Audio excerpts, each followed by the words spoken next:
In Vegas lights, the thrilling nights, UFC fights, setting the nights. Sports Radio, the crowd's alive. MMA locker room where legends thrive. Just my 2 cents, the stakes are high. Joey DFS, watch the champions fly. Get ready for the thrill, the crowd's alive. UFC fans will feel the vibe. Sports Radio, we're ready to go. This Saturday night, it'll steal the show. Joey DFS, watch the champions fly. Get ready for the thrill. Alive. UFC fans can feel the vibe. And we're back. UFC 313. And as a good OG told me, when in Rome, do as the Romans do. 2 fights are off the card, but motherfucker, we ain't give about them shits anyway. They're doing us a favor, and they're doing you guys a favor in the chat, keeping your motherfucking money in your pocket, because y'all motherfuckers gonna lose on that shit. So, as we proceed and to give you what you need, how you guys doing? I love that Arkansas Razorback hoodie there, 2 cents. I'm a big Calipari enthusiast. So how you feeling? Billy, shout out to you, man. Joey, everyone behind the scenes, everyone in the chat right now, the whole damn pub. It is great to see y'all, dude. UFC 313 is upon us, boys. I'm very excited, dude. I got my greasy little plays lined up. I hope y'all got your action ready. Make sure y'all sign up for the contest. I believe there is still time to do that. I put my picks in. So, yeah, shout out to everyone, dude. Smash the like button, like I said. And, yeah, how about them damn hogs? Whoopee. Probably got ourselves in the damn dance with that one, boys. March Madness heating up. And, yeah, we got some UFC tonight for you, though, boys. Big pay-per-view. How's everybody feeling? You think so? Because I know Joey's sitting over there, and he's just wondering where they're going to be number 2 or number 1 seed. Good old Rocky Top. Joey, Rocky Top, Tennessee. Yeah, well, before I go to Palooza, I'm gonna find out what seed my squad's on, and we ready to go as far as we can. But look, it's fight night, goddammit. We lost 2 fights, which unfortunately sucks for me and TC. They were legs in our parlay. Now they're pretty much straights. But look, fights are fights. I think this card's gonna be a little bit sneaky. I think some fights could start slow, but I do think finishes will eventually pick up. But yeah, I hope there's a finish in this upcoming first fight coming up. So since you want to pop the bubble, we can get into it. But first, we got to challenge the chat here. We got Kevin Pocheris is locked and loaded. Let's fucking go. Varun Chadas is no Chama season. It's Ankalaev season. Easy money there. And he says, what a moment, boys. Let's make that motherfucking cash. Shouts to Sir Mackie Loves Pies. He says, let's make this motherfucking money. Shouts to Swig Bets also in the chat. $100 first for the Pub Sports Radio contest. Come in there and see if you pick your best picks and come take down the champion, because I won the previous week before. And we're going over bets for the podcast real quick. Big Show, if you want to pull it up for the podcast picks, we have my parlay here of Leal Santos in the first fight of the night and Ruffy plus 162 FanDuel odds boost for any 3 legs plus 100 odds or more. Make sure you guys go use that FanDuel boost and go over to PubSportsRadio.com after you get done putting in your picks. Go over to Vault Sports and use that promo code for a nice little boost if you haven't signed up already. Joey DFS with the Gutierrez and Fiera plus 331. That turns into a Fiera straight bet at plus 115. Myron Santos and Lucindo for Billy Mills in there plus 112. And then TC gets the boo-boo there. Okay. Yeah, so Blades, not to cut you off, Billy, but yeah, Blades fight drops off, but I decided to just stay the course of my dude Ankalaev. I got what I was going to use on what I'd bet on that parlay. I just stuck with the Magomed Ankalaev money line. It's plus 100, so I have a half unit on that instead of the parlay, but still a little plus money for you there, boys, if you like the challenger. Yes, the challenger, the Dagestanian, the first week of Ramadan. Gaethje and Ankalaev for Big Show at plus 343. And those are the podcast picks. Shouts to our good OG, their nuke worker. Says OD in the chat. Shouts to nuke worker. I know you don't care about fights, but you care about Pub Sports Radio, so it's always nice seeing you guys in the chat. We got OD saying Saturday nights fights with the squad. And we're about to get into the first fight of the night. We see everybody out there in the chat like Pit Auto Parts. Conks Clips was 10 unit. Pieta Moneyline max bet 3 units on the KO. And KO rounds 2, 3, or 4. I do like that. I have that bet as well. 2 units, and then Chip Piler as well. And we have a special guest joining us very shortly as well, coming in from California, and it's not Millie Mills. But how you guys getting paid here on the first fight of the night?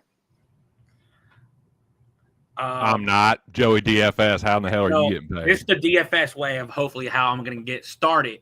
I do think Santos can get Diaz out of there. I really do. I know if you go back to his Brazil fighting scene, it's not the best competition, but he got fast hands. He can mix up to the head, to the body. And as I tell people, if you watch Diaz, he's usually losing the fight until he just lands that one shot, and then he wins the fight. That could possibly determine how this fight goes. I also got Santos for DFS. But my main prediction, Santos by knockout. Yeah, the pick for me is Jordan Santos by knockout, but I'm not very confident, man. I could easily see that going the other way. I just don't think he's the level of most of the guys that have been putting Diaz away in the UFC, but Diaz doesn't have a great chin, and yeah, I could see him, like Joey was saying, like Diaz could be winning the fight until Santos clips him. So yeah, that's the pick, but I'm just not very confident in it. Would you pick specifically for the contest? For the contest, I believe, without looking at it, I took Santos second round knockout, I think. It was either first or second. Which, my dumbass, I forgot to change my pick on that. In the contest, I got Santos by decision. But I was like, fuck. So I was saying to Joey before we started here, putting on, I may not look like the qualifications of it, but yes, I did go to college for advertising and marketing for 4 years and went to a pretty good school for it. Advertising bill coming in here, marketing bill, with there being 2 fights pulled off of a pay-per-view and them starting a half an hour late. Granted, 2 of those fights probably would have finished quickly anyway. My greasy theory is to Joey was, I think some of these fights on the prelims, bro, are going to definitely go over of like the pay-per-view has to start. So like the way these pay-per-view nights are set up, the early prelims are set up for like it has to fit this time period. Then the card on ESPN. It's not like Dana's running the shit on ESPN Plus for the prelims. The prelims are on ESPN. So or ESPN News, wherever the fuck it is, simulcasted. So like you have to figure that commercial break time period and all that, and then the pay-per-view. So I think some of these fights are going to go over. So what do you think's happening behind the scenes? I'll humor you here. So do you think the word comes down like, hey guys, like just take your time out there? Like how do you think it would actually this is all hypothetical, just having a little fun with it. One of the similar things that this happened was the International Fight Week last year when Old Bull pulled out of the main event and Ige had to take the fight, and then it just went like once they announced that, it went like 2-3 straight decisions. I'm like, yo, we're getting Ige to the stadium, make sure he's gonna make the weight, take all the fucking tests that he needs to make, and make sure that he's ready to fight. And then once the main card started popping off a little bit, that's when you start seeing a little bit more finishes of at the end of the day, as much as this is sports and entertainment, it's also a business as well. And with businesses, you can't just run whatever the fuck you want to run as business practice. You have to follow the coordinates of just like everybody else and follow the commercial breaks and advertising rules. And I think some of these pitches are going to go over I think Jordan Santos wins this one by decision of Ozzy Diaz.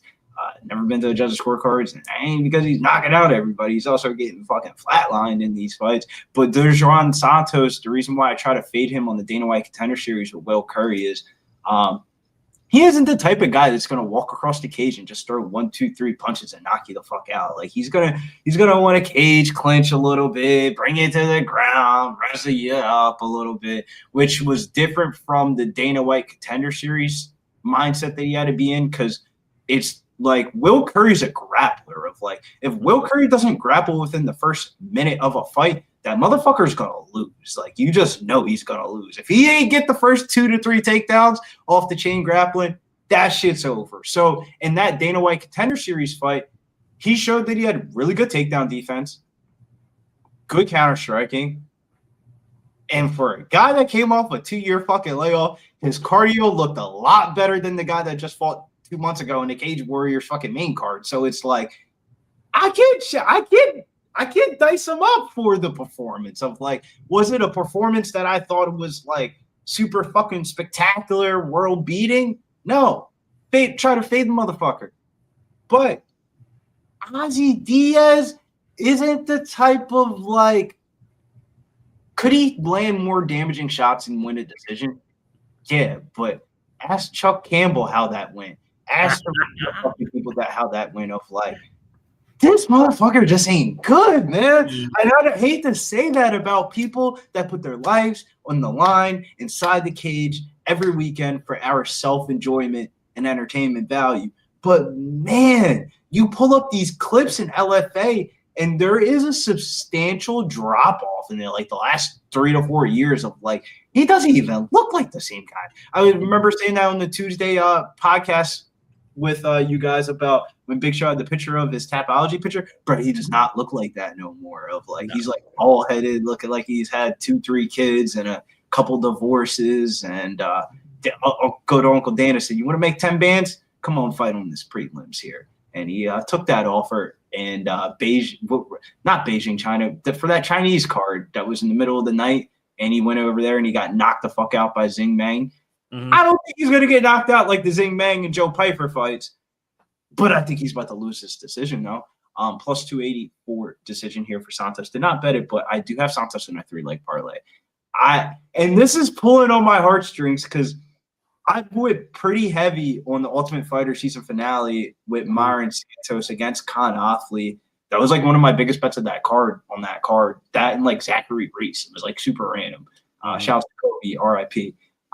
But we'll get into that later.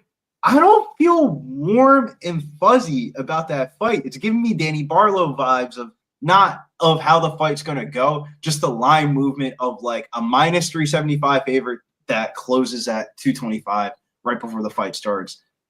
Isn't it the best fight to always parlay? Hashtag let Billy talk. Yeah. Is that rhetorical? What the fuck? I don't even really know how to respond to that, but I will just start talking and saying words and putting them together in sentences and just What's your thoughts on the card in general? What are your greasy theories? I was not with you guys yesterday on your show. I was busy. March Madness. All good. About the show and talk about your thoughts on the card. And what did Moise and Mick say that was something that you woke up and you were looking at the lines the next day and fucking Mick or Moise's comments left your brain still? A lot was said yesterday. It was a great episode. Yeah. I won't speak for them. I'll just have to check it out. But nah, man, it's all good. We had a good time yesterday. And for me, dude, I'm excited about this card, man. I'm nervous for it. A couple of my favorite fighters are fighting on this card. But as far as my like bets and stuff, I only have 4 bets. One of them was a parlay. The Blades fight got scrapped, so whatever. I just turned that into a half unit. Like I said, Ankalaev moneyline bet plus 100.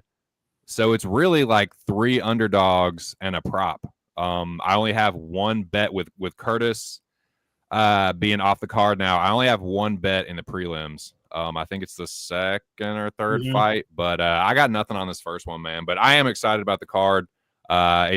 Shit is dropping like fucking flies, though, man. I don't know really how to interpret that or how to feel about it, honestly. Like, I hope it's not a bad omen. Hopefully, we get some good shit up out of this. But yeah, still, seems like a pretty good card. Like, we didn't lose any of the main card shit, and that's if they're gonna charge all that fucking money for a pay-per-view. I mean, it's not the worst I've ever seen. So yeah, I'd give it like B minus, something like that. B minus isn't that bad. Shouts to Sir Mac. He says, I'm worried about putting on motherfuckers who not eating. That's the new law for me is I'm calling it the Basharat law of, bro, if you looking like a skeleton on the weigh-ins and shit like that, I gotta fade you, man.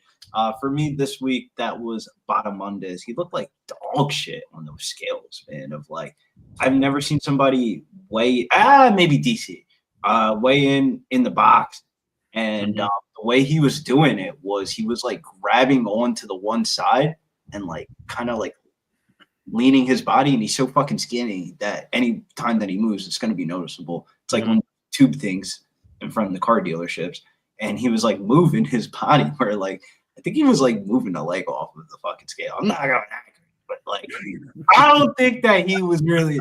He weighed in a little bit over than what he should have been, and I was in the space. They didn't like it. I think somebody's getting fucking smoked, bro. Of like the way Bahamondes takes punches. And the way that Jalin Turner is talking about how he wants to grapple, he goes on the UFC weigh-in show yesterday, and he's like, yeah, you know, I've really been practicing on my jiu-jitsu and my grappling. They're like, so is that something that we could expect to see in this fight? He's like, I ain't against it. That tells me if you go to the fucking ground, bro. How many times we see Jalin Turner go to the ground, just go, and just yank somebody's fucking neck off? Joey, thoughts, opinions on the card just in general, and any greasy thoughts and theories and degenerate prop action that you want to go with? So I'll start with the prop. First fight, I think Santos can get the knockout within the first 2 rounds. Overall grade of the card, like I said, we didn't lose none of the more important fights, so thank you, Jesus. But I give it about, like right now, a B-. We can see what happens, you know. I'm actually not against your theory of how if you go by time frame of when what card's supposed to go to the next card, and you got to pretty much get it added up to the start of the pay-per-view. I'm like, boy, don't tell me that, bro. I want to see violence, goddammit. Fuck the start time. They can show the replays. They can talk about maybe future news of hopefully John Jones and Aspinall, maybe. Like, just make it official already. But, yeah, there's a lot of good props on this card once we get to fight by fight. Ain't shit gonna be official for that. Ain't shit gonna be official for that fight until the result of this main event. The Pereira fight. Yeah. Bro, five fights throughout 3 hours that they have to fill, bro. That's longer than a fucking Dana White Contender Series episode. Gonna be doing a lot of yapping about these fights talking for sure. So buckle up, boys. No, it's gonna be a good time. It's just been a kind of a crazy, like it's always a little bit not chaotic, but just kind of a little bit more upended, a little bit, kind of a little bit more messy. With fights dropping off, there's going to be things shuffle around a little more, and just seems a little less cohesive. But it just is what it is. You got to make the best of it. Well, let's do an exercise here then, and go fight that you're most forward looking to the most, and this doesn't have to be the bet that you have the most amount of money on. This doesn't have to be your highest odd bet. Just a bet in your heart that just spoke to you on this card that you just had to play. Like, for example, last week, I remember you ran the hedge prop parlay, and it was just spots that were just speaking to you in your sleep of like, if I'm going to lose, hey, this is how I'm about to lose. Let me put this shit in the parlay. I don't know. What do you think, Joey? One thing, the fight that I'm currently have no bet on, but I'm really looking for is the Van and Tesoro fight. Look, this is the first time in UFC history at the 2000 versus 2000. Yes, like, fact. I didn't know that until just today. I was like, oh shit! But yeah, it's gonna be a clash of styles. Is Rhea gonna be able to get the wrestling, grappling going? Because just notice if he can't, my man Joshua Van might Max Holloway his ass. He might just pepper him up with volume. I thought the VSIN splits on this fight were super weird. 79% of the handle and 79% of the bets are on Joshua Van. Yep.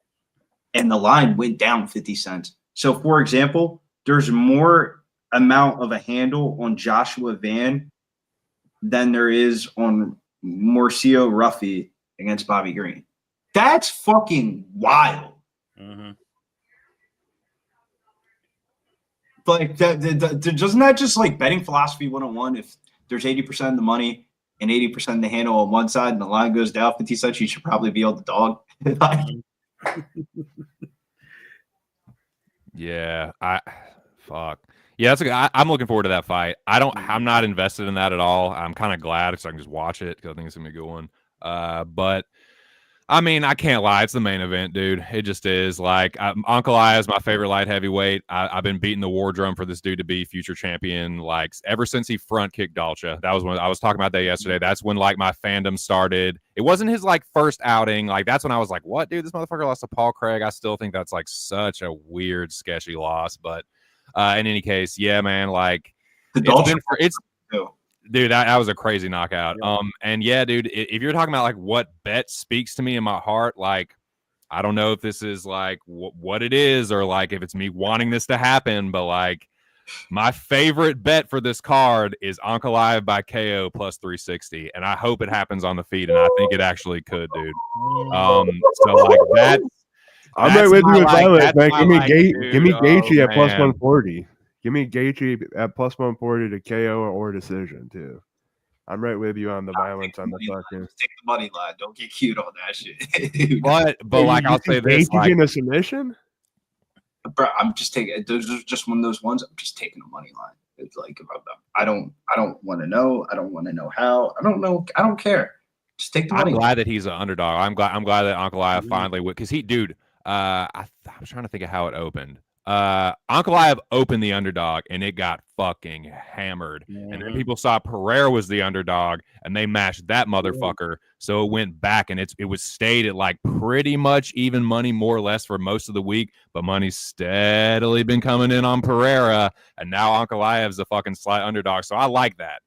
Dude, it seems like a pick him to me. Pereira could fucking spark him, like, but I'm my dude at plus money, and that's why I bet Gaethje too. Like, I'm excited about that one, but not nearly as much as like my favorite light heavyweight fighter's chance to like touch gold for the first time. That's the one. I'm not incredibly invested, like amount of money wise, but like I do have the most of this slate on Ankalaev. So yeah, let's fucking go. And new. Yeah. The market for that fight, 84% of the handle, 80% of the bets on Alex Pereira. But the books kind of like revealed their cards a little bit. The opening line on this fight was minus 200 Ankalaev. They thought they were going to get Dagestan. But that market really reminds me of the Merab Dvalishvili and Sean O'Malley market, where I bet Sean O'Malley against a market move, and I super fucking regretted that fight. I did bet for like 2.5 weeks to make that money back. Not off of one bet, but just strategically get back to where I wanted to be. But as I digress a little bit, the fight that I think that's going to be a huge swing for the sports books, it's going to be that Amanda Lemos, Iasmin Lucindo fight. That's getting heavy 2A action. Yeah, I can see that. Dude, I'm telling you, if it was a couple years ago, I'd be all over Amanda Lemos, dude. I still think she's gonna win, but I didn't have the sack to bet it, man. I think she's a live underdog. The three underdogs on today's slate was Bruno Ferreira, number 1 with 61% of the handle. Number 2 was Justin Gaethje.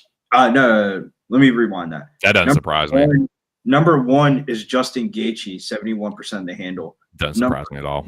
2 is Bruno Ferreira, and number 3 was Amanda Lemos, tied with, or not tied, but like literally just right under Jalin Turner.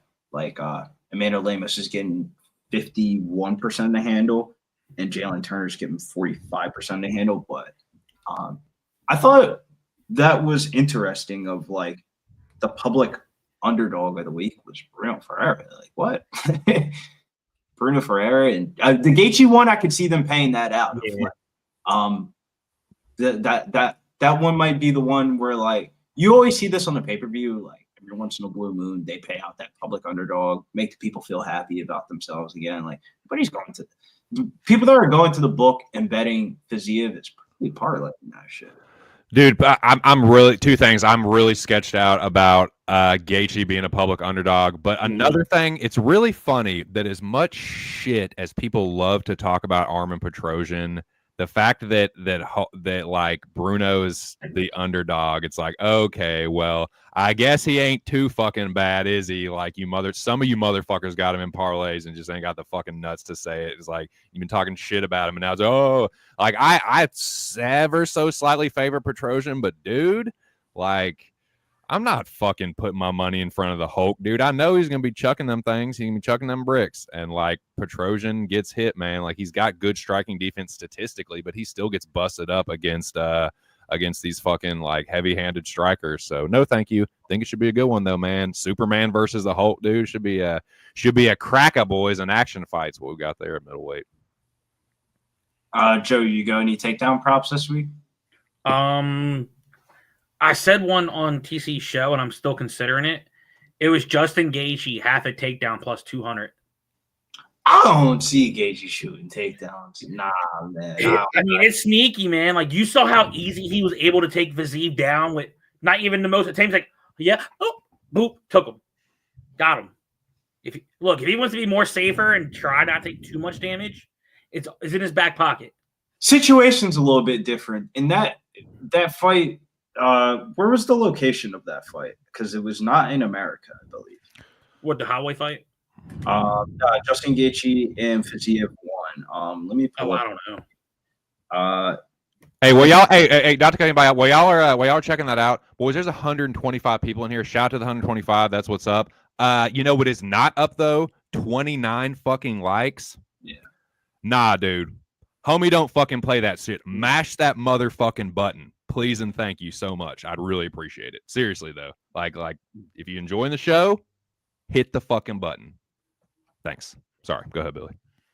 No, I just wanted to see where this fight was. Yeah, that fight was in the UK. So like, I don't want to over exaggerate it, but American fighters going over to the UK, they don't give a fuck about that crowd, bro. They're trying to get that win bonus. Any fighter that's fighting internationally does not give a fuck about the crowd. Of like one of the reasons why I like Sean Brady so much. He's going to be hyped that they're booing him. Of like, oh, this fight fucking sucks. This fight's fucking boring. Of like, I think that factors in heavily for like these like international cards and stuff like that. When you get like a American fighter or like some random ass fighter, like I saw that a lot in the Cage Warriors card today in Italy. It was like an Italy based card. And like the one fighter on that bitch was like English or whatever, and he did not give a. He was fighting like the prime Italy kid that they're trying to bring up. You go on Cage Warriors Instagram, he's all over the Instagram. Sold out fucking crowd. First fight of the main card. This kid got choked the fuck out, standing up by Aiden Lee, standing guillotine choke. 12-9 record, Aiden Lee that moved to 13-9. And that is like prime example of like, you're never fucking knowing this game sometimes. You don't ever want to be too confident on like these random ass fighters fighting overseas and shit like that. Thank God this fight's in Vegas. But with that being said, the reason why I don't think that Justin Gaethje shoots for a takedown, ain't nobody paid for that ticket to go watch that motherfucker shoot no takedowns. They paid that ticket to go watch those two boys swing them leather gloves like it's in the back of your fucking local bar on a Friday night. Like, them boys are going to just swing the whole entire time. Well, a couple reasons I didn't get too invested in that. One is because I'm super biased towards Gaethje. He's my favorite fucking active fighter. So I was like, okay, I know I'm going to bet him. He's the underdog. That's just an automatic. But I'm not going to let that, like, influence my bankroll management. So, or unit management, whatever the fuck. So that's one thing. The second thing, I'm glad you brought up this fight because it's or brought up the like uncertainty or whatever. Because like you never know how the rematch is gonna go, man. I think it's gonna be another close fight. You just don't know though. Like Justin, I don't like you said, Billy. I don't think he's gonna fucking shoot a takedown, but you just never know. Like he fucking the last takedown one of the first takedowns he did get in the UFC was the Fiziev fight. So it doesn't mean it's going to happen again. My point is I just don't know. I don't know how this fight's going to play out. Duh, like obviously dumbass, but like I just like I don't know, man. It's just it's too weird for me to like be super confident in an outcome. I just think like I like and respect Fiziev a lot as a fighter, and I just think it's gonna be another fucking close fight where either dude could catch the other one slipping, either dude could get knocked out, either dude could win a decision. I don't think anybody's getting fucking subbed. I think they're just gonna fucking have a fucking another cracker dude, and I hope we get a good one, man. But yeah, Gaethje's my dude, and I got a half unit on him. I should have waited though, man. Like. I was fucking shit scared that the line was going to go the other way. So I was like, oh god, he's an underdog. Something about it. And then of course it went to like plus 125 or something. But yeah, give me fucking Gaethje there. But yeah, I don't know about the takedown. Like, who knows though, man? Maybe he said, shit, I took this dude down one time. I can do it again. My god, he's giving you guys a good line though, because I'm looking at the only other market that I know that's like on a public book that has that market is ESPN Bet, and they have Gaethje's takedown at plus 175 for over a half, and just for a takedown in the fight in general is plus 110, which is very fucking low lines for like the way that you would, the common public perception of that fight. Only, bro, plus 110 for that fight over half a takedown. Like, damn, bro, I would put that at like plus 175 in its own right. Like, I would put if I was an odds maker, and this is why I'm not an odds maker, I would line Gaethje over a half a takedown at like plus 350. So like the fact that it's at like plus 175 makes me think, shit, what the fuck do I know? Maybe y'all are onto something. Try to talk more about the fights that are about to start. Well, nobody has bets on the fight that's about to start besides me here. No, I do have the Santos knockout. Oh, so you did. We talked about it a little before we got sidetracked, but hey, we are getting some footage of these fighters. So I think somebody, Ozzy Diaz, walking out right now. I got nothing on this one, man. I think, like I said, I think Santos, but there's another one, dude. Like I think either dude could get knocked out here. And Ozzy Diaz usually looks good before he looks bad, but I don't think this dude is fucking Ming Yang Zhang or fucking Joe Pyfer. But that don't mean that he ain't gonna clip him. So yeah, that's what I think's gonna happen. But yeah, I can see Diaz being a pretty live underdog. So it's enough for me to just. Nah, no thanks. No thank you. Yeah, I think Diaz is a live underdog, but not live enough. I took Dorjan Santos in a 3-leg parlay. Not Myron Santos, Dorjan Santos. Santos, Ruffy, and I'm trying to imagine the ticket in my head. Ruffy and why am I forgetting the other leg? Liao. That's why I'm forgetting the other leg. I seeing Carlos Liao at minus 800 is wild, but hey. You watched him too at the fucking weigh-ins. Why Santos? So I think that, yeah, Diaz could land the more damaging shots to win a decision, but he doesn't win decisions. So it's like that. He's aggressive. He doesn't have a good chin. And he doesn't have a good chin. On top of that, I feel like Santos, in his Dana White Contender Series fight, it was more of him anti-grappling, but in reality, he can actually grapple. So if he cage clinches and makes this fight super fucking boring, like he just wins a 29-28 decision. Mm-hmm. Santos is gonna knock him out. Like if you told me this fight went all 15 minutes, I'm picking Santos by decision all day. It seems like, I guess we won't know till the fight's over, but it seems like Ozzy Diaz is a guy that just gets fed to people. Mm-hmm. I don't know if that's the case here. They could be trying to like. I just don't. I don't know. That's just. I agree with you. So my Greasy narrative theory on that is, you know how the Fight Pass deals are with the UFC, and every fucking LFA champion has to be given an opportunity for either Dana White Contender Series or short notice opportunity. It's like an unwritten given rule. If you win the LFA belt, motherfucker, Nick Mayer or Sean Shelby is calling you next week and you are getting an opportunity. It's a direct feeder organization to the UFC. Like it is the UFC feeder. So it used to be a feeder where they used to get a lot of prospects like Fuffy Hernandez, Brandon Allen, Kevin Holland, like fucking Eric Anders. Like they used to be a lit league, but in the later years, last year and a half, 2 years, it feels like these LFA champions are just coming over here and just getting fed to the wolves of like, yeah, motherfucker, you won that LFA championship belt. come get that ass whooping on Dana White Contender Series of like, how many LFA champions do we see to be like plus 200 or more on like Dana White Contender Series? You're like, I feel like Dana is starting to be like, no, I am the superior feed. My Contender Series show is the one that like we don't need. I mean, like, yeah, I know technically LFA is like linked to UFC, but I feel like Dana is kind of like taking that over with the Contender Series. Yeah, he wants LFA to be more Cage Warriors and not LFA, and LFA is like accepting it of like, yeah, we're not going to be our, because they used to feel like its own little organization. Like, yeah, you don't send your fucking LFA champion directly to you. You send him to the fucking My Contender Series, and then we see if he's worthy of me. I can watch him, you know, with my own eyes and just. That's why I always feel like Cage Warriors is like the most fucked up setup, because Graham Bolin is the Dana White of that organization, but that dude also is a fight manager.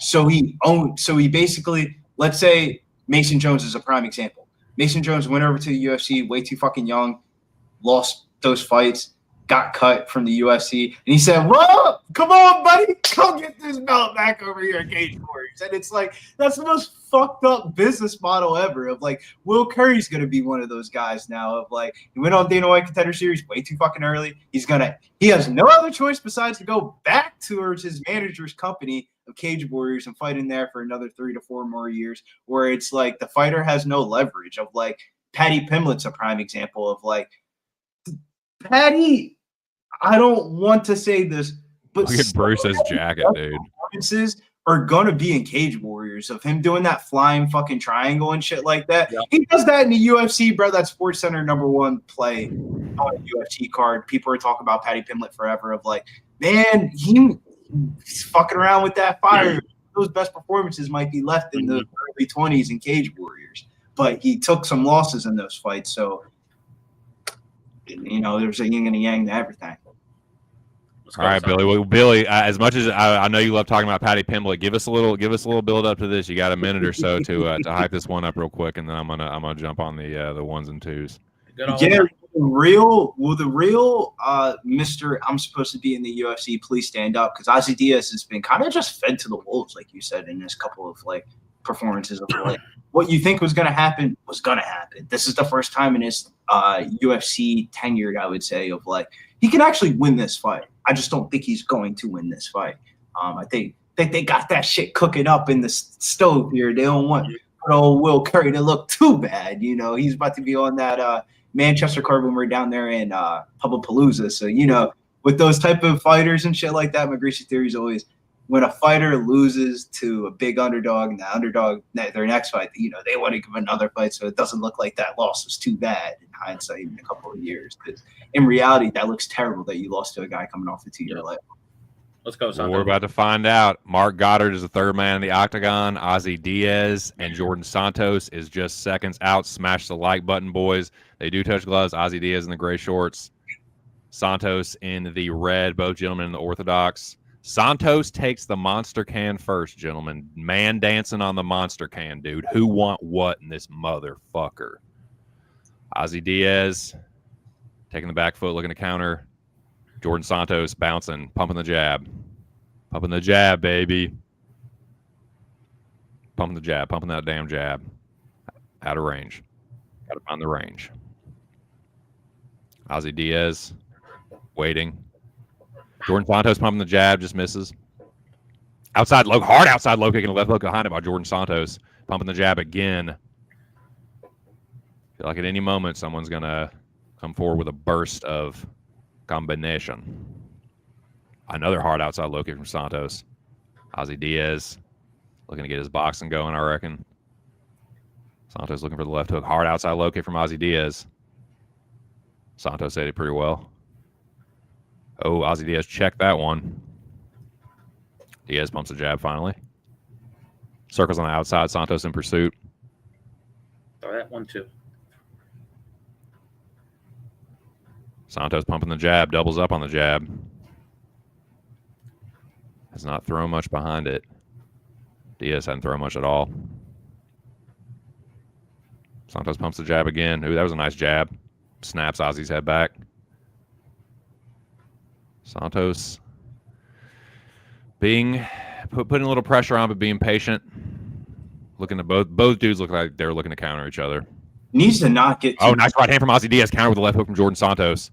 Yeah, I was going to say, you need to not get too comfortable. Ozzy Diaz, for the one criticism that you can't give him, he can definitely knock a motherfucker out. Oh yeah, dude, he's hard offensively. He's good. He's good, man. He just landed a nice right hand. They trade jabs right there. That's a good point though, Billy. We'll see if Ozzy Diaz can be the hammer and not the nail in this one. Nice jab from Jordan Santos. Santos pumps the jab again. Ozzy Diaz slipping, feinting, pumps the sword. Santos getting that jab going. Ozzy Diaz is throwing it like one fucking time. Diaz is checking this low kick though. He has adjusted to that. Yeah, Santos with a nice jab there, working behind that broomstick, dude, keeping the fucking broomstick in his face. Ozzy Diaz counters with the right hand, countering the jab this time. Outside low kick check by Jordan Santos. Ozzy Diaz said, I can do that shit too. Right hand to the body from Santos. Outside low kick from Diaz, pump check by Jordan Santos. Diaz hits Santos with a jab. Diaz pumps the jab. Santos slips the jab from Ozzy Diaz. Diaz circling on the outside. Santos right in his face. Santos pumps the jab, right hand, left hook. Diaz pumps the jab.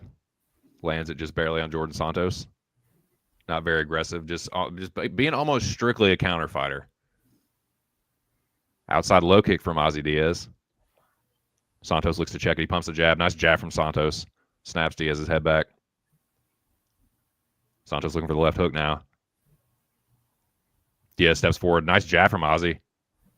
Santos gets the jab parried by Ozzy. Two-piece from Ozzy, counter with a right hand from Santos. Santos pumps a jab. Ozzy Diaz gets the jab slip. Two-piece from Santos. Barely lands. Left hook misses behind it. Diaz circles on the outside. Santos holds his ground in the center. Bouncing on the monster can. Diaz tries a two-piece out of range. Outside low kick gets checked by Santos. Santos pumps the jab. Diaz parries. Nice jab from Ozzy there. Santos the jab gets parried. Ooh, nice snapping jab from Jordan Santos. Looks forward again. Nice jab from Diaz. Santos looks to counter with a jab of his own.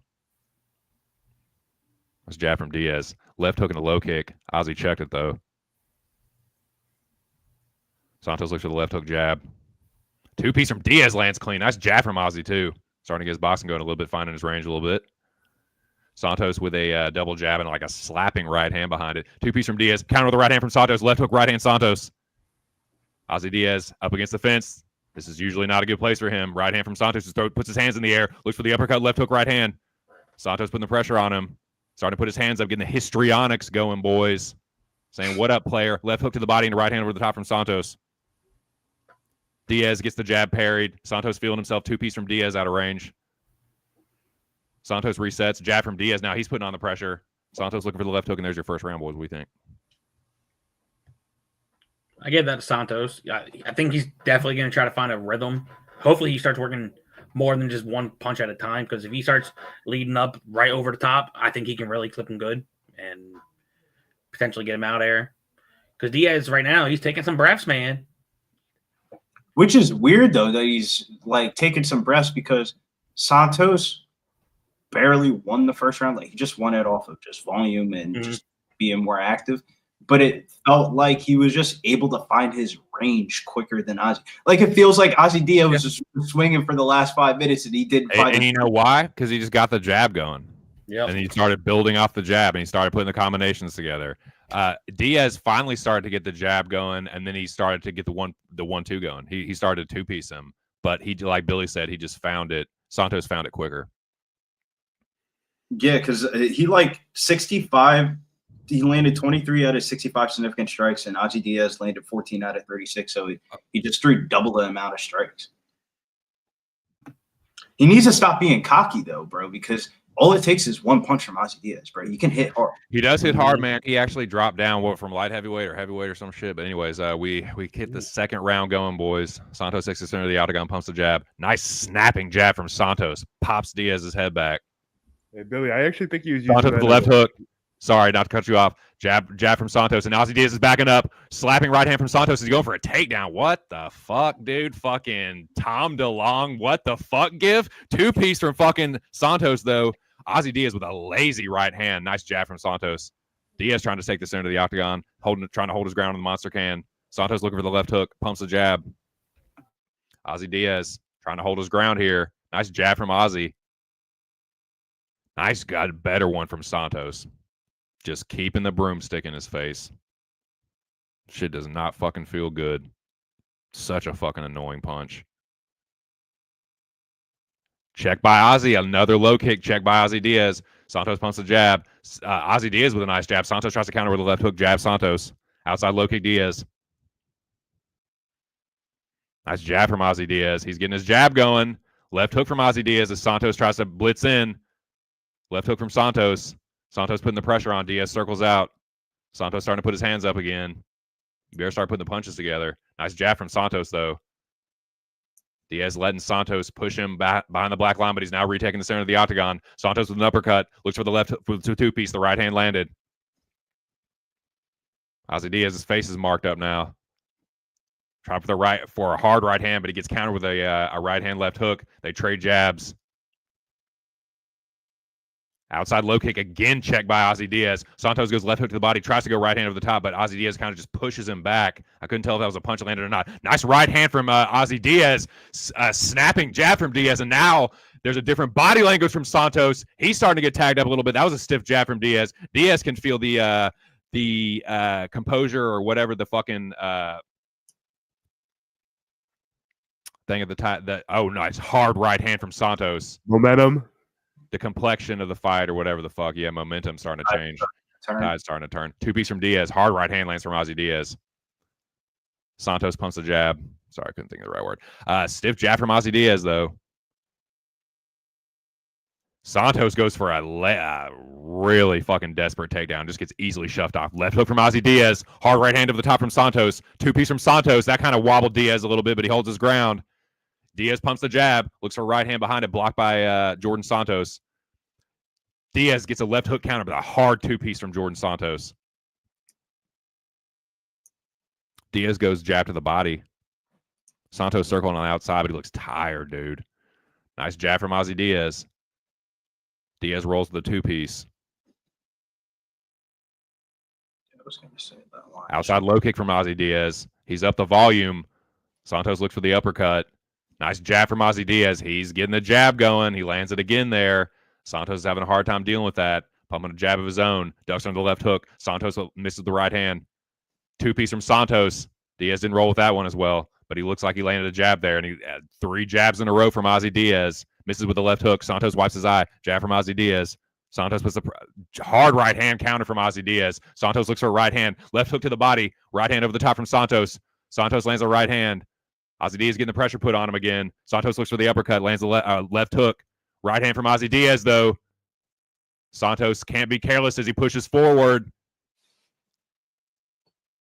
Ozzy Diaz with the fucking broomstick in Santos' face. Left hook to the body into upstairs, and a right hand over the top from Santos. Ozzy Diaz with a jab. Santos counters the jab. Santos with the jab. Uppercut, left hook. Ozzy Diaz rolls with it. 2-piece that smacks Ozzy Diaz in the face. Left hook from Diaz. Diaz getting the jab going again, dude, on Santos. Less than a minute left, boys. I got 50 seconds. Santos is trying to counter these some of these jabs. Diaz with the left hook, though. Diaz pumps the jab. Diaz trying to do this Philly shell, Sean Strickland shit. Low kick from Diaz, though. Santos tries to counter with a 2-piece. Holds his ground in the center. Diaz pushes forward. Counters with a hard right hand as Jordan Santos. Diaz puts the pressure on, though. Santos is countering the jab with the right hand and left hook behind it. Right hook to the body from Santos. Diaz is getting lazy with this jab, dude, and Santos is getting really close to counter him. Hard counter from Ozzy Diaz, though. Santos ate it, but he got popped with a right hand, dude. Nice jab from Ozzy Diaz, and he's putting the pressure on again. Santos trying to fucking... That was a Trevor Peak, some bullshit. Left hook from Santos, though. Hard right hand from Santos with 7 seconds left. Dude, you better fucking get on your shit and stop bullshitting, man. I don't know what the fuck you think you're doing, but you are not fucking separating yourself that much from this dude. That was a real fucking close round, boys. Who do y'all think won that one? Bro. In my heart, I think he did enough to slide out the round. But I would not be shocked if they gave that the other way. It might be. I think it's Santos is being a fucking dumbass, man. He is cracking Ozzy Diaz hard, but he is looking tired, and he's getting popped too, man. Ozzy Diaz has got a nice right hand, and he has planted it on Santos more than a few times. So, yeah, it could very well be 1-1, man. I don't know, dude. I'm just trying to call what I see in front of me, but, yeah, 1-1 sounds like it could be the ticket. Yeah, Appreciate it, Joe. I think it could be 1-1, but I also, in my gut, felt like Santos was doing enough to win that round. I feel like he was landing when he put the combos together. Mm-hmm. He did more of them. Like they both had moments where they were like push each other back and then like start to like unload a little bit. But it's like, yeah, Santos did that like one or two more times. I don't know though, man. I don't know. Diaz Santos was showing some bad body language, dude. Like did not have a good poker face. Like worry and distress on his face, like not good optics. So we'll see what happens here. Here's the third round, boys. Hard right hand over the top from Ozzy Diaz to start things off. They dance on the monster can. Right hand over the top from Santos. Pumps the jab, snaps Ozzy Diaz's head back. Ozzy Diaz tries to press forward. Jab from Santos. Ozzy Diaz goes jab to the body as he does that. Two-piece from Santos and a left hook behind it. Santos holds his ground, pumps the jab. Counter jab from Ozzy Diaz. Outside low kick from Santos, and he tries to go right hand over the top. Ozzy Diaz with the left hook. Santos says, what, bro? Bro, that shit hit you, man. You better watch out for that fucking Ozzy Diaz left hook. Hard two-piece from Santos. Ozzy Diaz eats it. Right hook to the body and a left hook over the top from Santos. Santos pushes forward, holds his ground. Diaz tries to go step in right elbow, but he pumps a jab on Santos. Parries the jab that time. Does Ozzy Diaz. Diaz misses with the right hand. Santos tries to counter with the right hand of his own. Jab from Ozzy Diaz. Santos looking for the left hook. That was a nice hook from Ozzy Diaz. They trade right hands there. Ozzy Diaz pushes forward, lands the right hand, but Santos counters with the right hand over the top. Man, this is a close fight, dude. They are both landing in these exchanges. It's fucking hard to call because I can't tell who's landing cleaner. There was a clean right hand from Santos, and Ozzy Diaz is starting to wear it, boys. He's still fighting back, but Santos cracked him with the right hand. Ozzy Diaz back it up. Hard right hand from Santos. What the fuck is he doing? You could knock this dude out. What are you thinking, motherfucker? He's fucking tired of shit. Left hook in the right hand from Ozzy Diaz. Santos slips the right hand, but just barely. He is looking tired, boys. This could come down to who wants it more, by God. They trade right hand. They trade jabs. Right hand over the top from Santos. Diaz cracks Santos with the right hand. Nice jab from Diaz. Diaz looking for that elbow again, just out of range, as Santos puts a jab out there to block it. Fuck, dude. Santos is doing every alternative method to try to see. He keeps coming back, but he is getting tired, man. This is going to come down to heart, boys. This is going to come down to heart. Jab from dude. Fuck. Diaz with a step-in elbow and another one behind it. Santos with a jab. Uppercut from Diaz stops Santos in his tracks, though. Nice jab from Ozzy Diaz. Santos pumps the jab and a right hand behind it. Diaz goes left hook to the body. Santos tries to reset, but he eats a jab from Diaz. Santos is tired, dude. Ozzy Diaz knows it, but his face is fucking busted. Santos is getting worn down. Right hand from Ozzy Diaz. Santos pumps the jab, and he circles on the outside. Ozzy Diaz pushing him back. Santos lands a jab that pushes Ozzy Diaz back. They clinch up. Knee to the body from Diaz. Misses with the right hand. Knee to the body again from Diaz. Right hand over the top from Santos, and a left hook behind it. Woo! Let's fucking go. Right hand from Santos. Ozzy Diaz tries to clinch up. The third knee to the body from Ozzy Diaz. Santos with a uppercut. Two-piece from Ozzy Diaz. Stops Santos in his track. Right hand, left hook from Ozzy Diaz. Santos is hurt. Right hand from Diaz and a left hook behind it. Santos tries to clinch up. Ozzy Diaz pushing forward. Lands another right hand. Santos is hurt and he's tired. Right hand from Diaz. Right hand, left hook from Ozzy Diaz. Santos is about to get knocked out if he's not careful. Ozzy Diaz fighting, eats a jab. Santos finally gets off the fence. Resets and lands a two-piece on Ozzy Diaz, but he is gassed the fuck out. Right hand from Diaz. How is Santos on his feet? He lands a right hand on Ozzy Diaz, though, and he starts to push forward. Ozzy Diaz takes a deep breath, and Santos says, nah, motherfucker, now it's my time to work. Right hand from Santos. Ozzy Diaz lands a right hand behind it. This is a crazy fucking fight, dude. Ozzy Diaz tries to land a two-piece. Right hand from Santos. Diaz stumbles against the fence, tries to circle out. Santos in his face. Left hook from Santos. Diaz tries to clinch up. Two-piece from Santos to Ozzy Diaz. Ducks under. Ozzy Diaz tries to clinch up. Fuck, boys. It's not even through the prelims. I'm going to lose my breath already. Elbow from Ozzy Diaz. Santos fucked up. Santos' eyes fucked up, dude. Two-piece over the top from Diaz. Santos parries the jab, but eats a fucking right hand. Holy shit. Uppercut elbow from Diaz. Santos holds his ground, but he eats a fucking jab. They trade left hooks. Holy God. Over 100 strikes. Significant strikes being landed in this fucking round. Holy fuck. He might In have dropped- round 2 as well, dude. Uppercut to the body from Ozzy Diaz, and they trade jabs. Santos misses just barely with the right hand. Trade jabs again. Ozzy Diaz circling out just under a minute to go in the third round of what has been a fucking prelim cracker. Right hand again from Ozzy Diaz, and he circles out. Santos tries to cut him off. Jab from Diaz. Ozzy Diaz tries to fucking clinch up. Santos says, nah, dog. Fucking jab from Ozzy Diaz again. Holy fuck. Right hand over the top again from Santos. He has landed so many fucking right hands on Ozzy Diaz. This is a crazy-ass fight. Right hook to the body from Jordan Santos. Ozzy Diaz circles off the fence, but eats an uppercut and a hard right hand from Jordan Santos. Ozzy Diaz with a nice jab there. Santos in pursuit. Diaz is kind of coasting in this last little minute, and he gets thrown to the ground from Santos. This is not the way to end it, dude. Diaz was coasting and trying to like ollie shuffle like he had this in the bag. Nah, dude. Santos could win this fight if he just stays on top here. That dude. I don't know if he was tired or what, but if that was because he thought he had it in the bag, that was some dumb fucking shit. Because now Jordan Santos is on top. I think he might have. How the fight ends. Ass fight, bro. He might have got a split. Yeah, bro. I think Santos won, but that's a close ass fight. I think that the second round is really. I don't know. I have no idea, man. If I had a ticket, it'd be Diaz. If I had a scorecard, it'd be 2 and 3 to Diaz. I'd rather have an Ozzy Diaz ticket. I would rather have an Ozzy Diaz ticket, but I got a Santos ticket, and I think he won the fight. We'll see. We're about to find out. Diaz definitely was coming in through. I don't know. Yeah, he hurt Santos a couple times in that third round, man. Diaz did not look good in the last like minute and a half, though, dude. He started to kind of like back up, and then he was like, doing what got him ahead in the round. In the last minute of the round, that's when he started backing up. And then he got thrown to the ground. It's like not a good look at the very end there from Ozzy Diaz. But the question is, Joe Rogan saying some shit to him. I think you won. What was the second round though? Because on the Ozzy Diaz could have very well won this fight. We're about to see. Here we go. What a fight, man. That's a prelim banger, dude. I think it said all 3 judges.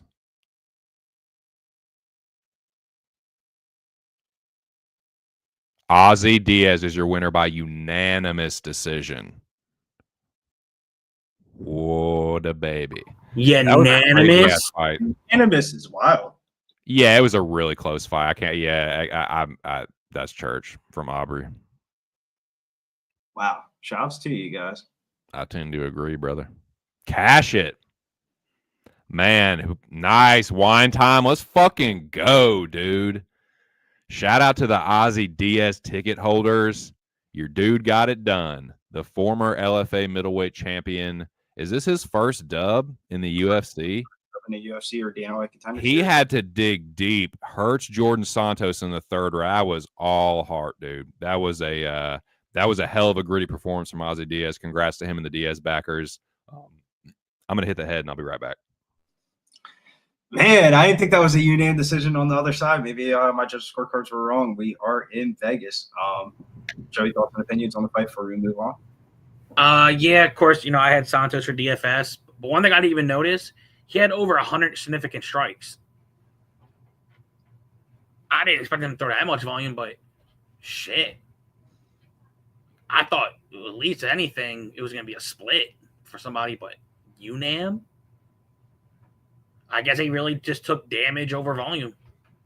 Definitely damage over volume. But, I mean, I'm not shocked that Diaz won the fight. I was just shocked that the judge's scorecard is more of what I was saying. But shouts to you, though, if you guys cashed it. Like my boy Wine Time in the chat. And I definitely do think it was the second round. The second round was really that swing round if you got a unanimous decision. Chat. Nunya says, shoot me a link. I'll have on stream. Buy a bonfire with the new lady. Okay, Nunya. Rick the Ruler says, bro, Diaz won the fight. Robbery says, Nasty Nate. For Real MMA says, Robert. Ozzy Dog Start to start off the night. Dog hit to start off the night says, our boy, Aaron. Look at this bet in, though. Because that fucked up my parlay. Should have went with my first thought. But it's at least it's first fight of night. Damn. That kind of screws me for DFS, but shit. What? Dazi, Diaz, and Yeah, I had Santos. Like, he had over 100 significant strikes. That was going to score good. Plus a decision.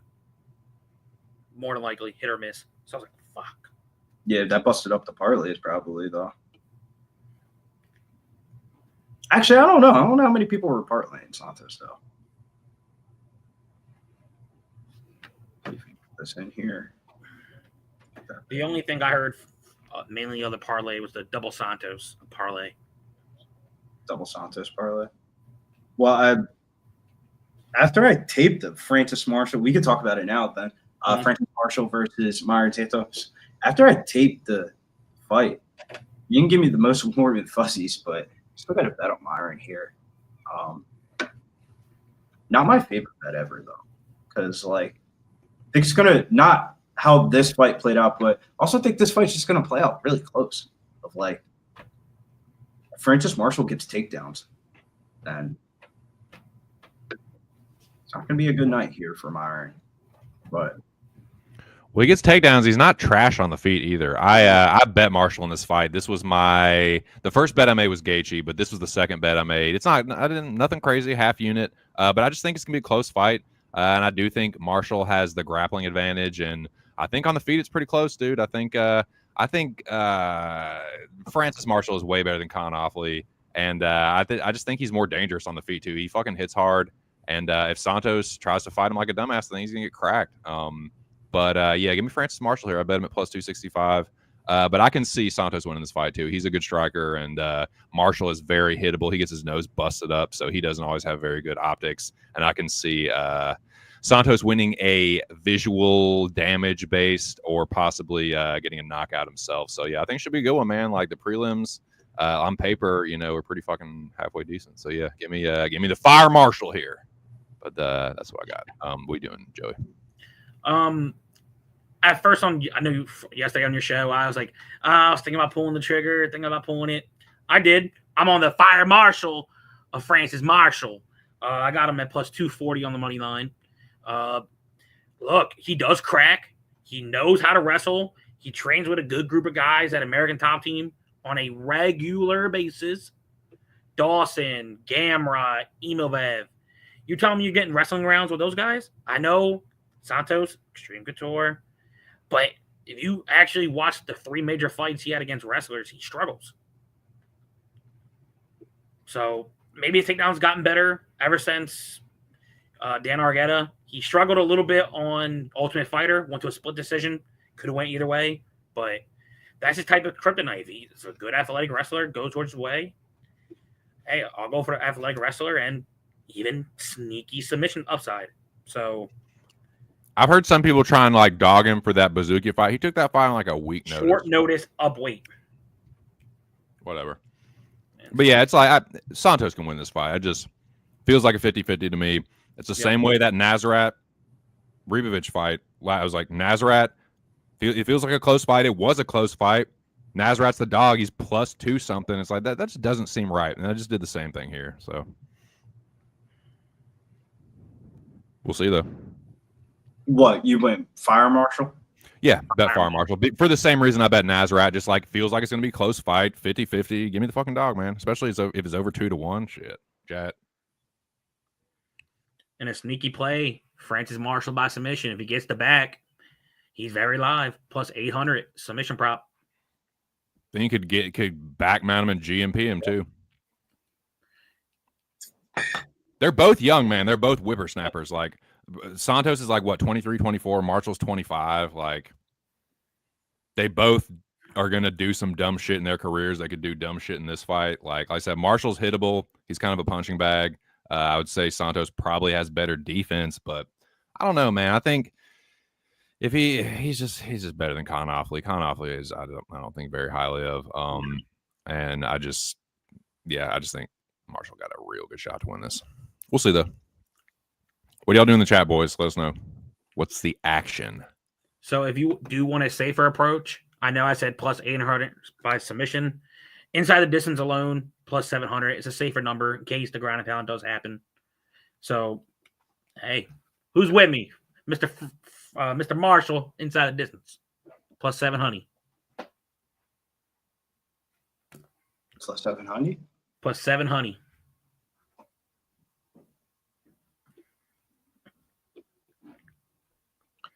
Damn, man, all these fucking switches on these fights, though. He's a bitch to have to go back over. All right, let's see in the chat. If you guys rolling with me, put it in the chat. Let's go. It's like it's pure promo, dude. Like they're promoing Gaethje and Fiziev right now. God, gonna be one of them nights, huh? Where we just see the same shit over and over. We say the same shit over and over. Nah, man. Yeah. What's Santos inside the distance for anybody that likes that? Anybody on the Santos side? Because yeah, I could see him like if Marshall tries to be a fucking tough guy and he just tries to march forward like a dumbass, like he could get fucking plastered. So, yeah, what's Santos inside the distance? If anything, just play his knockout. He's not going to get a submission. His knockouts plus 200. His inside the distance plus 175. If you want to be safe, yeah, the plus 175 is still a good line. It would yeah, probably would only be a club and sub, but yeah. Plus 200 on the KO. But I'm telling you, inside the distance plus 700. Gets the wrestling, gets the grappling, better grappler. Trains with a great room of grapplers and wrestlers. Like, dude, he looks fucking soused, and like he looks like he's been getting drinking the right juices and taking the right supplements. Yes. At ATT. But yeah, he in the training room with better fighters too. What camp is Myron Santos out of? Extreme. Yeah. Extreme Couture. In Vegas, I believe. Yeah, well, camp too. The Brazilian gym. He was at I forget the Brazilian gym that he was at, but it was like not a smaller one. It's pretty famous. Was it Novo and or Shute? I'm trying to think of the ones I know. Shute Boxe. It was like the most famous fighter from the gym was like a chick though. So it was like one of those ones of like, yeah, you should probably get the fuck up on out of here if a chick's probably the most famous fighter in your gym. I'd give the speed advantage to Santos. I'd give slight power advantage to Santos, but the power is close, dude. But people act like Marshall can't like strike. I mean, people will give him credit for being a striker, but they're like, yeah, he's got some power, and he does, man. He cracks, man. And so if either of these dudes fights like a dumbass and thinks the other guy is something sweet, they're gonna fucking pay for it. I don't. It's tough to say. Tough to say here. I do think Santos probably a little bit cleaner on the feet, but I don't know, man. Sometimes he does get kind of wild and sloppy, and Marshall, like he can kind of get reckless, but he doesn't like swing too wide. He kind of keeps everything, like he keeps his hooks kind of tight. He keeps his punches nice and straight. So I don't know, man. We'll see. Fuck, I need some of these clanks on this rim to go here. I'd say Santos is probably the more versatile striker, like the more diverse striker. Francis mostly uses his hands. But yeah, I think the takedowns is really going to be the story of this fight. If Santos was able to improve his takedown defense on the Ultimate Fighter, he fought Edwin Cooper Jr., who's like a former D1 wrestler. Yep. But the weird thing about Edwin Cooper Jr. is good wrestler, bad jiu-jitsu, if that makes sense. Yep. One of those things. Can't hold you. Yeah, so that fight, honestly, he won the fight, but if they raised Edwin Cooper Jr.'s hand, I wouldn't have been surprised. Yeah, I wouldn't have been surprised. Like one of those ones, in the Ultimate Fighter, after the second round, they make you fight the third round if they think the fight's close, and the fight still went to a split decision after the third round. So that tells you everything you need to know. But then the Khan Offley one is a little bit more impressive because Khan Offley's submissions are fucking legit. He is. He's just not like that much of a threat on the feet. Like not like Marshall, but Marshall, like he can kind of just stand there and like just eat fucking punches to land his own, and like he could dude, fucking Santos could smoke one across his chin and knock him out. But I think Marshall could do the Marshall with a short check left hook. He ain't nothing to fucking sneeze at neither. So yeah, I'm excited for this fight, man. I think it should be a fucking good one for the prelims. Hell yeah. Hell yeah. Hell fuck yeah. Shout out to the 126 people in the building. Appreciate it, boys. Smash the like button. I'd appreciate that even more. Shit. Yeah, man. Fuck. What how did the line open up on this fight? What's the line movement? That's something else we could talk about, I guess. You got any greasy narratives on this one or anything, Billy? I can give you all that information. Just give me 2 seconds. Just gotta pull. Sure. You know, it's March Madness, man. March Madness. I gotta make sure one fight goes off. I keep on forgetting that I got a bunch of college basketball bets that I need to be there. CBS Sports Network is where I need to go to. All right, Bradley will win that game. Let me look. Where did the line open up for this fight? The line movement made me a little bit spooked. It was 370, and it just came down all the way down to 220. And now we're just seeing buyback. Probably a lot of people in my situation that lost a parlay or something like that are like, well, maybe I picked the wrong Santos. The line finally going back. Marshall. Appreciate it, Chip. I don't know, man. Just that plus 265. I was like, Marshall is not. He's young. He's improving. Like I think he's not nearly as bad as some people try and make him out to be. And I don't think Santos is nearly as good as some people try and make him out to be. But we have to find out shortly. 2-inch height advantage for Marshall. They have the same reach. That's the tail of the tape. Bruce Buffer and his coat of many colors. That is a loud, snazzy jacket there, Bruce. But I don't hate it. Representing Coconut Creek, or fighting out of Coconut Creek, Florida. You got Mike Brown in the corner, whole 9. These you know, it always when fighters say they move and getting the right shots in his butt, dude. The fucking the right like they move the AT&T or like one of those big gyms. Always pay attention to who the fuck's in your corner. Is it like some random Joe Schmo that they got? Right. They're like, okay, God, who I can't coach this guy this weekend. Can somebody else do it? Like, yeah, or is Eric Nixick in your corner? Like, right, exactly. He's the head coach from this like prestigious gym that you're fucking training out of now. Like, if you see Henry Hoops' face last week, with Vasu Amabayev in the corner, you could just see it like, I'm not fucking able to be there. He just had to be there.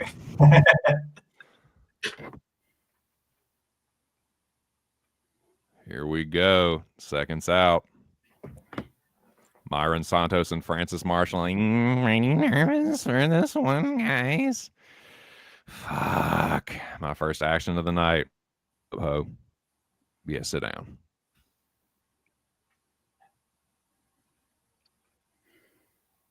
Here we go. They do not touch gloves. They get right to it. Francis Marshall takes the center, pumps the jab. Myron Santos in the yellow shorts. Marshall in the gray. Marshall steps in with a 2-piece.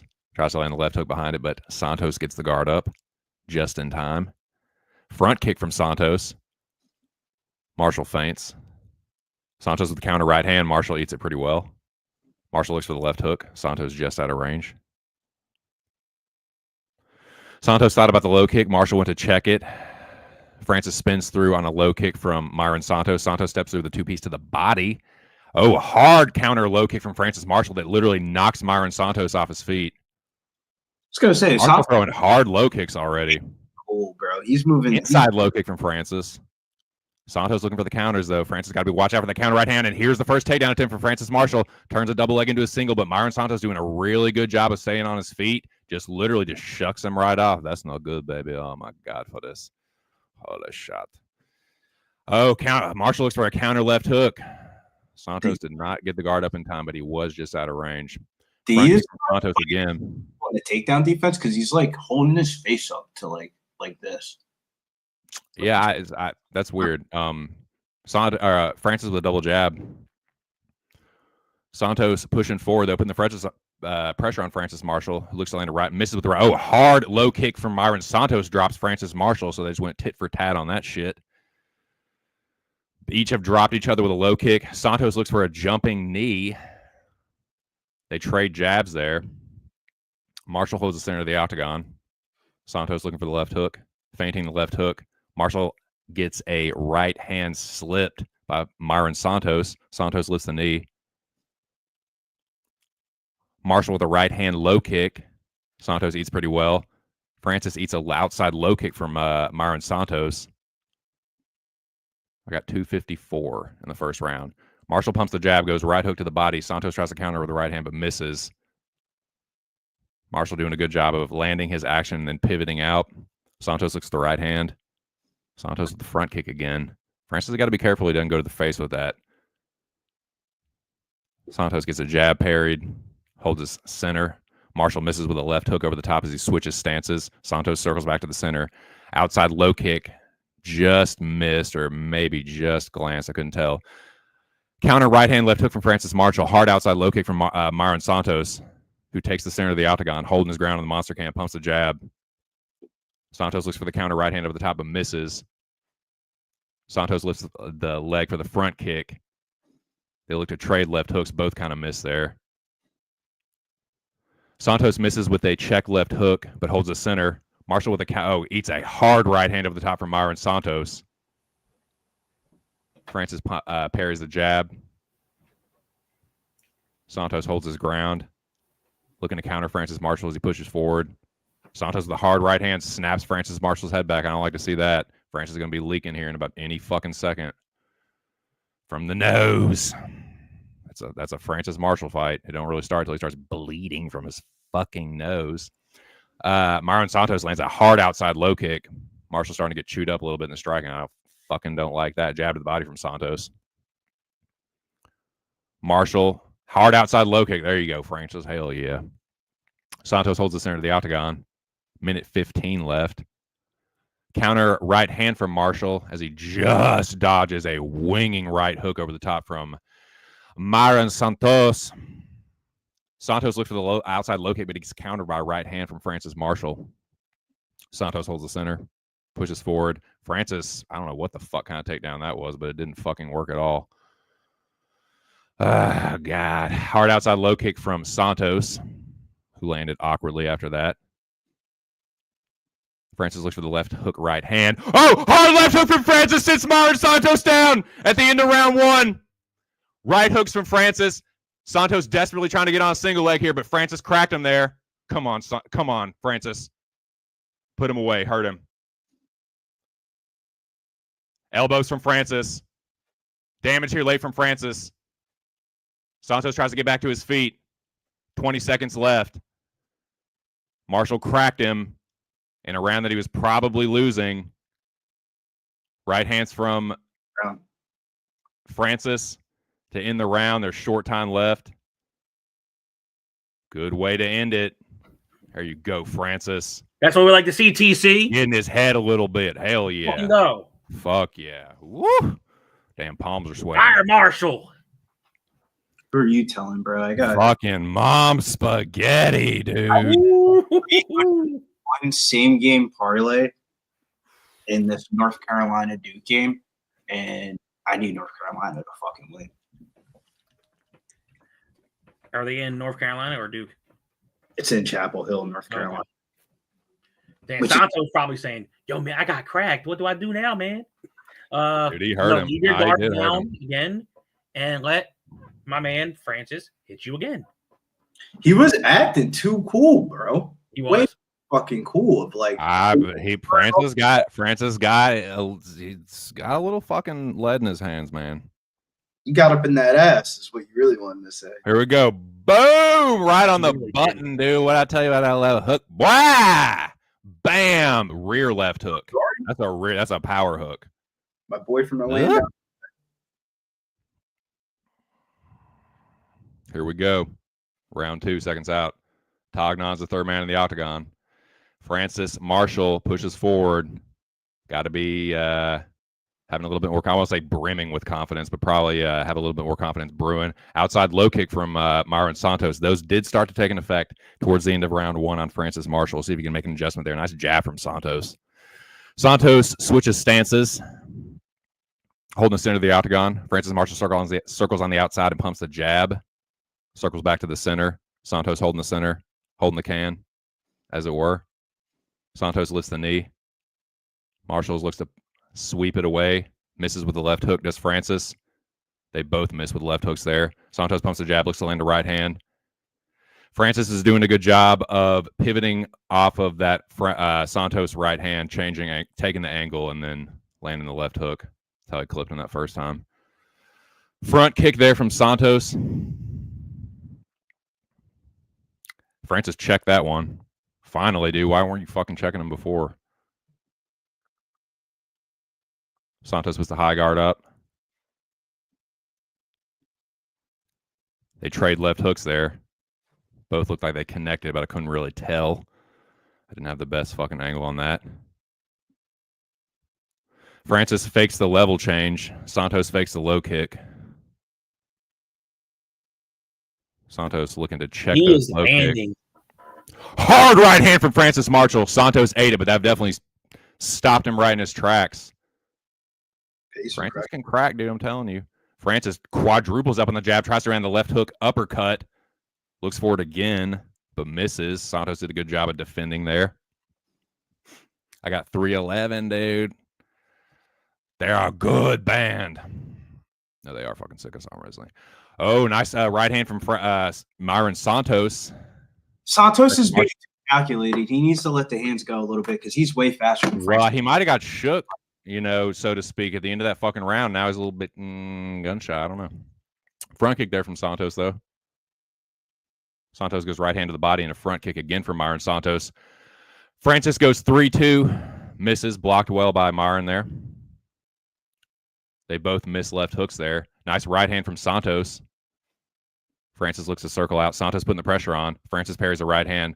Outside low kick gets checked. They trade left hooks. Francis might have got the worst of that, though. Or Santos might have gotten the better of that, I mean. Trade left hooks again. Francis leaking from the nose, of course. There you are. Not a Francis Marshall fight without him fucking leaking. Great. They trade left hooks there. Santos with the right hand gets countered. The left, I couldn't tell if it was a jab or a hook from Marshall there. His hook, he turns it at the last minute, so sometimes I can't really tell. Marshall gets the double leg takedown. A nice sweep there from Santos, but Marshall does a good job of floating around and puts the hook in. Santos does get back to his feet, though. Some nice grappling exchanges. Marshall's leaking from that fucking nose. Minute 38 to go for me, boys. Marshall does kick the leg out. Santos does do a good job of getting back to his feet, but Marshall is sagging on him. He trips the leg out, and Santos is down to one knee again.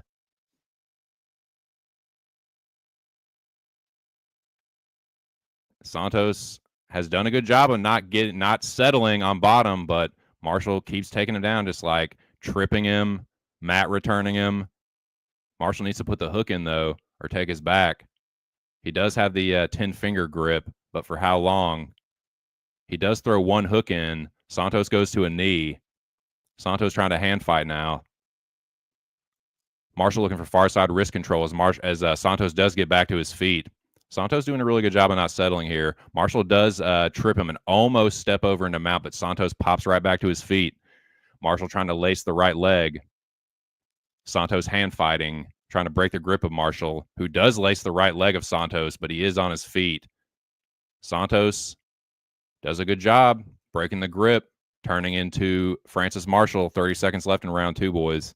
Marshall had some grappling control in the last 30 seconds. A couple takedowns, didn't really do much with it. Santos kind of just pop right back to his feet and does manage to get off the fence with 20 seconds left. Who can put a stamp on this round, boys? Been a pretty close round. It's gone back, and the momentum's gone back and forth. I don't know. We'll see. Right hand up the top from Marshall. Couldn't tell if it landed or not. Santos tries a high kick that misses. Marshall tries a little shovel hook there. And there's the second round. I think Francis Marshall won the round 2-0. 700. I hope. Fine. I damn hope. Fine on Bet365. He didn't do much with that grappling control, but it was a close round, man. I don't know. Santos sure as fuck didn't do much in the last minute and a half of that round. I know that. That's why I know. Nah, I'm just playing. I don't know, man. Close round. Let's go, Marshall. I agree with that, Rick. Marshall is looking like he hits harder. He's been able to take the damage more. I know that. He's more durable, it looks like, so far. Knock on fucking wood. It looks like he just wants it more. Santos did some good work in that round. Marshall did some good work in that round. And again, he didn't do much with that grappling control, but it's like Santos didn't really do anything but defend. So you tell me, dude. I don't fucking know, bro. I know third round's about to start, though. I know there's 133 people in the building. There's only 68 likes. That's what I know. Let's get them likes up to like 100, dude. That'd be fucking sick. All right, here we go. Francis Marshall knockout would be fucking sick. Santos with an inside low kick attempt. Marshall with a jab. Santos answers with a jab. Right hand, left hook, and a counter right hand from Myron Santos over the top there. Counter right hand from Francis Marshall. After Santos goes left hook to the body, another hard right hand from Marshall. Santos ate it pretty well, though. Don't think it landed clean. Marshall with a nice, Santos with a nice check left hook as Marshall pivots.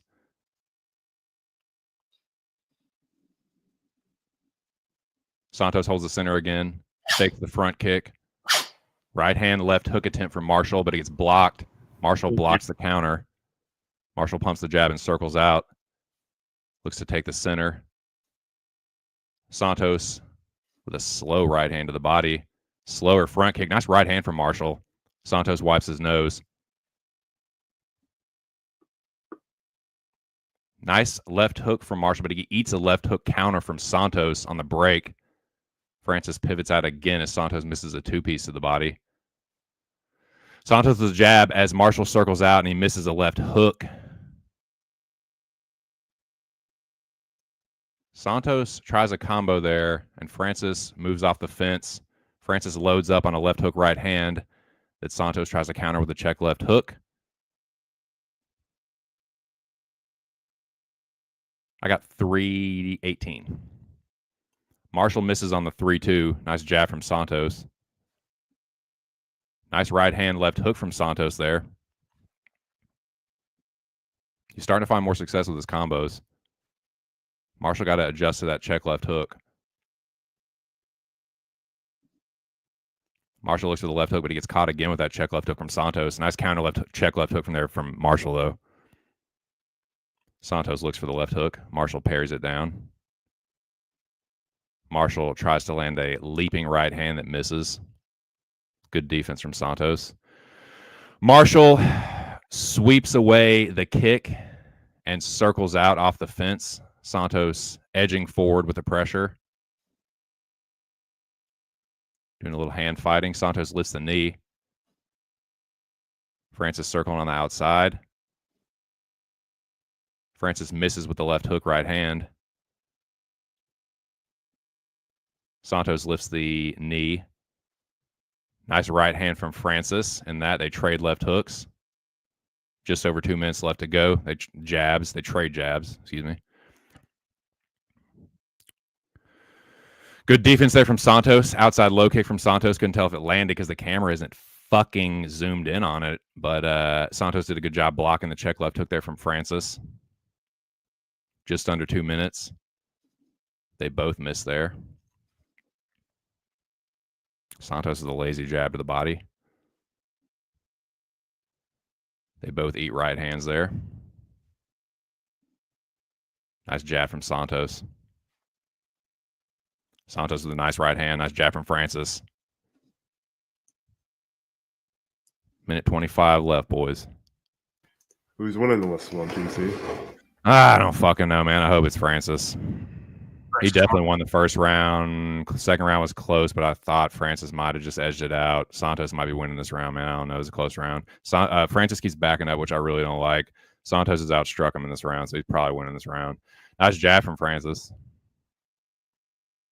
Yeah, but he might have won the first 2 rounds. I hope he did. Nice right hand from Francis. Right hand over the top from Santos. I was going to say Myron, but I said Santos instead. Nice jab there from Santos. Francis circles back to the center. Francis looks for a two-piece. Nice, it's like shovel hook left hand there from Santos, but a nice takedown from Francis with 39 seconds. Santos tries the whizzer and tries to roll, but Francis rolls through and ends up on top with 30 seconds left. You got to do something with this, though, Francis, because Santos is winning this round, man. You got to put a stamp on this round, Bobo. You can't just sit there. You better do something. You better do something, by God. You better not just fucking lay here, dude. Yeah, do something, by God. Punch him with something. Headbutt him, by God. No, I'm just playing. 13 seconds left. Not a whole lot happening. Santos trying these little bullshit punches from bottom. Francis, there's 3 seconds left. Man, you just laid there, dude. Who fucking knows, man? I hope Francis won the fight, though, bro. I think you won, but fuck, man. I don't know. I think he really won the fight. I mean, the live betting odds was like minus 1,000 for Francis Marshall.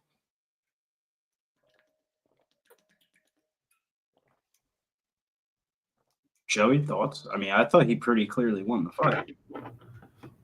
We are Marshall. I hope. But yeah, I thought he won the fight. Like, I think that key takedown towards the very end to help secure it almost put the that kind of ended in a wreck too. Somebody saying that. But Hiya. Too soon? Too soon? Too soon for a Marshall plane crash joke? Be here all week. Damn. Bad form, dude. Poor taste. Yeah, I only got him at plus 190. I feel terrible, bro. Listen to you guys talk about him all week, and then I get him as he's winning. I'm like, oh, I got to take that he's winning bet. Fuck.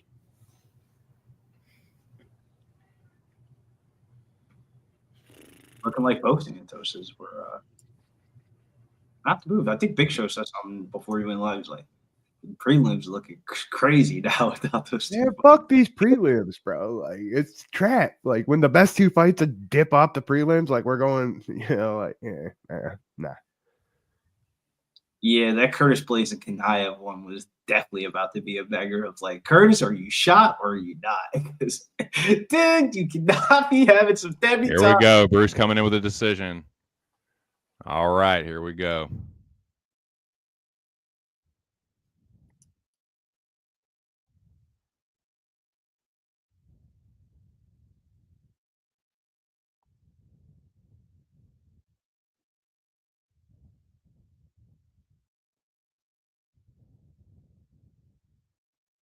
It's going to be a split.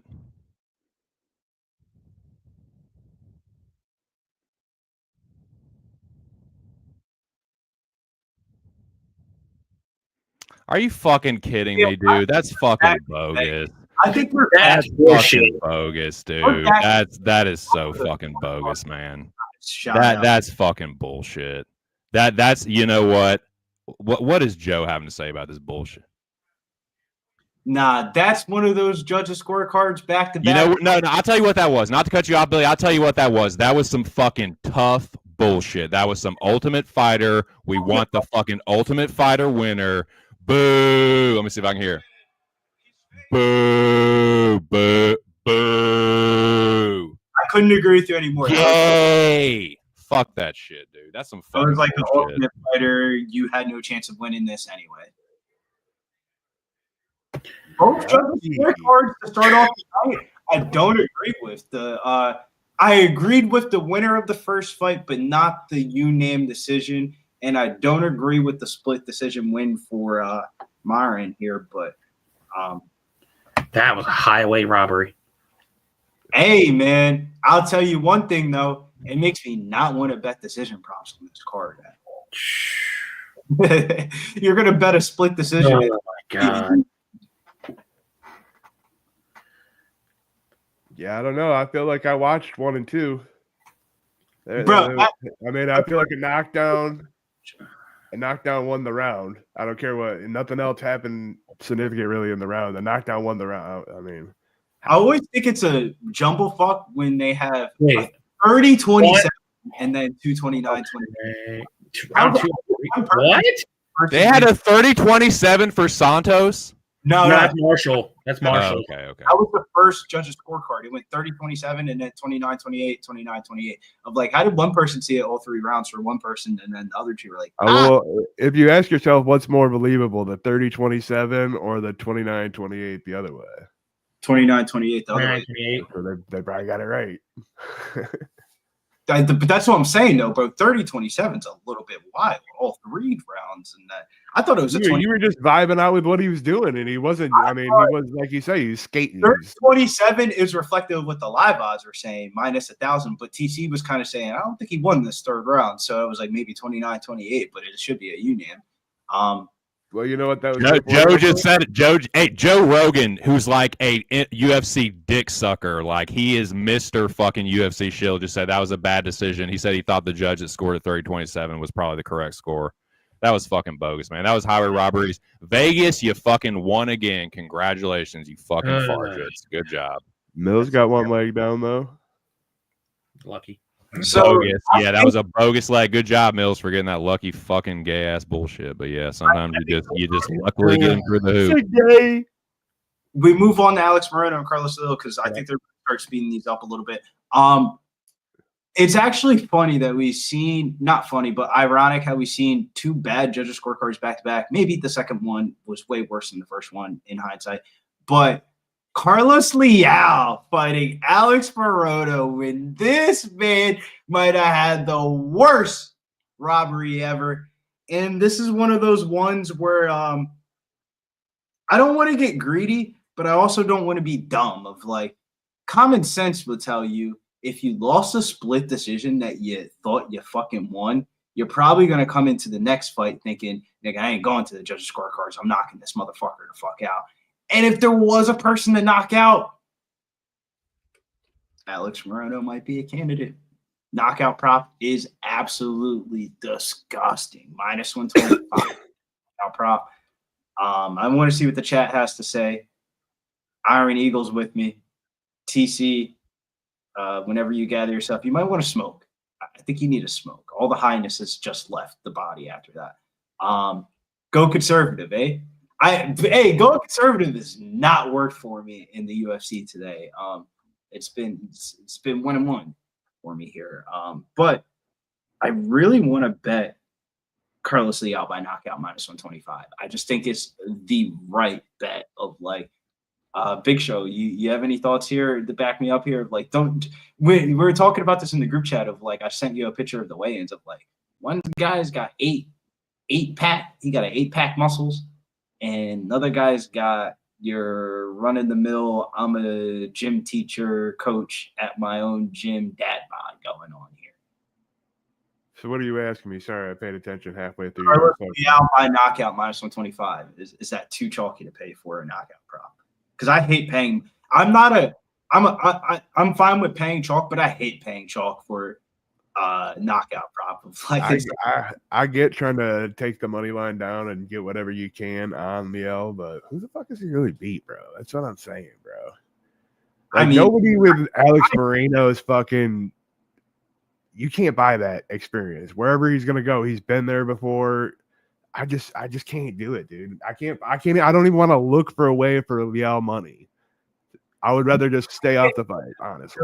When he fought in the PFL, you probably don't even remember, but he went to 2 semifinals, and the only reason why he would go to the semifinals every year because he was knocking motherfuckers out.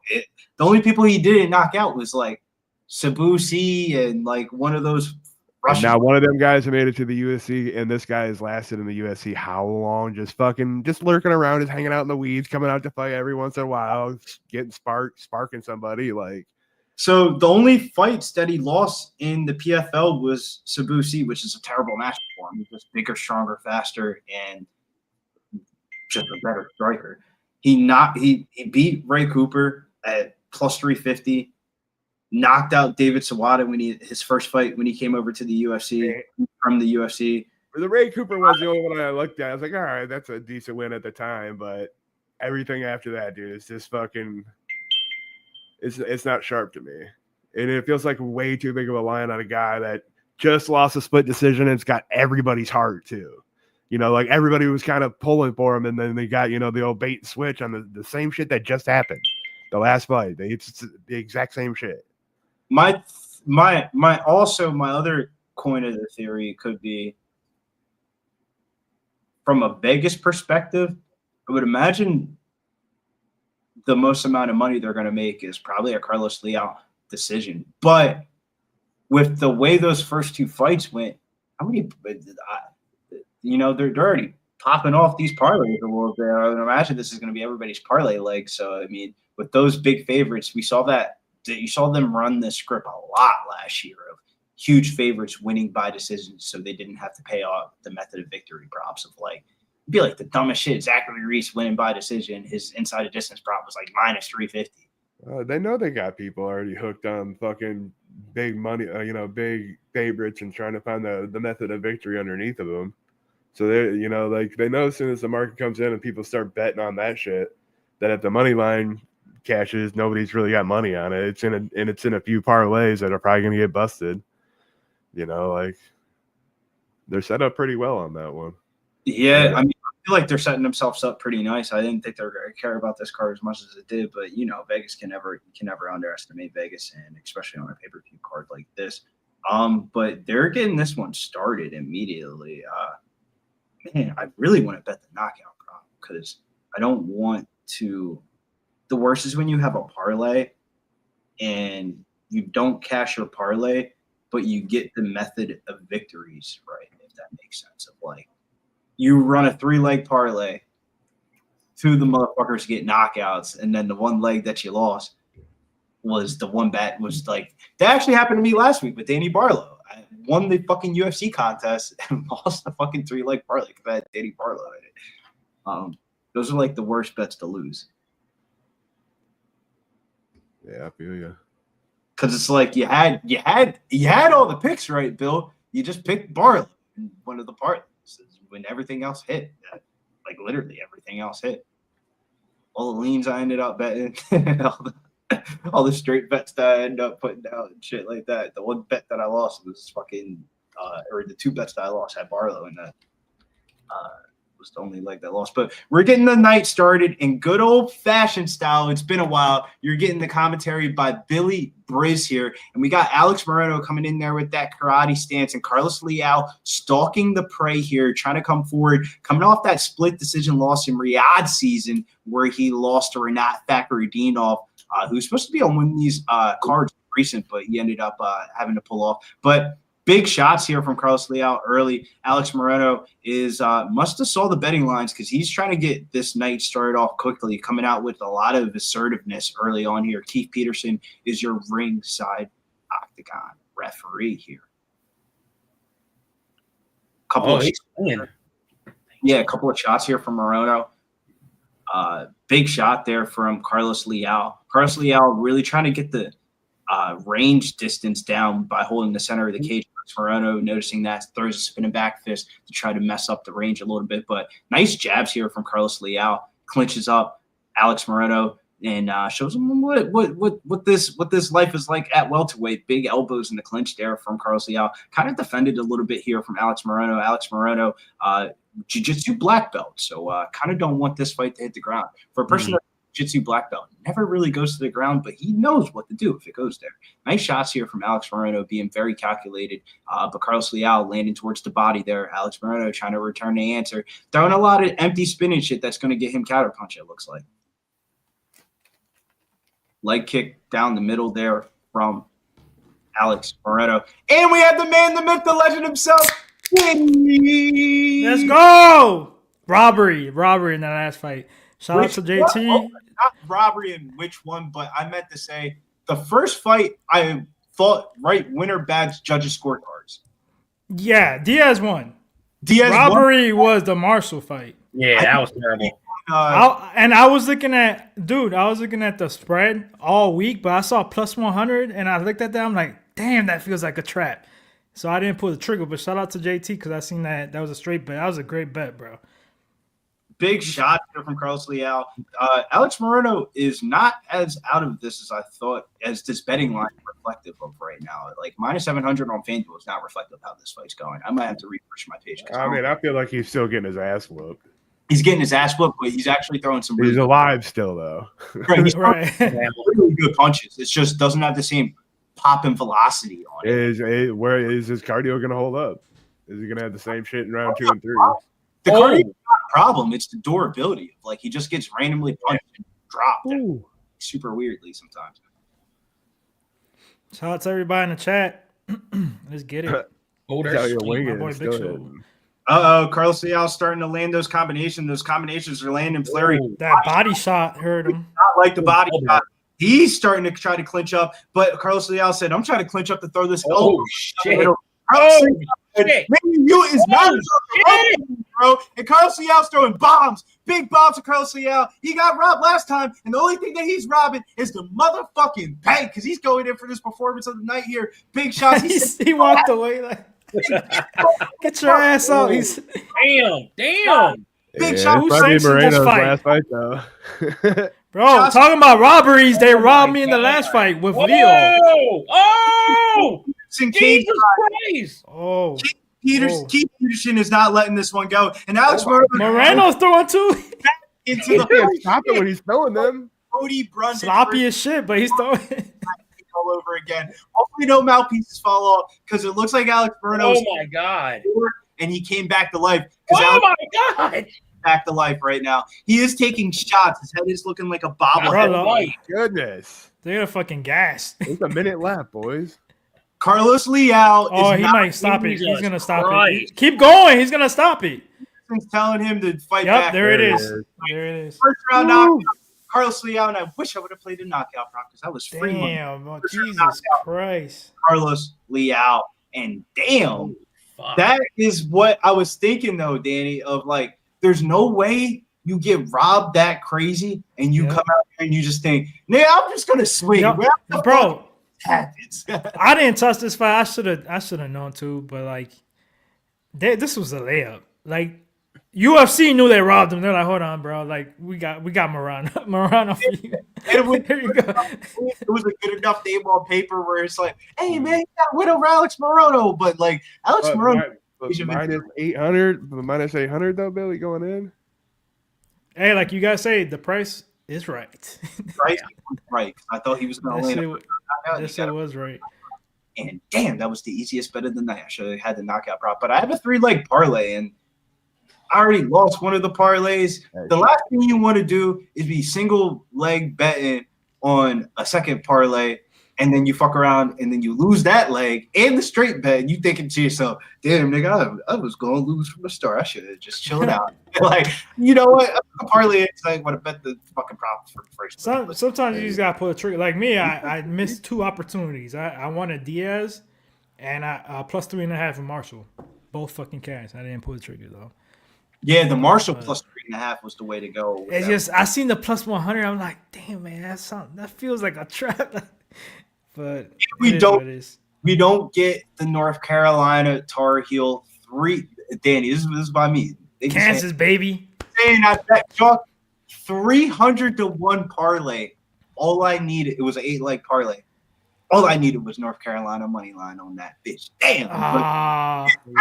Wait, how I've been spinning these off is you go for your gusto parlay, you know, your little $300, your 300 odd parlay, but make sure you take your favorite 3 legs out of it and spin it off as a 1 unit bet. So I did an alt line on the over, Cooper Flag 15.6 rebounds, and that cash. So it's like it never even happened.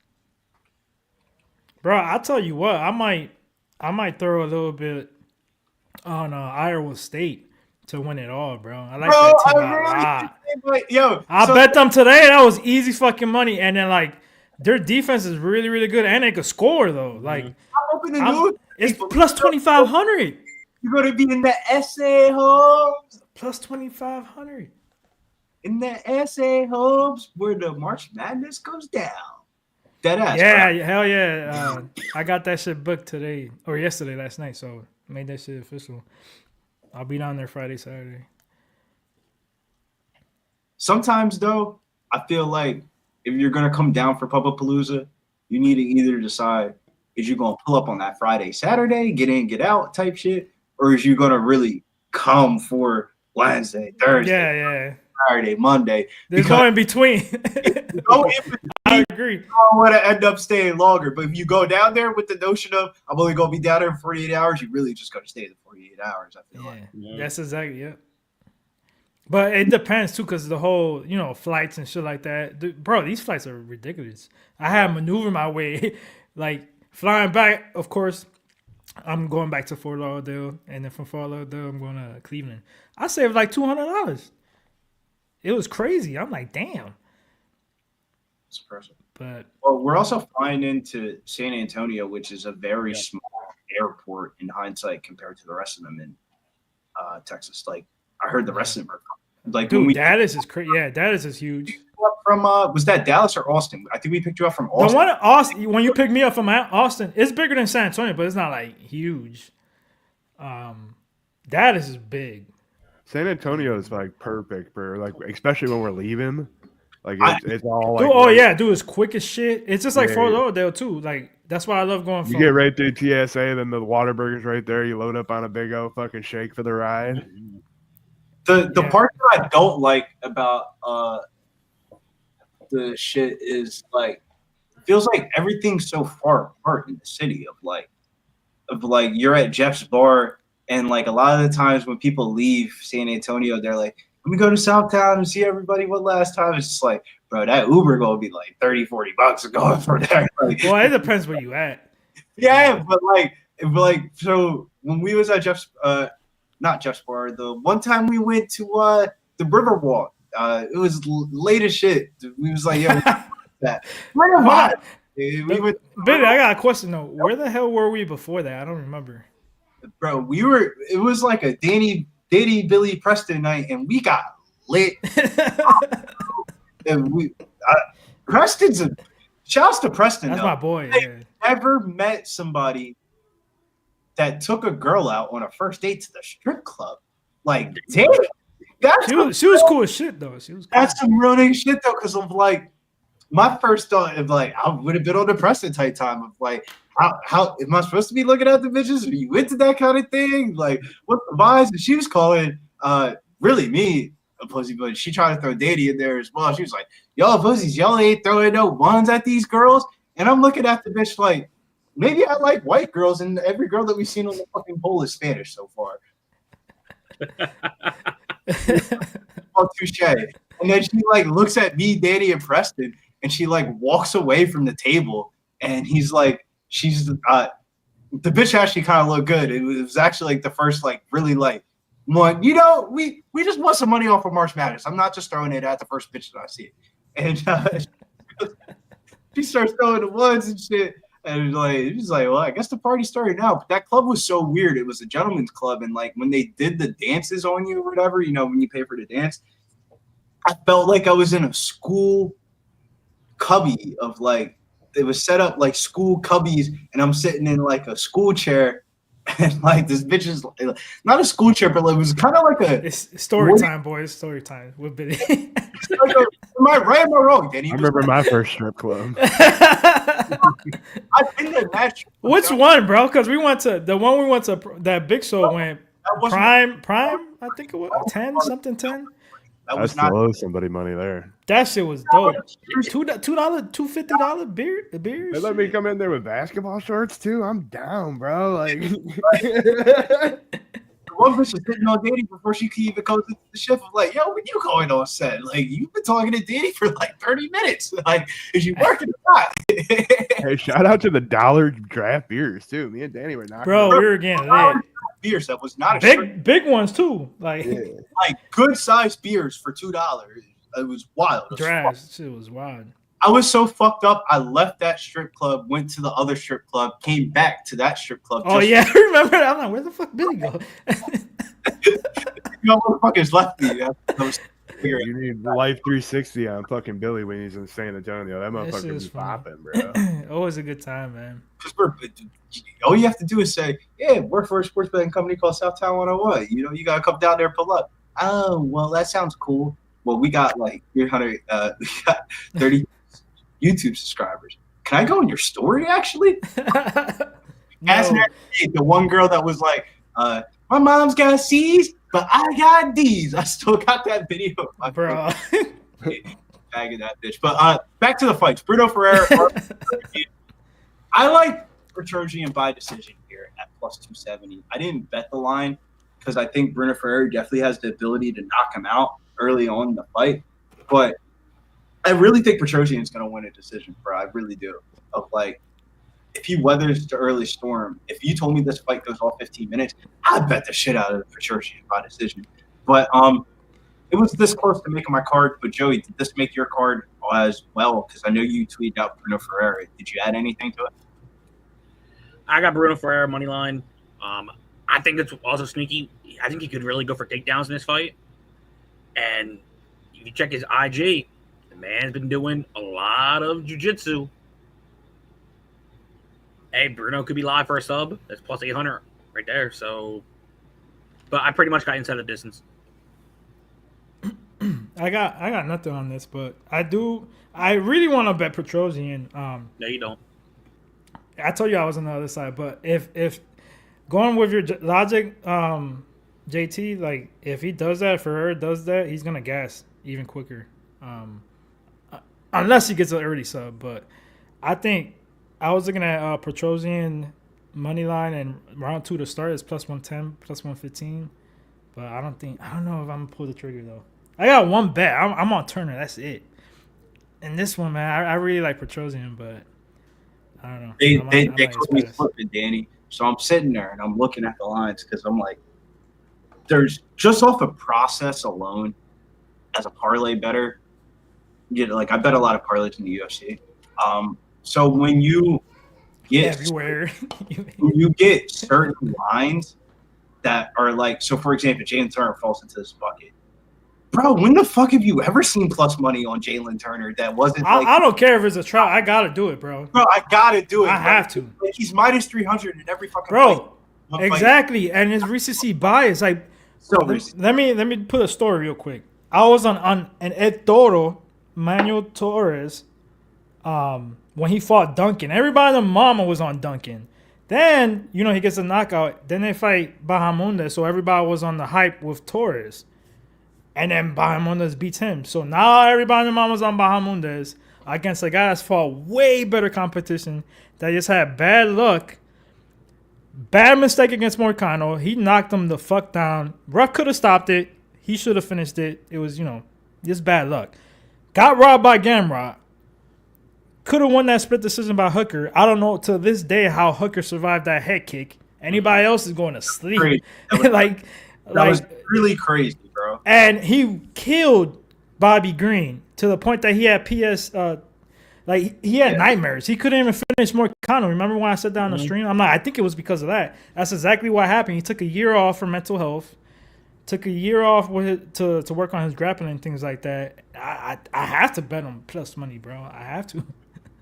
Yeah, but Danny, so right before I'm about to bet it, right? I'm like, all right, let me check the market price and all this.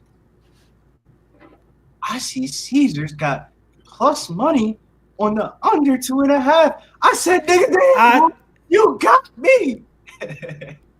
Yeah, I think that's a trap. What I tell you, JT? I'm like, don't be surprised if it's Turner by decision because he's gonna use a little bit more grappling, and he's gonna fight smarter this time, and finally he gets a decision win. But that's my little hot take for that fight. But I didn't pull the trigger. It's plus 500, but I already got 5 units on money line. I'm cool with that. I agree with you, but I also feel like, in theory, just not this matchup, just in theory, in my memory, man, bro, I can't remember about him on this where he wasn't getting fucked up. Like, anonymous, that's true, but against who? Christos Giago? Bro, like Manuel Torres was a pick'em? Like, what are we talking about here? There's a slight favorite pick'em, like minus 130, minus 140 range against Roosevelt Roberts, and that's when exactly when he murdered him. Oh my god, that kick was crazy. So like, if that's another thing too. Against Roosevelt Roberts, you get minus fucking 20,000 feet. Bahamondes gotta be careful with those kicks too, because like if Turner catches one or he slips or something, it's night. He's gonna get rear naked choke or at least control time. But we'll see, man. Hey, Kevin, I saw your message earlier. He said my mic is from Timu. This is funny. I got it on Turner 5 units. I had to pull the trigger, man. I always say if I got a dog that I'm so confident in, I don't care. Like I'm a hammer it. I had it on wrong zoo, and and then and I tell you JT, and then I have to do it with Turner. Like this shit is crazy. I love Bahamondes. As a fan, I love both of these fighters. So if Bahamondes wins, it is what it is. Could be a little bit of a levels fight for That's what I think. Yeah, Turner. there's two of them. In my opinion, one of them's gonna lose. Lucindo and Lemos, and then you got Turner and Bahamondes. One of them's gonna get taught a lesson by the vet. I just think it's Turner. But. I think so. I don't want to get too much into the fights that we have to talk about for the rest of the night. But Bruno, are you going to be here for the main card or not? Who, me? Yeah, I know you usually go. No, yeah, I'm going to my boy's house. I have to because it's my first time. He just had a baby, so I want to go see her. Yeah, it's my first time seeing her, so I go over there. And he's got a special edition rum that his dad got him. I think he was like 18 years old, so that was like 18 years ago, bro. For his, he's got 2 bottles, bro. He had one for his wedding, which we opened up a couple years back. And then he said, open this one up whenever you have my grandkid. I'd be scared to hit that type of shit, though, dude. Bro, that shit, it's way harder. Way you be like, oh, shit, this is smooth. Bah! Yeah, you're like, that shit's smooth, bro. That shit good. You got a chaser, though? And then you sitting there like 30, 40 minutes later, you're like, dude, Bro, we were so there on his wedding. Oh, my God, dude. We were drinking since 11. Huge line movement coming in on these next 2 fights here. People are feeling the dog sentiment after last week and the prelims this week. Money's coming in on Bruno Ferreira, and money's coming in on Ray Tassora. Bruno Ferreira is down to a +110 underdog, and Ray Tassora is down to +124. I know, Joey, you got a weird price tag, but this was +130 in the start of this episode on Bruno Ferreira on the money line. That money is coming in on Bruno Ferreira. Other line movement on fight, just constant 2-way action on this Lucindo Lemos line. Oh yeah, it's gonna be all. You can literally the whole night from sports books and get 5 different lines for that fight. And the same exact way for this Jalin Turner and Bahamondes line, which is so weird because the market for the fight doesn't represent. I was saying this, Danny. The market on that fight is super fucking weird. Where both of them, bro, is getting 55% of the handle and bets, so basically a slight lean, but it's drastically moving, like -134 from where it opened up at. Of like, it was -120 for Turner when it opened. They might What's up, not. TC?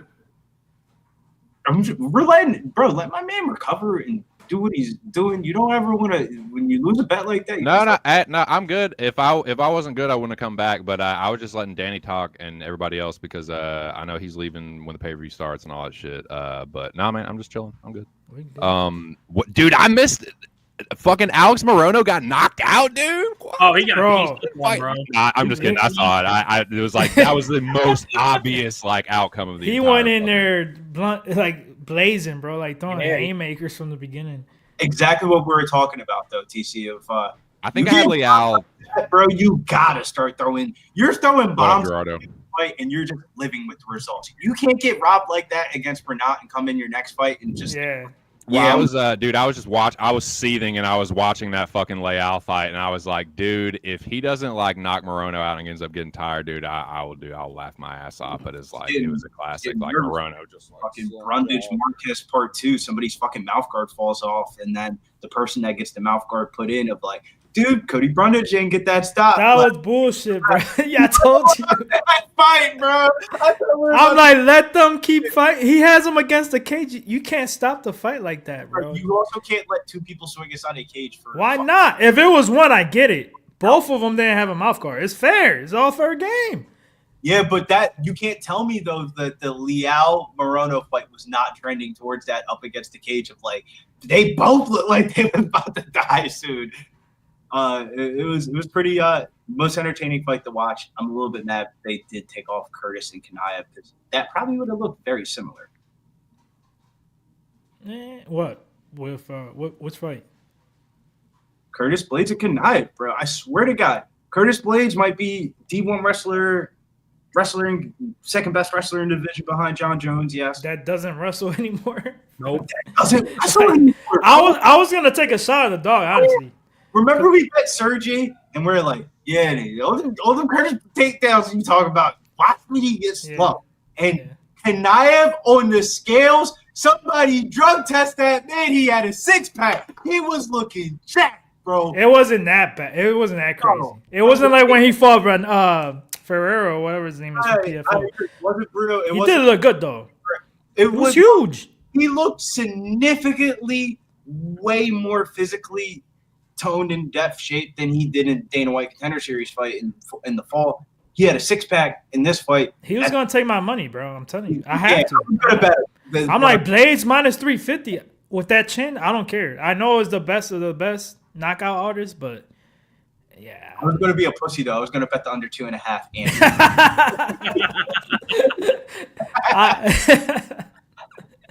I was just waiting. I told JT, I'm looking at Ankalaev or whatever his name is, but yeah, then he messaged me and I seen both fights. Those 2 fights were off. I'm like, what the hell? I think Curtis was about to wreck Buddy, but I guess he got a little tummy ache or something. I don't know. That was weird. Curtis saw that weigh-ins and he said, "Y'all drug test him." Bro, all of them look good in the weigh-ins though. Most of them did, yeah. That's what people forget. Sometimes it's always the last like day and a half for weight cut and then recovery. That's where people get fucked up. People think, "Oh, you made weight, you're good." No, the recovery too. You just don't add 20 pounds overnight and right, exactly correctly for each fighter. Yeah, especially too. It was Castaneda, right? That was sick. Here we go. Petrosian and the Hulk. Yeah. Superman versus Hulk. They do touch gloves. Petrosian in the red. Hulk in the yellow. Hulk takes the back foot. Petrosian on the front. As a fan, foot. I'm rooting for Hulk, but Petrosian, I think, is gonna win. I got Petrosian decision. That is the pick, but no bet for me, man. I couldn't parlay Petrosian. Just something felt disgusting about it. But Petrosian on the front foot here. Hulk circling on. Hulk's in the southpaw. Circles on the back on that. Outside here, Petrosian in the orthodox. Andrew Luck, baby. Andrew Luck in the ring. He does kind of look like Luck. Interesting. Yep. Interesting. Yeah. Armin switching stances. Inside low kick, Armin. Hulk in the orthodox now. Hulk switching stances as well. Both dudes switching back and forth from southpaw and orthodox. Hulk now in the southpaw, and he switches back. Trade inside low kicks. Well, Hulk's was more of a oblique kick. Hulk back to the southpaw now. Armin pushing forward. Hulk thought about a left hook. He likes that rear left hook. That's what he smoked RoboCop with. Petrosian got pretty good defense. He did get busted up by RoboCop. He won a controversial decision. They trade low kicks there. Petrosian might have checked the outside one. I couldn't really tell. Oh, shit. Holy smoke! Something must have happened. JT's always ahead. Oh, he's always a few seconds. Always a few seconds. Like ahead. 20 seconds. Yeah, he must be. Stumbled. Hard step in left hand from Hulk, and Petrosian's rocked. Hulk misses with the left hook, right hand over the top. Petrosian circles back. Joey's far ahead in this one. Way ahead, bro. Like 15. Yeah, When I'm at going to refresh and see what's up. Yeah, I'm at 3:11. Oh yeah, you're like 7 seconds ahead. Yeah, me too. I'm with No, that's what's up though. Joey does a good job with the reactions. As long as it's not I like that. Yeah. Not spoiling what's happened. That's all. Right. I like that. You don't say anything. At least like you scream. Nah, Joey's because we used to have somebody that would say something opposite that was going on. I'm like, what the fuck happened? Yo, it was the worst. Take a panis. Fucking calling and saying, "Yo, you knocked him out." It's over. About bro, he called a home run that got caught, bro. TT, bro. You have never fucking done, knock on wood. It's fucking dude. That didn't fucking happen in the fucking fight. Like, I'm just doing my best. And we had a penis kick that stopped the action. It looks like we got another one, boys. Scrotum sacks getting fucking cracked, dude. Come on, Andrew Luck. What the hell you doing? Bro, no fucking twig and berries is safe. God damn. Damn, right in the middle. Shin to the fucking scrot, dude. Fuck. Minus 195. Hulk was like, he put his hands up real quick, like, hold up. Wait. Yo, Nate knows exactly what I'm talking about. Yo, you have a parlay going. You like, Yo, Nick, bro, shut the fuck up, bro. The under did not hit, man. Bro, that's what makes it worse when you got a bet. And, Yeah, Literally in the Discord, he literally called a walk-off home run that was caught. Yo, they took a point. they took a point? they should take a point, bro. Not after the last Trying to 2 ruin it, but holy shit. both main events in the last 2 weeks. I thought I was going to give him one more. Damn, that's crazy. That did not take long. That's why. Damn, that's huge. Because Petrosian gets a high kick block. Hulk pushes this forward. could be a 10-8 if Ferreira wins this round. All the draw bet they're betting right now. These dogs are barking. Armin holds the center. Hulk wings a right hand over the top. Armin with the counter right hand as Hulk pushes forward with the outside low kick. Armin gets another head kick blocked. Hulk pushing forward. Armin thought about a knee. Hulk with a body kick. Armin thought about the right hook. Armin in the southpaw now. Hulk backs up. Bouncing. Karate do style. Oh, Armin almost caught him with a knee. Hulk pushes forward. Armin uses the whizza and keeps himself upright. Hulk tries to tie plume, but Armin shucks him off. 215 for me, boys. Armin with an outside low kick from the orthodox. Hulk in the southpaw. Hulk with a counter right hand over the top, but Armin holds his ground, lands an outside low kick. Hulk switches stances. Armin in the southpaw now with an outside low kick from southpaw. That was a rear outside low kick from Petrosian there.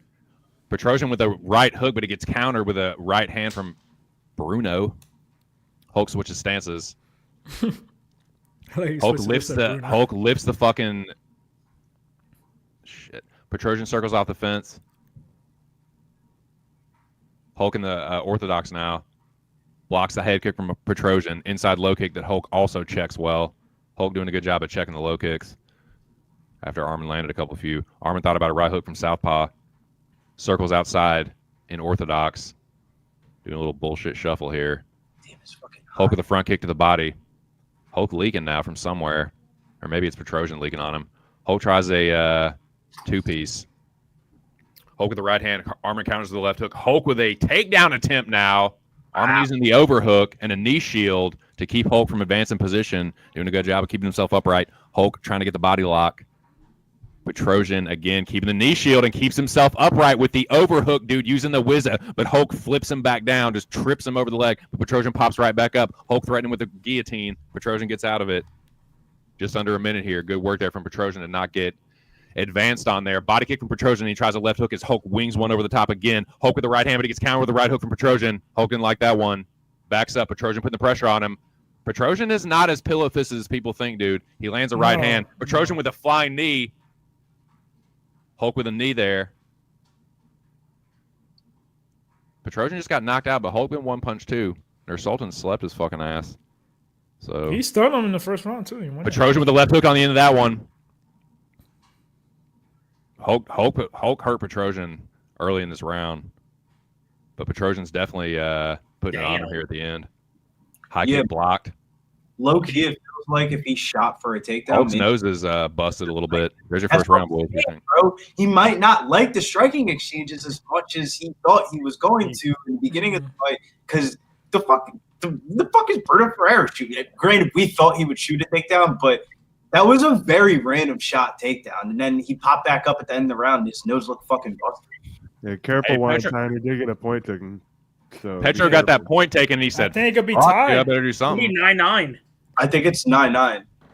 Yeah, that's why I was saying, like, he could still, it could be a 10-8 if he won that round, but I forgot about that he got the point taken. Yeah, I wouldn't want to live bet, Marmon. Nope. I wouldn't want to live bet. Hulk did rock him at the beginning of that round. That I was kind of probably the want most to, significant bro. strike of the round. You know? Damn it. This fight's destined to end in a draw. Draw if anything, yeah. Draw if anything, because it never happens.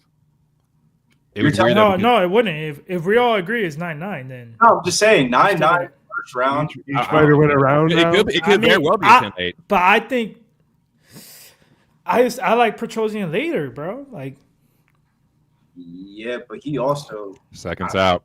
I'm gonna stay There we away. go. But but you're paying minus 142 on the live line for a person that's already got a point deducted. Like I just can't do it. Like Second round starts. They do touch gloves to start the second round. Petro in the southpaw, Hulk in the southpaw as well. Mirror stance on each other. They trade right hooks. Petrosian gets a high kick blocked. Hulk faked the level change. Hulk was the one that went for the takedowns in the first round. Outside low kick for Petrosian. Switches stances. Hulk pushes forward. Armin eats a side thrust kick to the shin. They trade right hooks again. Petrosian on the back foot. Lands a nice jab as Hulk tries to counter with a right hook. Petrosian lands an outside low kick and blocks a right hook over the top from Hulk. Hulk switches stances into southpaw. Eats an outside low kick from Petrosian, who's now in the southpaw as well. Both gentlemen switching stances back and forth, circling. I think Ferreira's eyes closed. Petrosian trying to shuffle. He's taking some fucking damage, man. His face is fucking been cracked by Petrosian more than a few times in this fight. Petrosian pushes forward, gets himself off the circle and on the outside of the fence. Little routine he had going. Hulk with a nice jab there. Petrosian tries a combo, but it gets blocked well by Bruno Ferreira. Petrosian thought about lifting the leg for a kick or a knee. Nice jab from Petrosian from the southpaw. Hulk looking for that big overhand, but I think Armin's starting to time him with some of these counters. Body kick from Petrosian. Petrosian works his way into the fight, and he'll when he starts getting into a groove. Right hand over the top from Hulk, and he slips a right hand from Ferreira again and ducks under another one. Nice defense from Petrosian there. Inside low kick from Petro. Yeah, he got left hook to the body from Hulk. Hulk tries the leaping left hook, and Petrosian circles out. Petrosian getting a really nice step in left hook from Hulk. That cracked him, but Petrosian ate it pretty well. Nice right hand from Petro there. High kick gets blocked. Hulk tries a double leg and gets shucked off by Petrosian, who literally just throws him into the fence. Telegraph take knives. Bro, he's literally he was like, that was a fucking mongoloid Hulk takedown attempt there. Fucking Petro, nice jab. Petrosian does the takedown attempt initially, but then the Hulk stays with it. Petro with the get-ups, and he runs out and circles back to the center. Bro, he's throwing 1-2 punches and just running outside of the. He circles out, circles out. Go back in the middle, bro. That was a wild overhand. Petro gets the high kick blocked. Biddy, they said, what flavor is an outside low kick. cooler? Petro presses forward with the left hand as he steps through into southpaw. No wine. Iced tea. No nice wine? right hook from Petrosian there. Lead right hook from Petro from the southpaw. The stance switching I thought was initially giving Petro a hard time. I think it's starting to give Bruno a hard time. When Petrosian switches to the southpaw, he's starting to land a little bit. And Hulk, and now Armin is in. Well, he wasn't orthodox. He eats a left hook, though, from Hulk. He's still got to be careful. He ducks under a right hook, and he circles out. Gets on his bike, and he's up out of there. Left hook to the body from Hulk. I like that. Hulk is definitely getting tired. It's starting to look like an Armin fight.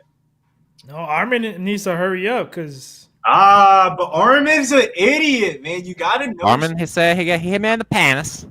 Live betting line, -310 on Armin Petrosian. Hey, left hook man the pound. I hit him on the fucking. That was close. Root. Yeah, it was like the hit. I don't know. The pelvis. It was like a pelvis punch. That move, take the foul, even if it's not a foul. It was a very short. Well, maybe he's getting the. He does this again. You take a point from him. Nice step and jab from Armin. Hulk slips the high kick. Just barely. Hulk blocked that one. Nice body kick from Hulk. Got right up under the ribs there. Right. Hulk with a.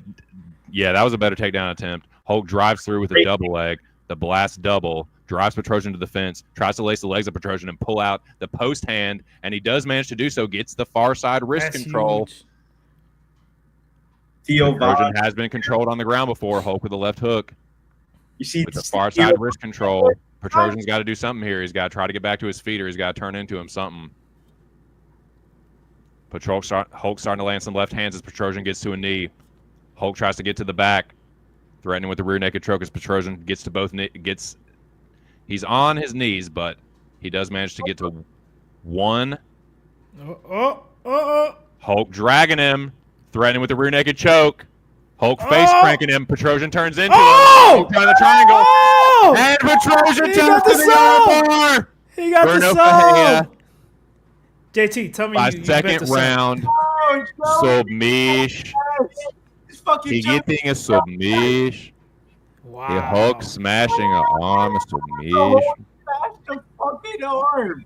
He Hulk smashed the arm. That's why you don't parlay Petrosian. So bullet dodge. That's why you don't parlay Petrosian.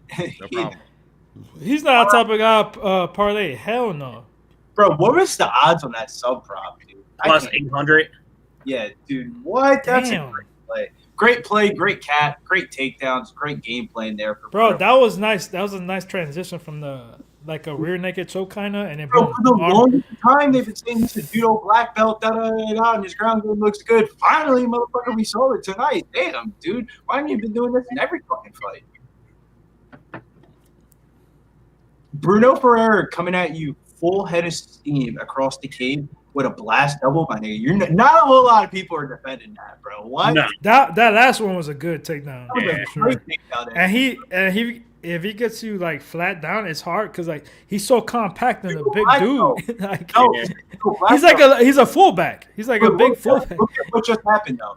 Armin got up to one knee, got up to his feet, judo black belt, flipped him back down to the ground and went straight into a rear naked choke. Rear naked choke, and then That's a great game plan of like these people are going to try to get up, obviously, because they got taken down to the ground, and that's where his biggest advantage is. Bro, then he transitioned to the armbar. Yeah, when Armin turned into him, I was like, oh, he almost got up out of there, but then he Give me that arm, bitch. he went triangle and then turned him over and armbarred him. That the way that shit was, he was gonna break that shit, bro. You better tap. The coaches said, this is not the game plan we went over. You swinging bombs like the rest of your fights, motherfucker. Blast double. And you said, okay, I'll do it. And he did it, and he won the fight. Sometimes you listen to good coaches. Yeah. Sometimes you make good. JT called it though, man.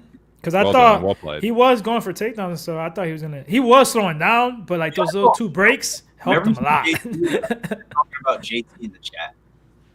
Shouts to Joey though with the fucking that was the flag planner. That was a former flag point. He was flag pointing against a boost. But hey, I told people I did it on Tuesday. I posted the Hawk is back. Yeah, that was a bad look, bro. I ain't gonna lie. Yeah. That's what made me just like chill with this fight because I'm like, at first I'm like Ferreira, but then I'm like, nah, I really like Petrosian. Because then I remember that I'm like, this motherfucker got sub by a boost. The second round, I'm like, Low key, I don't let that factor in. No. It did factor in for me for that too, Danny. Of like, damn, man, we just bet. No, that was just a straight pass for me, but Nice show of respect there at the end between good shit. fighters and I was camps. rooting as a fan. I was rooting for him because he's more of a guy you want to root for. He's more Shouts to Oli. he's just better for the sport. You know what I'm saying he could get knockouts, he could get submissions. Petrosian's a little boring. I agree. Shouts to Oldie for the gift of Post Radio membership. Yes, so fine. Bruno won via arm sub or arm triangle. Shouts to Joey DFS. Sure follow Joey DFS over on X and IG because he gave it out to you. Yeah, he got armbarred. Another dog on the prelims tonight, though. Mm-hmm. It should have been. How many is that? 2 or 3? Should have been every dog on the prelims. It should have been. Yeah, Marshall should have won. No, not Should have definitely won. not Morono. Yeah, man. Come on, bro. He got- He was yanking. that was a it. sacrifice lamb right there. Sacrifice. Morono got robbed. He Arm. fucking Oh. Ooh.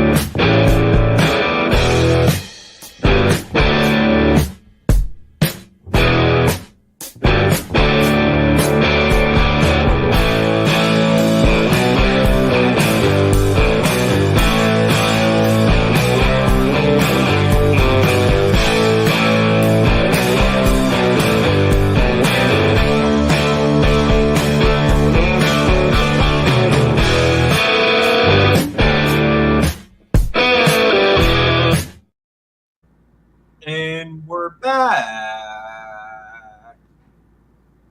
Prelim main event now, which is kind of ironic because this is the fight I was looking forward to the most from the prelims. Joshua Van versus Ray Tasnora. So I'll tell you the difference between Ray Tasnora and Ty Tasnora. Ty Tasnora is a better submission artist. Ray's a better wrestler. Like comes from that wrestling pedigree. Will Josh Van continuously drop another first round UFC fights like he does in every other fight outside of the Charles Johnson fight? That's for us to decide. What do the boys and what does the panel think about this one? Because I almost got close to the window with Joshua Van to win and fight to start round 2. I didn't know. I got no bet, but my pick is Joshua Van. Same, copy paste. Van is the pick, no bet. I think I picked Van by second round knockout, but it could be Van decision, could be Cerise sub, could be fucking, I don't know. Josh Van decision for me, though. Or no, second round knockout, sorry. Yeah, I pretty much agree, but I was kind of back and forth on this one. I ain't gonna lie, because I'm gonna wait. I think we could get a spot to live bet it after the first round. Because Sorora, he's legit, bro. Like, everybody, he gassed. Y'all remember that fight we were on the panel against Hernandez? That pace and those fucking scrambles were crazy. Yeah. Anybody would get tired. The only bad thing I don't like about Sorora is that he's too aggressive with the submissions, gives up position a lot. But I like him on the feet too. Like, his strike is not great at all, but I like him because he's got the karate style, in and out fast. He just hasn't fought nobody, bro. I think Van's gonna have trouble though in the first round. So I'm hoping he loses the first round so I can jump on live. But yeah, I'm with you, Bitter. I was thinking the same thing. Van to win in round 2 to start, but I think we could get better. Do you think we get a better live line than -120? We could. If Surreal like almost subs him or something, because it's fucks him minus up. 142 plus 120. If Surreal wins round 1, we're gonna get plus odds on Van. But you know how the live line goes. When somebody defends the first takedown, that live line just goes crazy. Yeah, if that happens, then we're cooked. Like, he's cooked. Yeah, like Myron just defending that first takedown from Francis Marshall, that live line went up to like minus 450, 500 off of like one takedown defense, and then after he secured the first takedown, it was like, yeah. Because I was also looking at Sasura plus 3.5, but it was like minus 140. I don't know. I'm always looking at those now since I hit that hazard at one easily. But that was minus 120. I feel like that was like perfect. Yeah, I can't wait to bet those when we go down to Publipalooza and I load up some money on Bovada because I don't know why FanDuel doesn't do that. Maybe because they need to add that shit on FanDuel too. Yeah. But what I was saying to the boys earlier was I think there's like a law for like a betting law or whatever that for spreads. No, not for spreads. For like UFC of like, you know how like some books. So on FanDuel it'd be like them to win and fight to start round 2. On DraftKings it'll be like them to win over 4.5 total minutes. It's the same exact. Yeah. It's the same exact bet. It's different wording. Yeah. And Bovada does the thing where they literally copy and paste the same exact FanDuel fight specials that they have in there of like, this person to win by decision or the other person to win by submission and reword it differently, and it's like the same exact problem. They just try to be different. And that's what makes me think there must be like a licensing agreement thing to it or something like that where you can't just like copy and paste the same exact problem. They just want us to work harder, bro. Like I told you, sometimes those same game parlays are a little bit better numbers. You just get money line, round 2 to start, you get plus money. But if you do it the original bet, it's like minus 115. And I'm like, why? I've been peeping that. That happened to me in the DDP main event a couple weeks ago. I like manually put it in there and it was like 5 cents better. And I was like, well, that's gonna be my position. Bahamondes is getting more steam. Jalin Turner up to a plus 120 now. Yeah, dude, I'm so tempted to throw another unit, but I'm not disciplined. So my thing is this though. Back to the Joshua Van Ray Tassawara fight. How do you guys feel about the overs in that fight? I mean, over 2.5 minus 156. Fight goes to distance minus 148. Or do you think it's worth dog shot? I don't feel strongly enough about the outcome either way on this one. Honestly. I'm leaning overs, bro. I really think this could go a decision because everybody. Don't get me wrong. I really think like he could get a knockout in round 3. I think round 3, Van can, but I don't think he gets subbed. I think there will be like a scare or two, early in the fight, but it's a tough. This For me, it's a tough fight, man. I really think Rand's gonna win, but like, I could definitely see an upset. It's a market for this fight. When I'm reading off these VSiN lines, these are like domestic books. JT, what up, my guy? It's been a minute. Crazy line. So, Danny, this is what made me not want to bet Joshua Van. This is what I wanted to The talk line moving too. That's what. Bro, 79% of the That's what I'm saying. best. So, for example, in hindsight, there's more money. There's 79% of the handle on Joshua. There's more money on Joshua Van handle wise than there is Mauricio Ruffy. That's wild. Wow. Everybody in the mama's a Van. That's what I'm saying. Bro, everybody. And I'm like, this dude. And the line went down 50 cents. Betting philosophy 101 tells me the underdog should win, or like the underdog. Like, I keep saying this. There's a difference. I was telling JT this. I always say this. Like, I'm like, as a fan, I like both of them, but I'm rooting for Van. Betting wise, I'm like split on this fight. Like, yeah, I can see a close. I think this is gonna be a close split decision. Like, and if that's the case, I want to be on the dog side. And like I said, plus 3.5 is minus 140. That tells you right there. I mean, I don't know. I think when the underdog on the spread, how much is split? Minus on the. So, chat, remember this. If an underdog is minus on the spread, they're telling you that fight's going to go to a decision. If the line's minus 140, bro, not even like line's plus 100, like the Francis Marshall spread plus 3.5, that was plus. They're scared that they might get knocked out. Yep. Minus 120 was Nasrat when he fought. They were scared they would yeah. knocked out. Kevin, what do you mean? No, I'm telling y'all why I'm betting. Everybody, if you're betting while I'm betting, that's on you. Always hail at your own risk, boys. Every man is responsible for his own you. wager. You're gonna see the same fucking reaction from me because I'm betting my own money. If I lose, I'm gonna be fucking mad. Like, that's why I literally had to like leave the stream. I was like, nah, I just gotta go fucking. I need a minute. But yeah, dude, it happens, man. But the live line in that Marshall fight was crazy too. He was like mine. You had so what bet you had? You had Marshall. Live. Yeah, I bet you got Marshall. robbed. Yeah, bro, you got Marshall money. Great bet. He, like, great bet, but last Monday. Like, I've got a couple bets I probably shouldn't have. It's like the dry cleaners, dude. I was telling these guys that I was looking at that plus 3.5 all week, but I saw plus 100. I felt like it was a fucking trap, and it wasn't. That was easy money, like literally. That's what you might need to do a little bit is like allocate maybe 0.75 of a unit on the money line and just that little quarter of a unit on the spread because you got fucked on a lot of these judges' scorecards. No, I'm really like now I'm hooked because my first one ever I had Nasrat, and I'm gonna play that like when I think it's a big underdog that has a chance to win. I'm gonna do that. I'm gonna play that 3.5. And then sprinkle the decision because you're gonna get like plus 300, 400, 500. So, yeah, I think that's the way you gotta attack it because like TC bets like 2-3 dogs a week sometimes, and like if one of those go to like if all three of them are going to like very close decision, shit, you have the spreads. Those are all beat. Con Clips, shout out to you, bro. I'm excited. I think he's going to San Antonio, so hopefully I'll meet you in person, bro. I know he's got a big ass bet on Pereira. Dude, yeah. The Pereira scares me, bro, because I one of my historical stories. There we go.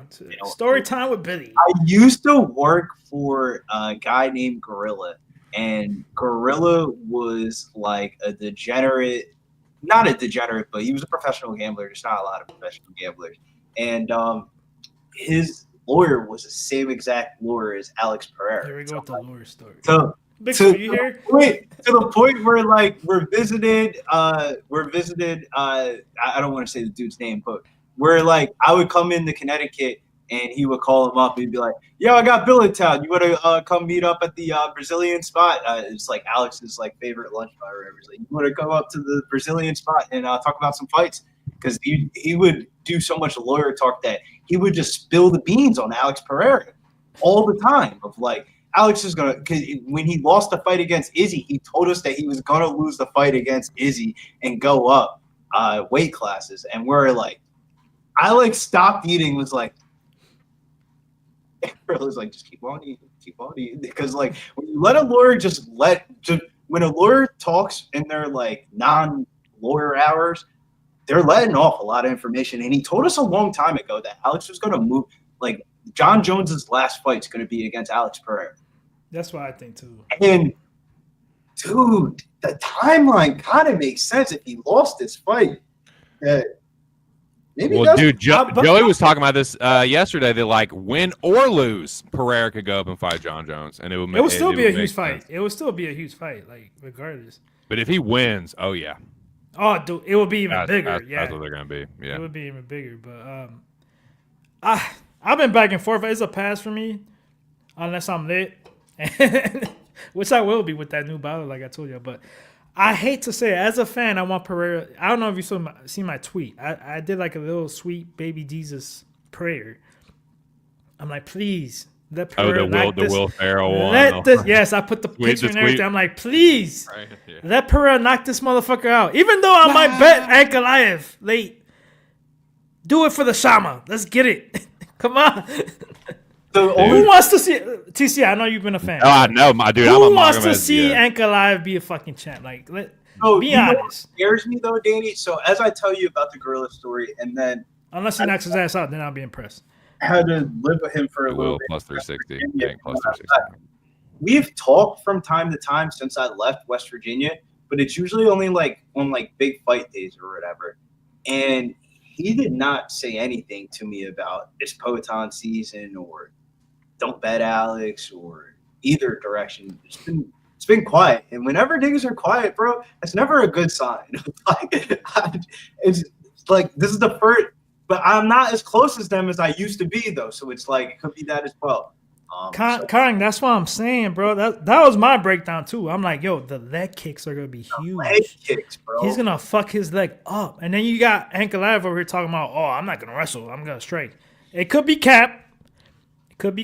But add into if you've ever parlayed Ankalaev, by the time you get done and they read off the decision of the fight, you think to your head, damn, how the fuck do you make my parlay? Honestly, he didn't wrestle in that Jan fight until he got his leg fucked up. He got, bro, I had a bet on Ankalaev. He'd be like, oh shit, that fucking hurts, and then boom, just like. Please tell me you were doing the same thing I was. I was screaming. I'm like, take down! I had a bet for Ankalaev. I'm like, what are you doing? Yeah, and I think his coaches were like the same thing, but either his leg was so bad, bro. Like he got knocked down. It wasn't counted as a knockdown, but he like fell down because of the leg kicks. Like one of those ones though, Danny. He fell in love with his hands. He got that.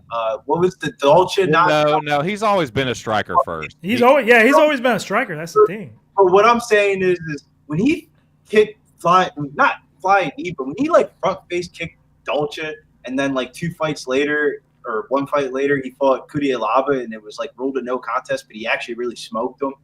He probably was like, yo, these motherfuckers can't swing with me, man. And yeah, I feel like when he blends everything together, it looks so much better. But that's just me being a better, and it's a little bit. No, that's what he needs to do. If he could do everything. If he blends it, I'm passing.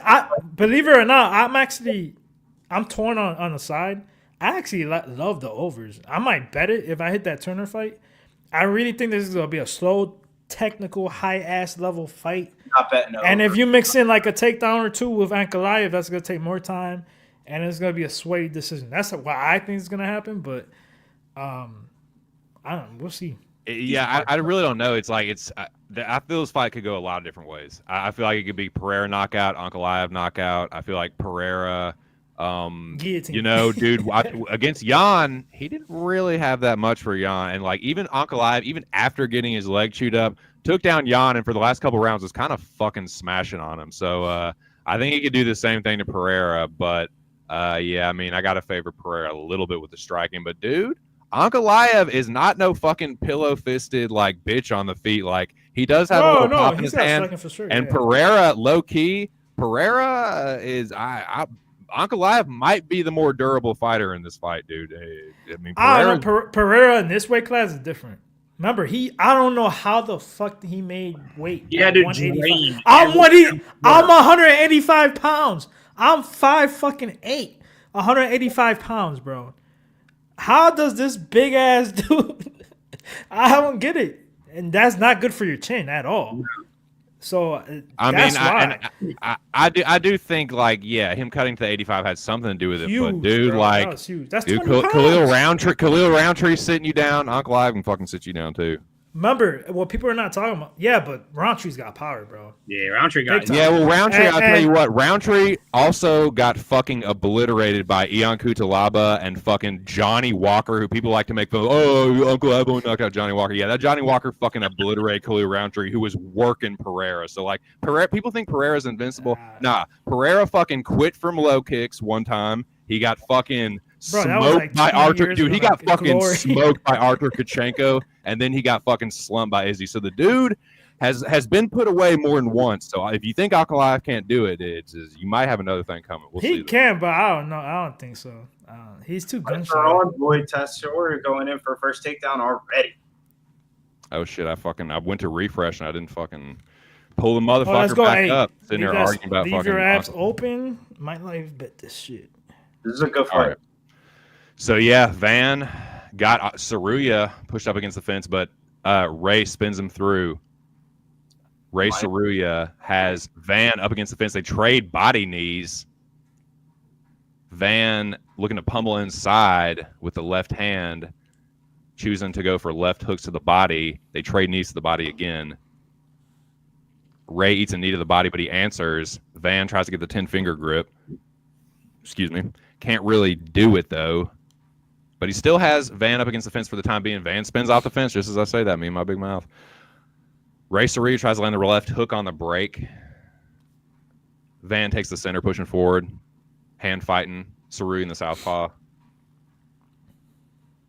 Van looking for the counters. Van usually takes his time in the first round. Saruya trying to get the grappling going. Outside low kick from Van. It's countered by Saruya. Van with the right hand, left hook. Saruya circles out.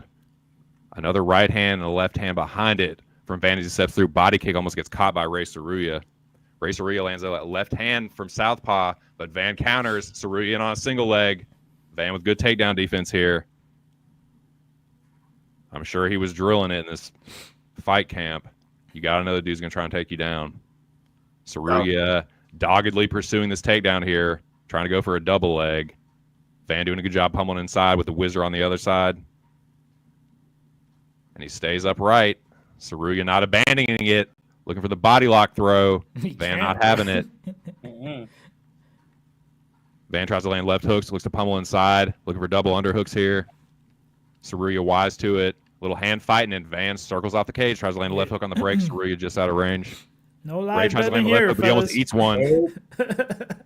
Yeah, minus 430 already. God damn.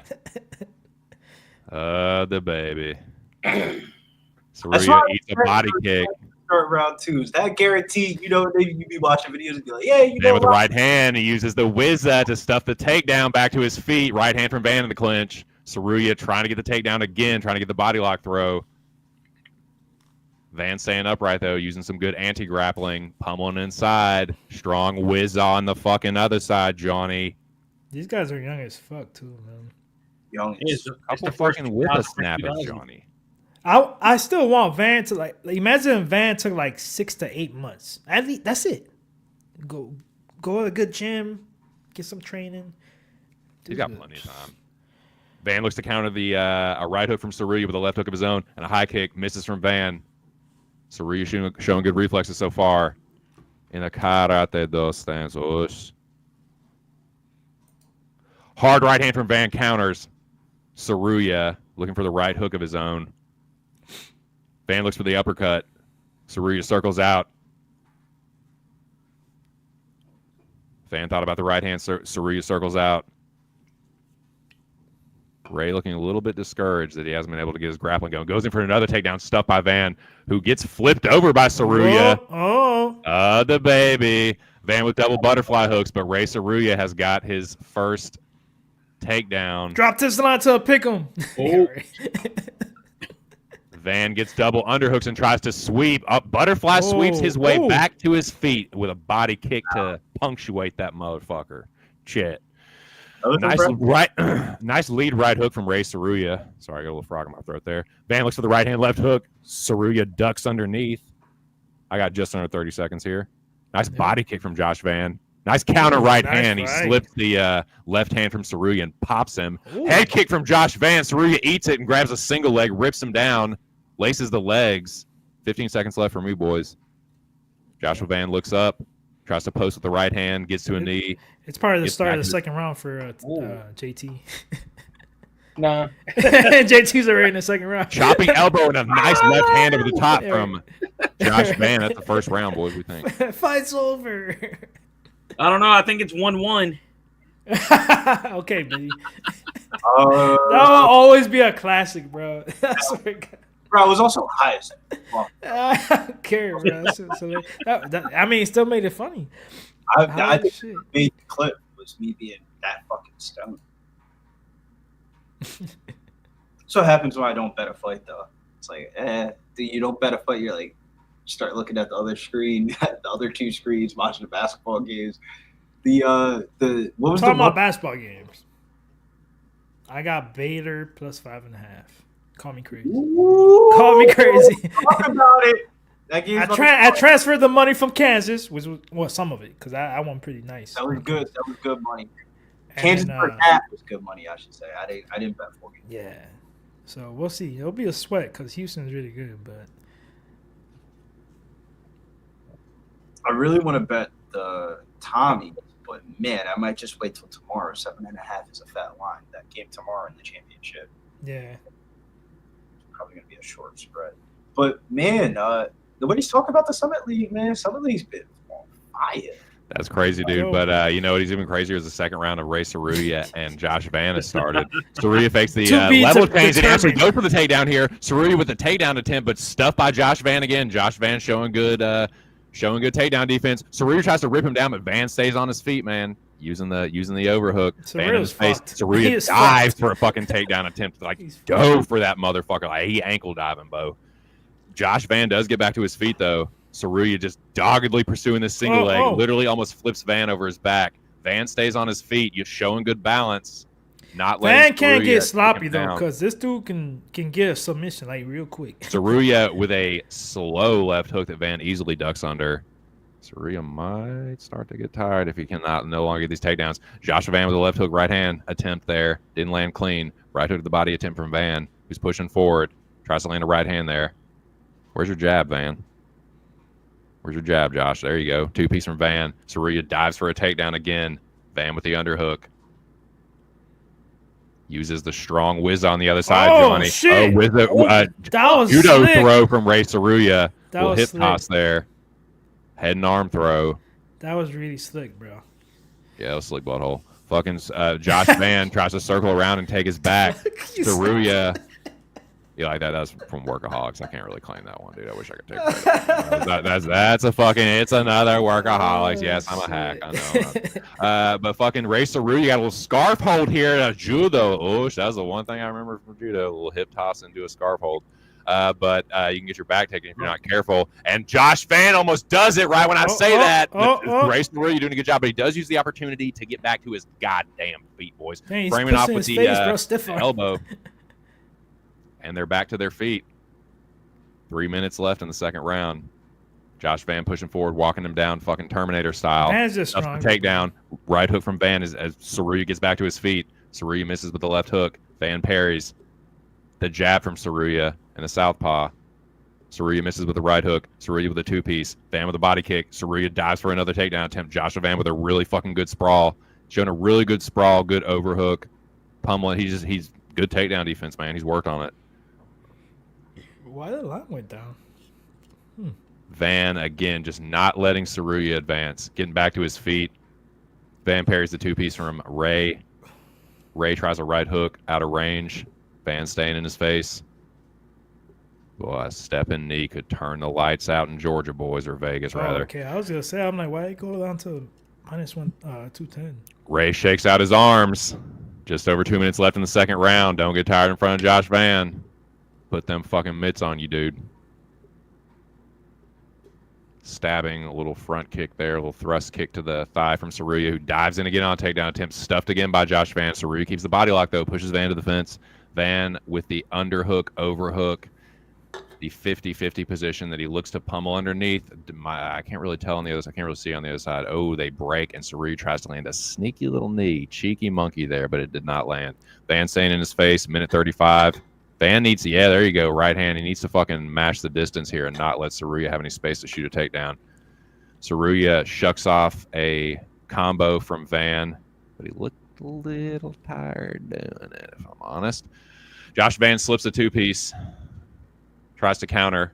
Nice counter left hook from Josh Van. I got a reaction from Saruya. Right hand left hook from Van. He's saying in his face. Saruya thought about a takedown. Front kick from Van. There you go, Bo. There you are. Aaron the dog. Woo! There he is. Cheers, Aaron. You're Welcome. just in time. Just in time for my We retarded. Ray Saruya try his 95th takedown attempt. Van pummels underneath, though, gets double underhooks. About to toss Saruya. Aaron the cat. What's up, my boy? Oh, yeah. Ray with a spinning back fist attempt.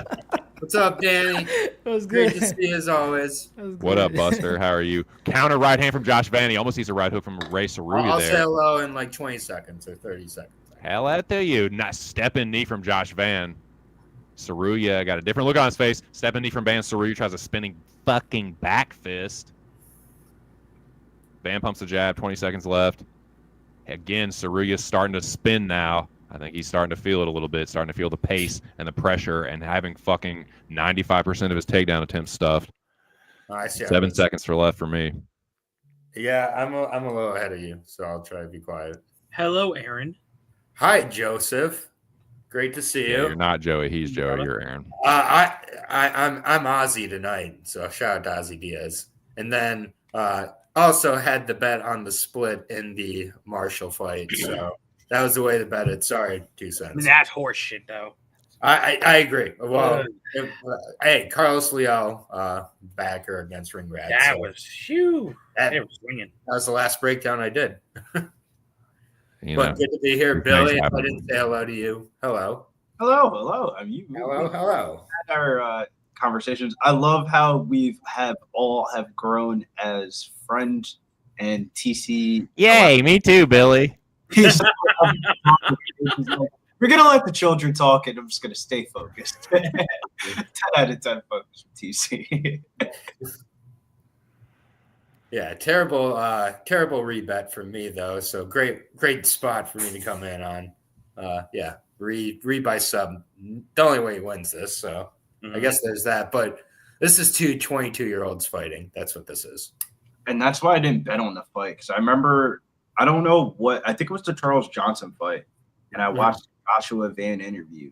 He was like, yeah, I came out the bar with the homies, and my manager called me, and I'm like, oh, shit. And he calls me, and he goes, you want to fight next weekend? I said, hell yeah, I'll go make some money. And I said, yeah, I'm not betting on Joshua Van against Charles Johnson. Yeah. What ended up happening, he ended up getting fucking mollywopped in that third round, and I was like, that's the exact reason. I can't be fucking with.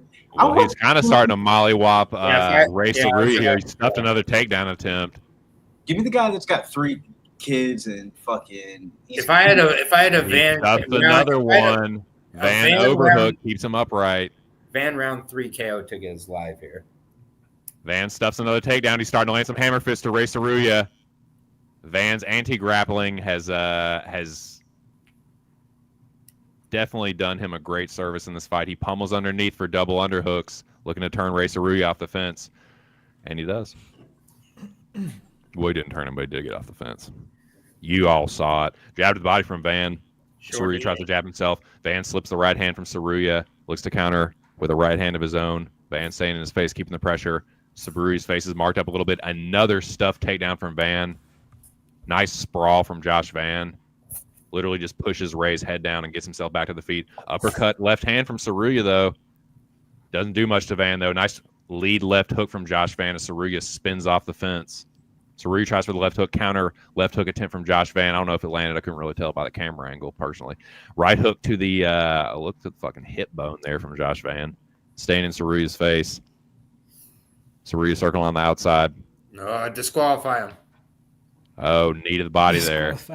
Winner by DQ. Front Rio. kick. Oh, kick in the pass. Oh man. How long does he take? He The should whole take 5 minutes. Does he take the whole 5? 6.5 minutes. Yeah, He's that definitely- So he'll get back No, in he, there. he should do a Henry Cejudo. Wait, hold on. Oh, wait. That clown. You guys remember that one? Fucking clown, bro. Dude, take your time. Bro, that kind of pissed me off, though, dude. Dude, the way he did it, and then he goes like this to the crowd, like, I'm and then with- all of a sudden, you can't see. I can't see, man. Nope. Like, what? Take It a was few kind of more funny. breaths. They had the timer All for when fair. the next fight's supposed to, when the main event's supposed to start right underneath that shit. This shit is crazy. Take He was your really time. looking up, like, Take Well, your I time. told Deep you, bro, breaths. they needed to fill in 30 minutes because it's not like you can change the fucking time of the paper. Billy, stop, bro. They needed to fill in 30 minutes, bro. Bro, we were rambling for a very long time before this fight. Stop. Well, they're still rambling on with this break here. Over a minute in the break. First round two. Take your time, young fella. Yep. Breathe in and then go for a flying scissor hook. You don't think it's ironic, Danny, that the main Take a event point. that there's clearly one person that's going to win this fight when the judges hit the scorecards that they try and get this. All right, time in. They touch gloves just over 3 minutes to go. I just thought it was Joshua Van Cejudo takes being the a center of the fucking octagon. dick. Like, No, I'm not talking Takedown about attempt again from Ray Saruya. He's eating hammer fist from Josh Van. Saruya is not stopping it. How many takedown attempts is this motherfucker? oh, you talking about this fight? Undertaker? Jesus. Oh, my bad. Saruya has almost gotten this takedown, though. Van's against the fence. Saruya tries to step over. Van gets to a knee. Van's got to be careful. He's still I wearing. don't. Yeah, he could get himself in a bad spot here if he's not, like Billy said, if he's not careful. Van does get to a knee, though. Saruya looks to step over. He does not, though. Van does get to a knee, gets back to his feet, breaks the grip, and Ray Saruya stumbles awkwardly off the fence and circles back to the center of the octagon. Yeah, 2:15 left. Inside low kick from Ray. Van keeping the pressure on. Van with a nice jab there. Jab uppercut could do Van a great service. Counter right hand from Van. So he looks to pump the jab.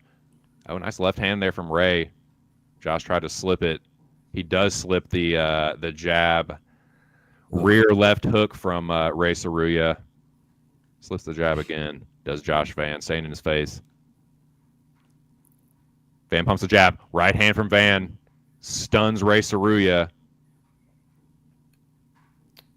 Nice left there from Ray. If I'm Ray, Josh tucks under the left hand. Josh Van's ear. Let me take you John down. with a Josh Van with a left hand right hook, or a right hand left hook. Excuse me. Ray misses the spinning back Ray's fist. just surviving. He's just He trying is. to Bro, I'm survive. whispering He is. in He's his ear. running. Bro, let's go to the ground real quick so we can get fight of the night, bro. We both make it. This is about to be a Josh Van decision. What is this spinning shit, dude? Get out of here, Van. Just fucking plaster this Can't dude. say Ray didn't go for takedowns at least. Nice front kick there from Josh Van. This is fight of the night, bro. Hell no. Oh, I'm Oh, motherfucking no. Ray. I'm whispering in Josh Van's ear. Left hand from Ray there. Ground so we can get fight of the night because he gets like a crazy submission. Like fight of the Right night. hand from Josh Van. Ray is just like, ugh. He's like stumbling all over the place, dude. Oh, DQ! Come on, please. Oh my God, what is this? oh, Dude, that's gonna end it. He's not getting up. That's a DQ. I got yeah. it. It's too I'll late. take it. It's too late in the fight. It's gonna go to the judges' Oh, scorecard. damn it. No, it was intentional. He did it on purpose. Yeah. Yeah, but Danny, this is what I was talking about. Not the song you're doing. Cejudo fight. Big What a warrior. He's Oh, right there. That Rating was marbles. That's 2,000. marbles. Yeah, he got him. He got him. Oh, they did not. No point taken. Damn, Josh Van with really? that hook off the break. No I point. don't think he took a point. Unbelievable. Left hook from Josh Van. He lands the right hand behind it. Josh Van with the left hook right hand. The 3-2 finding a home for Josh Van at the end of the third round, boys. Another left hook right hand from Josh Van. He looks up at the clock. Ray Saruya gets a two-piece. An absolute. Duck back from Josh Van, misses the left hook. Ray Saruya thought about a left hand there. Josh Van slips the left hand again. Hard left hook from Josh Van, sits Ray Saruya down. A front kick from Van, and that'll do it, gents. I'll be right back. Got to hit the John. Goodness. Terrible rebet from me. But first bad bet of the night. That's fine. I mean, not every underdog's gonna win. Yeah, I hit 2+ monies in the first two fights, so I'm all good on that. I hit the split on the Marshall fight, which shouldn't have been a split, let alone for Santos. And then I hit Ozzy Diaz in the opener. Very, very, very nice. Shout out to LFA. LFA never die. Oh, face is overrated, bro. I've been on here for my LFA slander before that fight. I'm pissed though because I was gonna be on those two bets with you, bro. Well, I was thinking Marshall plus 3.5, and then Yeah, I bet fight ends and split, which I did for also. what was that though? It was at plus 425. Oh, nice. And I also bet at plus 500 for the Gaethje co-main. Split? Yep, fight ends and split. I think Gaethje gets knocked the fuck out. I mean, I don't know about that. I'm actually, what you mean? What you mean? I haven't said that in a minute. What you mean? All right, let's see if the judges. Hold on. No, because the dumbest thing I've ever heard was multiple people, no names, saying that Gaethje's durable. Motherfucker, every loss he's won inside, lost inside the distance. What are you talking about? Like, what are we talking about here? I mean, I just think that I don't see either guy finishing that fight. I think it's going to go 3 rounds. No, I think it's going to be very close. So I don't think people, split plus 5. it's a rematch, bro. That's not how it works. The first fight was close and it's going to end the same way. I don't think so. Well, we shall see. He's coming back from an ACL. I just need Justin Gaethje to shoot for one takedown. It's been over a year and a half. He's fine. Hey, Joey's right there with you. Shout out to Joey for that. Gaethje's getting knocked the fuck out. Everybody and their mama's on Gaethje, man. I don't care. I just want him to shoot for a takedown, bro, because that pays more. When he does it, y'all gonna be mad? I'll be fine. I'll survive for another day. But when he does, what price is that? Plus 200. Yo, Danny. You know what I thought was crazy though? So I'm with you on the theory of, bro, y'all tripping, thinking he's about to shoot a takedown. But when I looked on stick market, bro, accidentally, super low of Fiziev throws a wild kick and he's like, "Oh shit, I caught it." On to something, because if you look for the fight just for one takedown in the fight, it's only plus 110. What the fuck, bro? You would think that would be plus 200 of Vegas is projecting a takedown in this fight. I said it. Probably Preston asked me on the boxing show. We started talking about UFC, and Preston's like, "Oh, Gaethje plus money looks great." I'm like, "Trap." I'm like, "Trap of the week." I'm like, "Y'all really gonna fall for that? Are you serious?" And I guess a lot of people are, but I mean, but that's different. Y'all got takedowns or whatever, but yeah, I'm just saying. I think that it's gonna be a close fight. So plus 500 on the fight ends and split. I don't care who wins.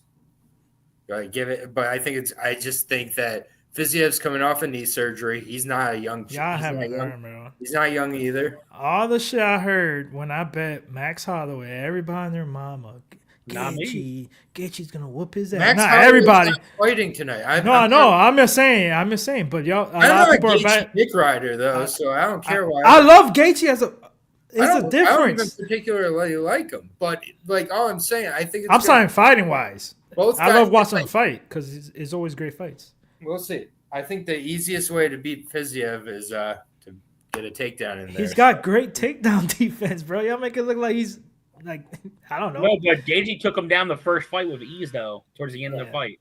Correct. When he was tired, when he got, which I thought Fiziev, I had no money on that fight. I thought Fiziev won that fight, but it was the optics at the end. That's what gave it. Yeah, I parlayed. That's why I don't want to bet a side, just because I parlayed Fiziev in the first fight at minus 250. So it's in my betting philosophy should tell me I should bet Fiziev. I have no bet on that fight, but if Turner wins, I'm gonna bet Fiziev by knockout. Right, bro. I really think Justin Gaethje, as long as Justin Gaethje doesn't get knocked out, I think he's gonna win that fight.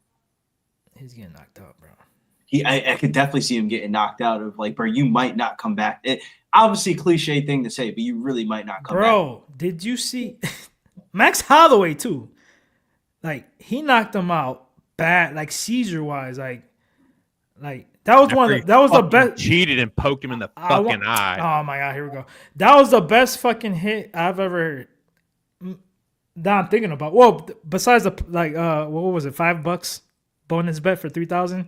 I had Max Holloway plus what 2,200, 2,500 for 345.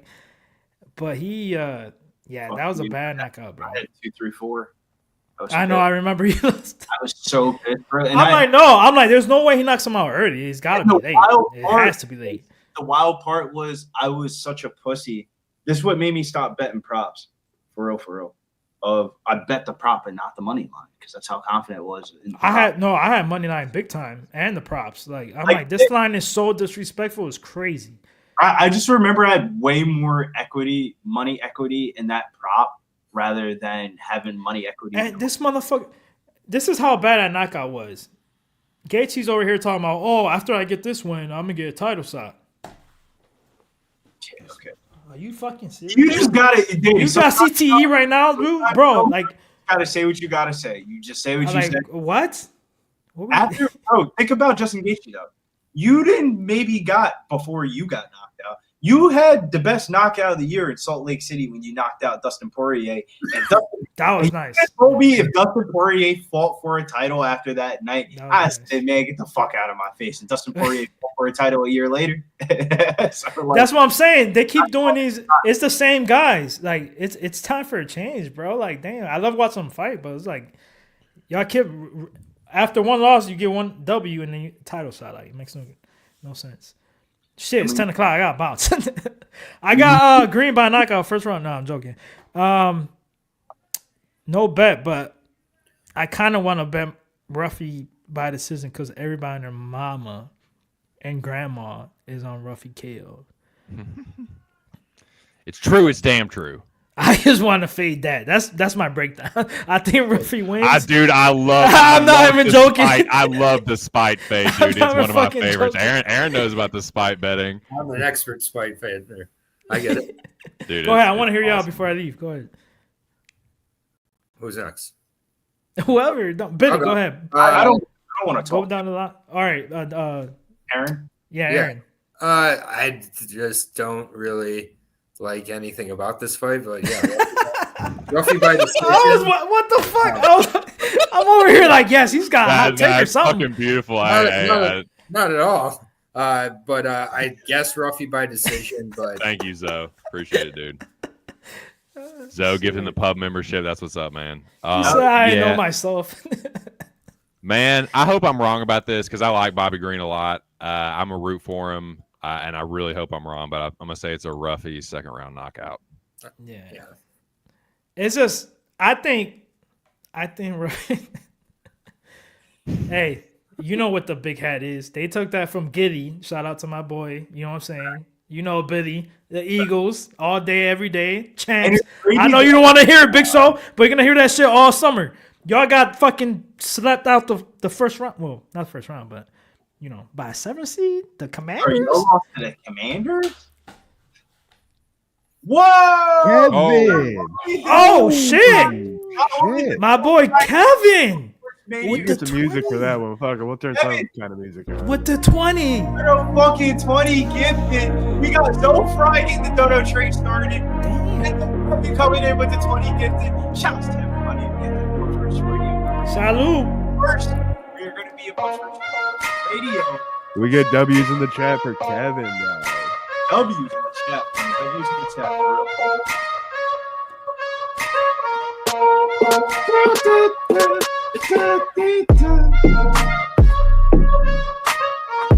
I feel like we gotta give while Danny leaves here.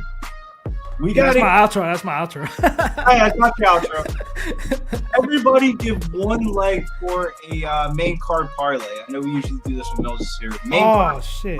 Yeah, this one's for you, man. This one's for Kevin. And everybody give out a leg. So I got one. We got to give out the money back. We give out the winners, and that's how we, keep the donos going, right? So everybody give out a leg. We'll give you some time. Let TC hit the bong. Think about it here. I got mine. Shouts to Tone Miggins in the chat. My boy Tone in the chat as well. Tone, let me know what you got on this 10 o'clock slate. It's that time of year. Levels up. You know what I'm saying? Whenever the levels up thing comes up, I always think of the Meek song. But who's going first here? How much do I got to stall? Me, because I gotta go. Give me Turner money line.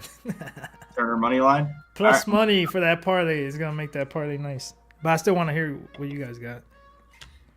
I'll put that shit. What is it? So Mills. Yo, what's good, man? Perfect. We got 5 people. We got 5 people, 5 fights. Mills, not to cut you off. I gotta hurry up and bounce.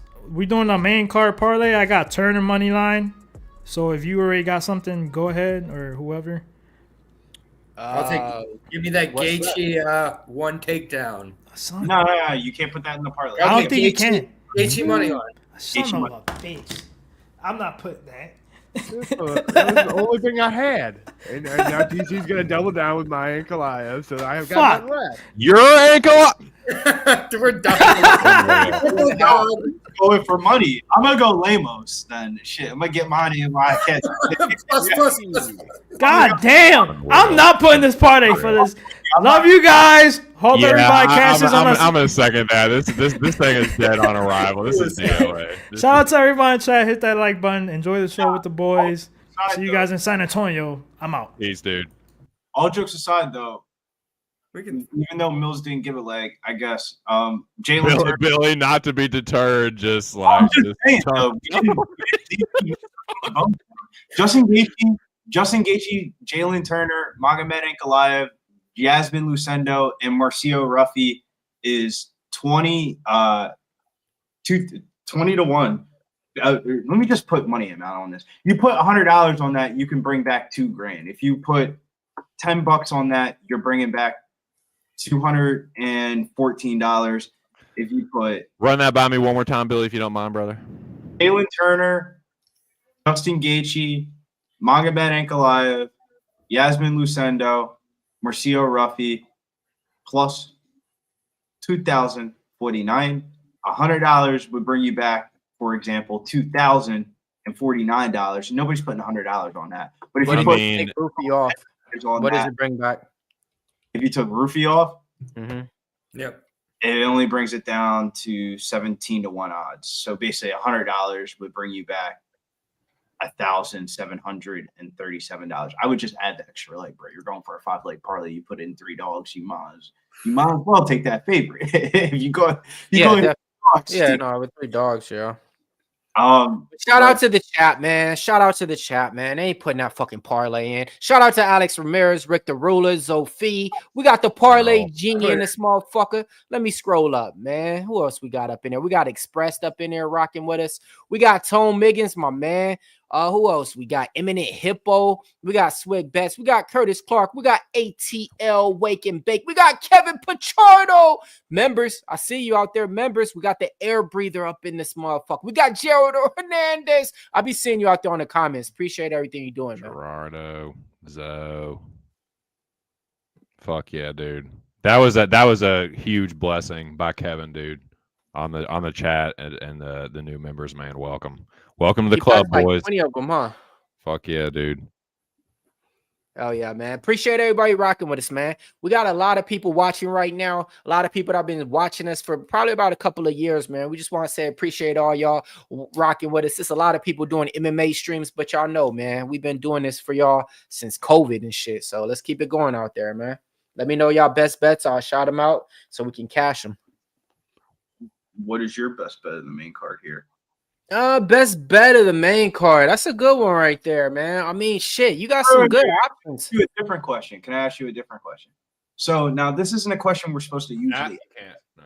But man, can we get something on the premium side? Damn, man. Can we get a little Pit Dogs VIP thing? Come on. So I mean, we already hit the over 2.5 in the last fight. So yeah, we'll talk on that. We had the over 2.5 in the last fight. It was chalky though. It was minus 160. Got to the window with that one. Man, Iasmin Lucindo, she came down to a minus 128, man. I had to hop in at that one right there. There's no way I'm going to look past that price tag and, look in the second round and saying I should, I could, I would have. And then Jalin Turner, to get plus money on Jalin Turner, like, I'll just be honest, man. Y'all motherfuckers is, used to be my guy. Now Bahamondes is my guy. What? This nigga lost twice for y'all? Used to be my guy, now he's not? Y'all motherfuckers is faker than them people standing out on the corners, bro. Like, I just can't get to it, man. Like, I get it. Like, he done lost for me. But if I call somebody my guy, there's no way I'm going to replace him and say, he's not my guy now and make a bet on somebody else when you... Yeah, man. So with that being said, man, I got plus money on Jalin Turner. I got plus money on Ankalaev. It is what it is. That's fair. I respect that. But I'll tell you what, if Jalin Turner won't a blacklisted fighter, I'd probably bet him. But unfortunately, he can no longer order food at Hop Sing. But I think Jalin Turner wins this fight. I feel like like my dude Big Show likes to say, I feel like he can win by all three methods. But again, he just, unfortunately, it is what it is, man. I gotta stick by the protocol and be consistent on that. But yeah, I think he wins the fight. Not enough to bet it and whatever. But I don't like the way Bahamondes wears damage on the face. Jalin Turner hits really hard, and he likes to throw elbows and knees too. And I could see one of those just laying fucking Bahamondes open. And I don't know, man. There's something about that Makdessi loss that I just can't get out of my fucking head. I just cannot.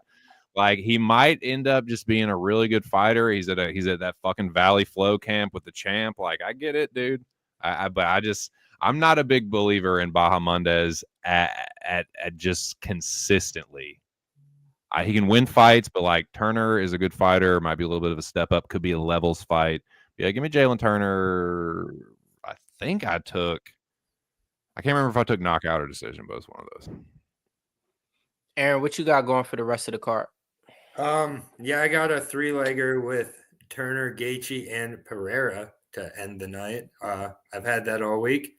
I like Turner. I think Turner can win a decision for sure in that fight. But I'm not a big Bahamondes believer either. So I think it's a big step up for him. And he might just get put out, but I don't know. Besides that, I just feel like these fights are kind of the first one's unbettable for me. And then obviously Lucindo and Lemos, I have no interest in whatsoever. So I understand. Brother, never doing this. You're not going Bill. Number one bullshit doing this, fading this Dagestan, bro. Bill, last week we had good luck doing this, or last pay-per-view, I think, or something. But why not just start it off with some dogs on these prelims? I mean, on this main card, because like, to be honest, a lot of these dogs shouldn't be dogs, and they're usually always favorites in their fights. So I kind of look at it like, if you do a round robin out there with 5 fighters or something, you hit 2 dogs, man, you guys probably profiting and shit like that. But yeah, man, to speak on this fight, man, Roof, you taking on King Green. I think this is a style that 2 talented strikers are going to go in the cage and showcase why they like martial arts. Some people might get caught up with, oh man, they look like they're showboating, they look like this. To be honest, man, these are the type of fights I like watching. You know, like I like to see people that's doing something different, creative. It's like Bobby Green, it's like King Green said. At the end of the day, you're gonna watch back fights when it's all said and done and be like, hey, let me watch back this King Green fight or this, Dan Hooker fight. You ain't gonna be like, put on Khabib's 27th fight. Like, nah, man. So like, when it's all coming down to it, bro. These are entertaining fights, so I like to see this shit. No, that's a great quote though, because I couldn't tell you the last time I watched a Khabib fight of like maybe you, bro. I watch him every fucking day, bro. No, I'm just playing. But nah, man, Bobby Green is he's your favorite action fighter's favorite action fighter. Like he's a good time, man. Bobby Green fight's always a good time. Joey's got glasses. Tape on the glasses to cash the parlay. Maybe that's what I need, is the tape on the glasses. I'll be right back. Oh shit, gotta get the fighting nerd shit going. You fucking nerd, dude. You fighting fucking nerd, dude. You damn right. King Bobby Green. Fellas with the glasses. We're the fighting nerds in this shit. Bobby getting kangish. Bruh. Yo, I know you ain't got those fucking glasses on with no you fucking damn tape. right. No, Aaron, I know you ain't got those fucking glasses on with no fucking tape on. Oh, of course not. He got you can tell by his facial expression that he cares a lot about that. So sorry. Out here looking like Mr. fucking what's his name? Flanders from the fucking Simpsons and shit. Ed Flanders, the neighbor, church neighbor. Yep. You put on the tape on the glasses, Aaron, for the vibes. Yo, man. Bobby King Green could win this fucking fight, y'all. I think some people just see this fight and see this line like, oh yeah. up the clip where Mills said the same shit before Paddy Pimblett fucking rocked. I said that. Wait. See, here Really? comes the Why? part where niggas just like to talk and don't Nah. have no facts. Pull up that clip. You was Pull up like, that clip, nigga. Bobby Green's live. Pull up that clip, nigga. Bobby Green's live, and Paddy went in there and fucking smoked. Pull up that clip, nigga. Nobody said Bobby Green was live. He was the fucking favorite in that fight, my nigga. Like, if you gonna do commentary, do it right and accurate, my nigga. Especially with me on the mic, my nigga. I'm just saying, bro. You said the same exact shit when I didn't say the same shit. I was on Bobby Green in the last fight. I didn't say, nigga, he's live, blah, blah, blah, this and that. I'm just trying to tell people, if you look at this fight and you think he's a minus 600 favorite and he's just going to win that easy, I just don't think it's that easy, my nigga. But if you want to sit up here and... I do agree with you on that.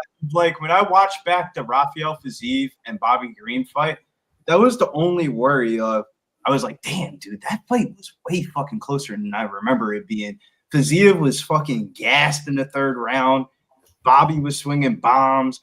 And I thought that shit was going to be a split decision. Fuck that, nigga. Green getting this win. Nigga. I feel like this is going one of two ways. Bobby either going to be losing it until he's winning it. He's going to get a plaster in early, losing it until he's winning it. Or what I think is probably going to happen, he's going to be winning it until he's losing it. But I think it's going to be a fun fight regardless. And Bobby Green could get the upset here. That's why, dude, parlay and Ruffy, you're just fucking asking for it at that price. But I do think he wins. But, dude, I'm not totally counting Green out here. But, yeah, I think Ruffy, Bobby's probably starts getting it going, and Ruffy just pace him with a counter. But we'll see. I think King Green going to win round one. Nah, I think that Green can definitely win this fight. I think Ruffy's massively overrated. He's not going to look like Carlos Leal did against Morano. I don't think that's the same situation here at all. I think Green's still got a little mileage left. So give me Green by decision with no money on it. The thing that I didn't like, though, was I'm not even the biggest Bobby Green fan. I'm rooting for Bobby. I like Bobby Green. Like, honestly, this is more a fade on Ruffy. In all seriousness, if you're thinking about taking a shot on Green, do it. Yeah, but they've been talking about this dude being the Brazilian kind of. I don't care. Goes out there. You do fucking care. And he does like the other day, so don't fucking. But they tried that with Jonas Villarino too. Yeah, there's been a bunch of Brazilian Conor McGregors. Not the most popular one, but when you think of the fighting nerds, you think of like Kyle Barello, Carlos Prates, Bruno Brazil is a. You know what I think of? I think of some blonde bitch with some big ass titties. We don't know nothing about fucking fight nerds. at him, they all came out. Here we go. No glove touch. Mauricio Rufi. Fighting nerds is not an AKA, not an American top team. Nothing. Bobby Green with a blunt kick, a little oblique kick there to start things off. Thrust kick to the top of the knee there. Bobby Green taking the back foot. Mauricio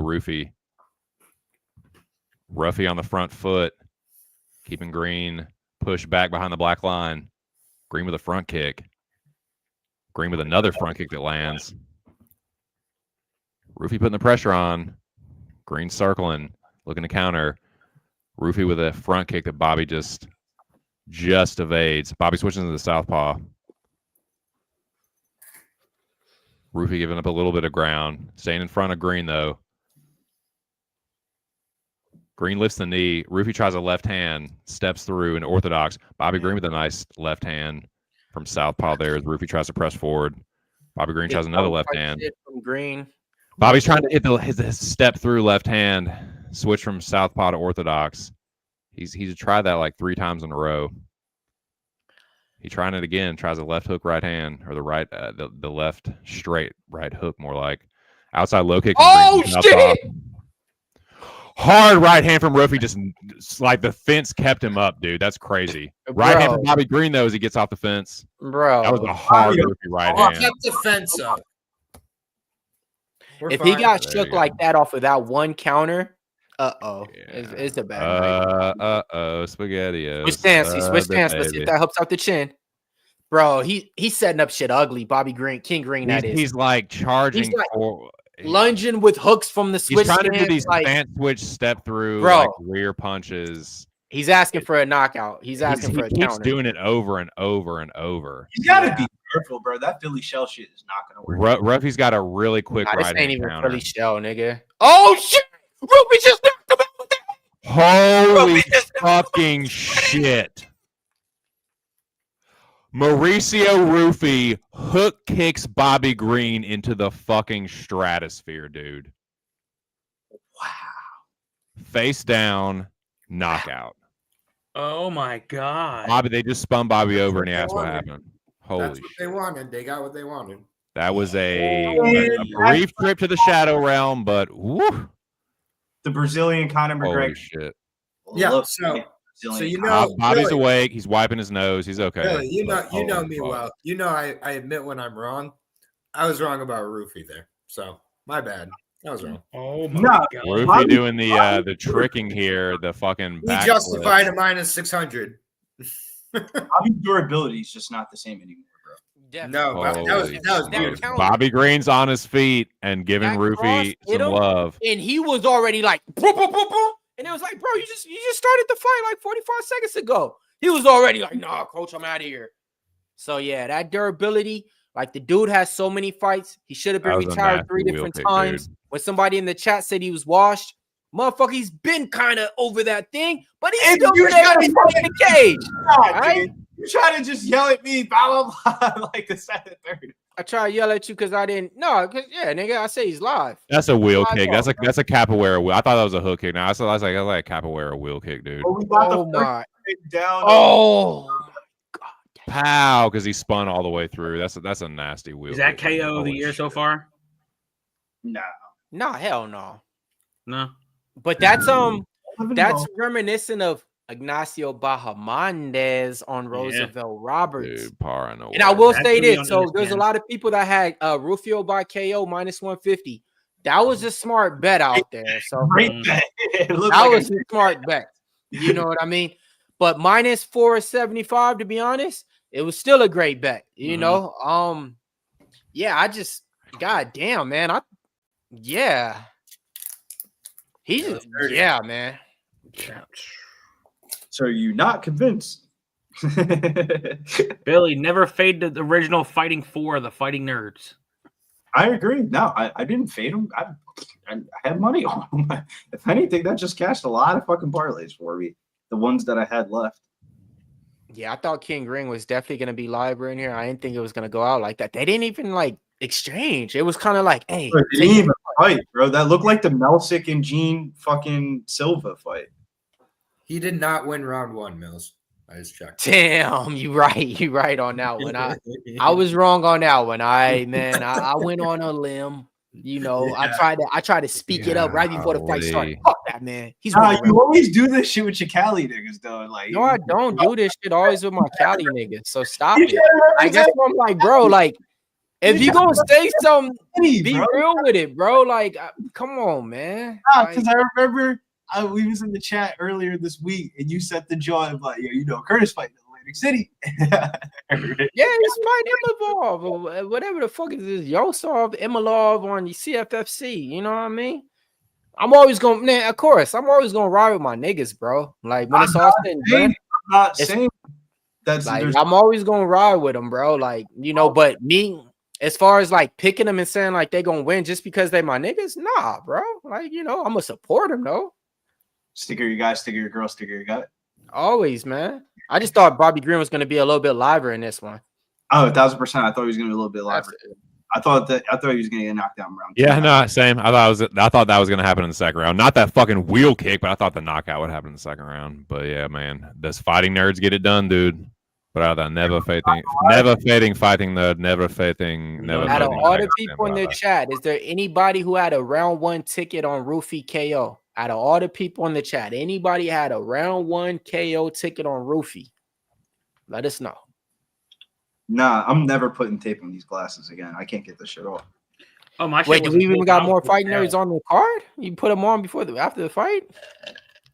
No, I'm trying to take the tape off, Mills. Oh, okay. I'm taking the tape off. The fight lasted so You're fucking. not a fucking true I- fighting yeah, nerd. Buddy. my- A true fighting nerd would leave the fucking tape on, but whatever. My dude. spill All on the good. fight nerds, these dudes is great. They're as advertised, but they're not an AKA. They're not an American top team. So everything that we're seeing is new, and it's from these 4 or 5 But you're- fighters that you're trying to no. see.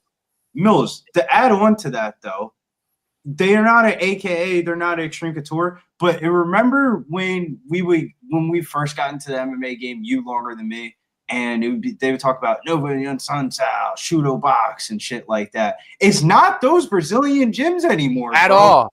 At all. That's not Ain't to shoot the box. None of that. None of that. Exactly. So this shit kind of reminds me of the city kickboxing, kind of a little bit, to where it's just like, hey, it's new, but they don't got those OG coaches, those OG. Nobody's with these dudes. Think about it. You don't got Glover Teixeira in the nigga corner talking about let's go, Kyle. Nobody is stamping them, and they came out of nowhere and they doing their thing.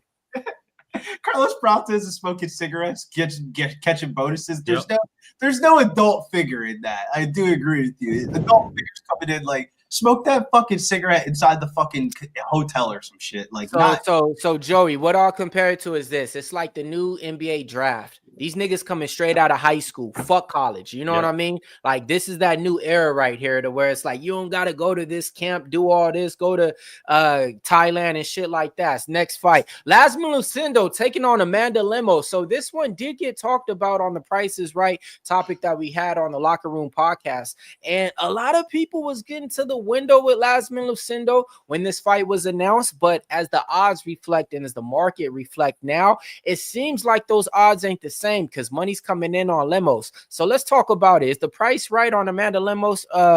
Fucking Aaron. I got Lemos in this fight. Yeah, I think absolutely. So I got Lemos. I just think better skilled fighter, more experienced. Although a little bit older, but I just think she takes Lucindo here. I don't understand the love on Lucindo myself. No, I was about to call you Ozzy, bro, because I'm still fucking mad about that Ozzy Diaz fucking win. So that's why I was like, fucking. So like, yeah. You can That's call me shit. Ozzy. Fucking Aaron, dude. I'll be That's why I was like, fucking. I was about to say Ozzy. Then I'm like, that's not his fucking name. No, so, I'll be Ozzy. That's fine. But it's all good, man. Yeah, hey, Mr. Tennessee, Tennessee, Joey DFS, Mr. Plant a Flag on the Hulk is winning this one. What we doing on this Lemos fight? I got Lucindo. I think she can mix it up with takedowns. If you look at Lemos' last fight against Vernon Janaroba is Iasmin Lucindo's main training partner. So I can guarantee they were drilling the whole time. See the takedown I did on her? Do something similar. You may not be the grappling that I got, but you could punch more and then maybe open up to the grappling. But I think she's going to have tremendous success on the ground. Maybe get a later finish, but maybe a decision. So look, Joey, both these girls got girlfriends. Who got the better? No, fuck that. 2 Cent. Who got the better haircut, Lemos or Lucindo? I'm gonna go C. Not enough information. But what I will say though is I do have Lemos. I'm gonna say Lemos by decision, but this is just not one I feel comfortable enough to bet. Like literally, if Lemos was like fucking 3 years younger, I would probably bet her. And I know that's such a bitch move to literally just use someone's age to keep you off of betting it. Like that didn't keep me from betting Cannonier. So I think it could be a levels fight here potentially. But I just didn't have the fuck. I didn't have the scrote to do it, man. But yeah, give me Lemos here. Lemos decision. Billy Briz, you got me to the window and convinced me on your take. Because right after that, I was like, I can't pay 145. I can't pay this and that. And that motherfucker came down to minus 128. And I was like, oh, that's exactly what I wanted to see. So you got me there on this 2-leg parlay that has her and Santos to close. Let the people know why you like Iasmin Lucindo earlier on in the week. Yeah, I like it earlier on in the week, and I like it even more right now. This is just what you would call Brazilian violence passing of the torch, where you have the more popular Brazilian but Brazilian in Lemos. And this is where the UFC gives the prospect that so if you ask your general public, your friends and stuff like that, they might remember Lemos, but if you ask them about Iasmin Lucindo, they said, who? And they'll probably start flipping on channels and shit like that. This is what the UFC wants. Ruffy in the fucking first fight, Brazilian violence in the second fight, main event, Brazil versus Magomed. it's very Brazilian influence heavy on this card. Granted, both of these girls are Brazilian, but there's a huge age gap here of a 13-year age gap. And I think Lucindo is just going to be just enough on the ground to get the takedowns at the right time. It is going to be a lot of takedowns. She's going to look like fucking Khabib. It ain't going to be like first fucking grab of the leg. She's going down. But she's going to get like 2 to 3 takedowns. It's going to win. It's like to be a decision. I don't know if it's going to be a unim or if it's going to be a split. These judges' scorecards tonight have been fishy as fuck. But Lucindo is going to do just enough. It's not going to be one of those cigar fights. It's not going to be one of those ones where it's like, I'm saying this is a cigar. This is going to be easy. No, it's going to be a little bit of a sweat. You have to get greasy. You have to put your elbow grease into it. I think Lucindo's going to get her hand raised. But I can understand why the market and why people are betting Amanda Lemos. Usually on these pay-per-view cards, if you just bet short underdogs, you're probably going to profit more times than not of like fights under minus 150. Yeah, nah. So story time with Mills. Man, I got to see this girl fight live, man. UFC San Diego. This shit got put on the main card, and everybody in the crowd is like, why the fuck is this shit on the main card? But after that fight, we was all like, oh, god damn, we see why this shit was on the main card. She took on Iasmin Yaguiri or some shit like that. I'll never forget, and I actually still got these photos, and I never do it.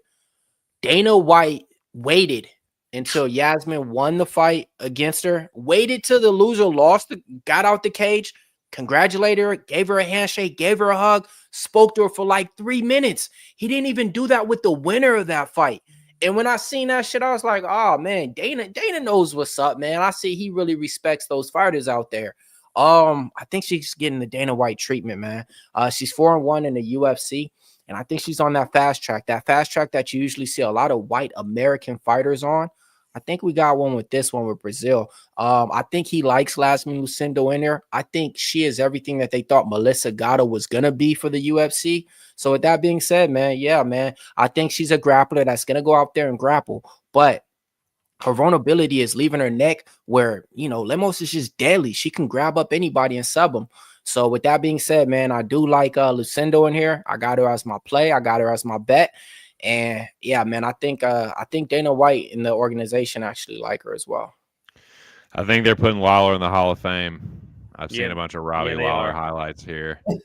They're just trying to kill time. With Great time filler. I mean, you might as well, dude, if you're going to do the whole Hall of Fame spiel. I hate when they do that when they're like, they kill the momentum with something, but this is the perfect time for it. Robbie's like fucking crying, so you must have not expected it. I mean, well deserved, I guess. Yeah, man, Robbie Lawler is how are you, dude? Bro. Definitely deserved. Yeah, definitely. Like, you expect Robbie Lawler's a fucking legend, man. Yeah, that's a first ballot Hall of Fame. Joey, sign Dominique's hat. So if y'all don't know Robbie Lawler with the curly hair, don't even at me, my nigga. Robbie Lawler was the prime example of what made people want to watch UFC, just ruthless and shit, just like his nickname. So yeah, man, I remember watching him literally with the curly hair when Nick Diaz and shit started off. That was like my kind of like real introduction. We had the black box to where we didn't have to pay for pay-per-view fights. Me and my brother used to watch the motherfuckers all the time and just get smoked out. That's how we came up in the UFC. You know what I mean? Off Matt Hughes and all the motherfuckers. You know, my low-key favorite fighter that got me zoned in on UFC was fucking Tito Ortiz, man. That's the guy that got me on. Yeah. Tito? Mine was Chuck Liddell. It was a big Chuck Liddell and Anderson Silva fans. Mine personally, for me, was Rampage Jackson. Yeah, Rampage Jackson as well against Chuck Liddell. Yeah, but Rampage like the Ultimate Fighter the most of like that's the best Ultimate. That's up there top 3 Ultimate Fighter clips of when he breaks the fucking door and everybody. Dude, yeah, Robbie Lawler, one of my favorite fighters. I bought the Robbie versus Roy McDonald 2 fight. I remember I bought that pay-per-view with my brother and I watched that shit. Yeah. Robbie, dude, when he won the belt, man, I was so fucking happy because like to see him have his first like kind of stint and then just kind of like everyone just kind of like he just fell away, and then to come back, get the belt, defend it, and then put on one of like the craziest fucking fights ever. Yeah, man, that's what's up, man. Congrats, champ. Yeah, dude, he's definitely one of my top 3 favorite fighters. That's what I'm saying. He was not in many boring fights. That's why I was like, people gotta recognize it, bro. Like these people that's watching probably these streams nowadays, they know Robbie Lawler as the last 8 years, bro. I'm talking about way before that, when he went to Strikeforce and then did his thing and came back to the UFC. That's when a lot of people recognized him. No, we're talking about way before that, man. When he was in the fucking UFC, I think he was the youngest fighter to debut too, at that time. But yeah, man, like so, yeah, him, fucking Andre Arlovski, the fights that they put on in this cage make me watch this shit and make me bet on this shit, bro. Like I wouldn't be betting on this shit if this shit was boring and shit like that. I was all in the box. Yep. Andre Arlovski was main key. Yeah, Chuck is the one I started. He was the first fighter I was probably a fan of in Rampage, but Machida was my old first Rampage fighter. Machida was the first fighter that I was like, dude, this is my favorite fighter, and I strictly, that was how I learned about UFC, was just like watching him and who he fought and then who they fought, and then just kind of went from there. Whatever. He's the reason I started fucking doing karate. Like Machida is definitely number one, but Lawler would be top 3 easily. And then the Rampage shit that y'all was talking about, I was introduced to him fighting in Strikeforce and shit like that, beating up them Chinese dudes. No, not Strikeforce, Pride, and shit like that. When he came to the UFC, it was like a little bit later. It was way later. But like that dude, Rampage was the fucking shit. And when he came to UFC, dominated. Chains on, black dude walking out. Got the belt. You know what I mean? He had a gnarly left hook, dude. Yeah, he starched Vanderlei with that left hook.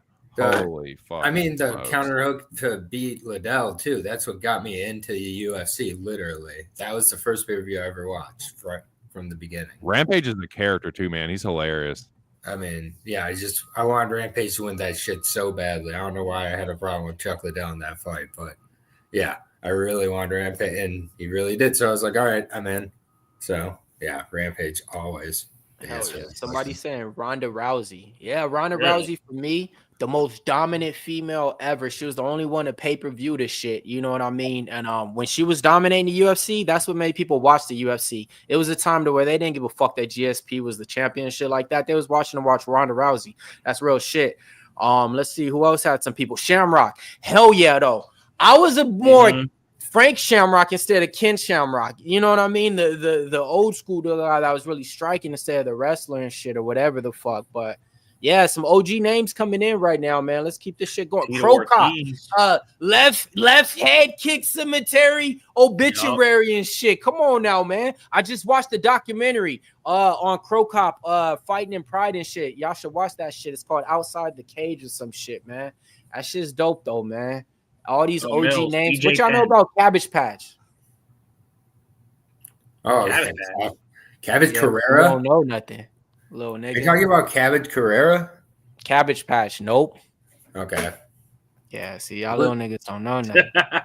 Who the fuck is Cabbage Patch? Go look it up. A dude who used to get his ass whooped, bro. He used to go to war with people, man. Are we sure? I'm pretty sure the ball. Yeah, pink hair. Yeah, he was like an Asian dude with pink hair or some shit. Okay, I'm thinking of a different dude. But nah, man. Yeah, in other words, you can't forget about BJ Penn though. I've been watching UFC and MMA for a while, my niggas. Like, so, like, if y'all ever come up here and think like, oh, he just man. I was watching this shit when I ain't no names, I ain't no weight classes and none of that shit. But we was watching that shit because that shit was free. You know what I mean? On the black box and shit. So. Good old BJ Penn, Matt Serra, Matt Hughes. Dude, I saw BJ Penn, Matt Hughes in Detroit. Ooh, that shit was hilarious. That was another fan favorite, BJ Penn. That nigga was fighting in everybody other weight class, going up there and beating their ass. Hey, she's putting on right now, folks. I don't know what Iasmin Lucindo's doing, but she's doing a crazy ass Alex Pereira walkout, bro. Oh, I gotta hear this shit. She did a whole everything, bro. Like it's a thing. I hope it ain't I hope this shit ain't gonna take away from her performance. But yeah, she walked out. She did a whole like bow and arrow and shit. But yeah, man, shout out to the chat, man. Let's get this shit going. What about kickboxing? Y'all remember Remy Bojaski, man? Of course, y'all probably don't. Probably one person do. You know what I mean? But fuck it though, man. Let's keep this shit going, man. Fucking Gracie was the first one to fight. Bro, the Gracie's names. That's why all their kids could just fight in any promotion, man. They literally born MMA out here. They had people watching UFC. The fucking Gracie dude was fighting a guy with a boxing glove on and shit. Like UFC was crazy back in the day. Yeah, man. I'm gonna let y'all talk about it though, man. I'm about to go feed my kid. I'll be back. Word. All right. This fight, I'm hoping Lucindo's just wearing herself out right now for the veteran Lemos. I'm not gonna bet it, but so I don't really care. But I think Lemos is gonna expose her a little. It's all about Lucindo. Lucindo. How many fights do we agree on, Joey? Like 2? I know I had Bruno and I had him by sub, so that was nice. Yeah, the Bruno one you had right. I didn't know. I had Marshall, which he got robbed on. Did you have Ozzy? No, I switched my pick. I had Ozzy Tuesday, but I switched it to Ozzy was my first bet of the week, so I'm pretty happy with how that was judged because I think they got it right. Castaneda one got canceled. Yeah, I was on Marshall. I was on Leal. Yeah, I was on Guerra. Santos. Yeah, I was on Van. Yep, I was on Ray. So that was my one. I was gonna be on Blades. Yep, Blades. I picked Ruffy. Yep. And then I got Lucindo for this one. Okay. Lemos, and then we'll talk about the rest as we go. Lemos walking out now, boys, with the bleach blonde hair. Looks much calmer. Some might say subdued if they're on the Lucindo side. We'll see which one it is. We will see. You see the result in the fruits of the happening. You know, I could definitely see Lucindo knocking her out. I know that everybody thinks she's going to just sub her. I could see her just swinging wild and knocking her out. Lemos is fragile. That's my worry about her. Mentally, with how she got choked out on her feet, I can never forgive that. Also, that was embarrassing. The Andrade fight. Yeah, that's unacceptable. Unacceptable. And I also just think Lucindo is wild with the hand sometimes, and Lemos's chin is there to be rocked. So as much as I want to bet Lemos, I can't bet her either. So yeah, nothing at all. It's all about the Lucindo train.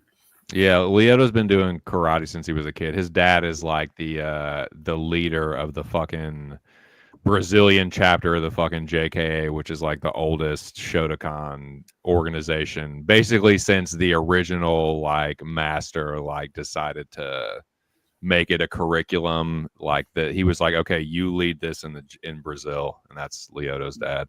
Lemos looks. He's been doing it since he was a kid. Lemos looks a little bit old to me, if I'm being honest. Mm-hmm. Like, yeah, she is a little bit old, if I'm honest. We got 10. We got 10 memberships from Evan. Fuck yeah, dude. Let's go, Evan. Appreciate that, dude. Good shit, man. Thank you. Evan from the motherfucking chat, dude. Appreciate that, man, for real.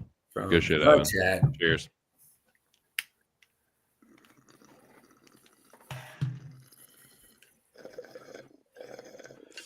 I need to get reloaded. Yes, you do. Bruce in his coat of many colors. If Lucindo wants to swing wild, I like Lemos. This chick cracks way hard. I think, like I said, if she's smart, she mixes in takedowns.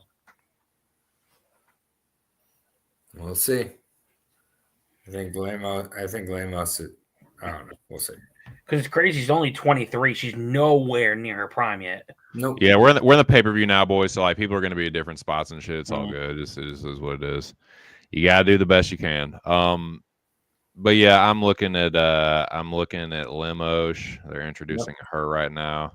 Same. Amanda Lemos.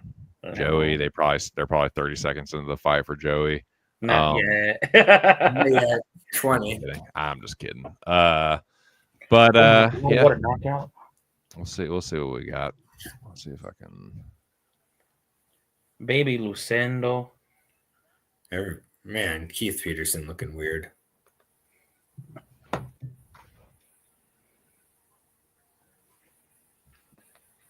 Yeah, both of y'all are ahead of me. Ah. By quite by good. Joey's probably way the fuck ahead. Joey's No, probably they haven't even Yes. announced Lemos yet. I have a glove. Oh, touch. then I'm ahead. Then Aaron's ahead of me, and I'm ahead of Joey. Oh, Aaron said he has a glove touch. Oh shit. Yeah, Aaron's like 10 seconds ahead. Here they go. They do touch gloves to start the first round, boys. Oh shit. Amanda Lemos takes the center of the octagon, dancing on the monster can. Here we go. Here you go. There you are, Mills. The fight has just started for me. I'm at 48, 47. And Amanda Lemos is in the black, Lucindo in the yellow. Amanda thought about the front kick. Lemos hand fighting, pawing, looking for counters. Heavy-handed striker Amanda Lemos. And what would you call Lucindo? Just kind of well-rounded. I don't know. I don't know what the fuck you call her. She's from Brazil. I know that. That's what I know. Amanda Lemos pushing forward. Lucindo eats a low kick from Amanda. Thought about one of her own, but she fucking missed it. Lemos doing some hip feints. Lifts the knee. Lucindo circles back to the center. And then circles back to the outside. Just circling. This way and that, to and fro. Amanda Lemos says, what the fuck are you doing? Are you going to fight or just circle and do this weird little fucking get on your bike shit? But Amanda Lemos pushing forward ever so slightly, pushing Lucindo back behind the black line, but Lucindo circles back to the center almost. But Amanda trying to cut the cage off here. Lucindo with a wheel kick that didn't even get fucking close to landing. Amanda Lemos looking to counter. Amanda Lemos with a two-piece. Lucindo pushes her against the fence. Lemos with the 10-finger grip, but Lucindo spins her into the fence. Iasmin got Amanda Lemos pinned against the fence right now. Peterson looking. Yeah, he does look weird. I see what you're saying there. Lucindo with a knee to the body. Iasmin. Knee to the body again. Amanda Lemos almost spins her into the fence. Lemos gets the 10-finger grip, tries to, but just elects to go for the overhook. Strong whizza from Lemos. Keeps her upright. She's got her fingers in Lucindo's fucking nose and mouth and eye a little bit. But she does get the trip. Amanda Lemos with the fucking trip ends up in Iasmin Lucindo's half guard. Amanda Lemos with 2.5 minutes to work in the first round. Iasmin does have one knee through. The opposite of how I thought this fight would go. Lemos pulls through it. Iasmin thought about an arm bar. Amanda's not going to get caught in that, I don't think, though. Goes in the fence from Lucindo, and Lemos breaks her feet apart. Still in the half guard here. Lemos threatening with a head and arm.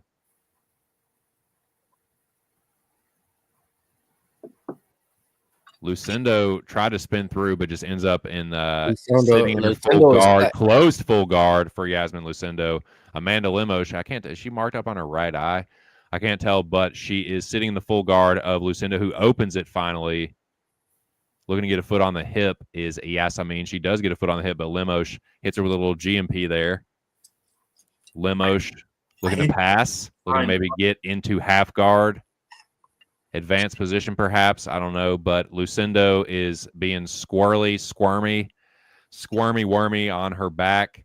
She's still in the Lemos is still in the full guard of Lucindo, who closes the guard now. And Lucindo does have Amanda's left arm pinned, but Lemos rolls her arm through and does manage to get to a point where she could possibly threaten with an arm triangle, but she is in the full guard, so she's going to have to advance position a little more for that. But she is using forehead position to kind of stack Lucindo up here. She's got her pinned against the fence. She could really posture up here if she wanted to, but she's just keeping that head pressure, electing to just keep top control and just sit here in the fucking guard of Lucindo. This is the shit we all love, boys, isn't it? Just a fucking guard play, yay! Lucindo does start to turn her hips, but she eats a fucking elbow over the top from Lemos. There you go. Do something, shit.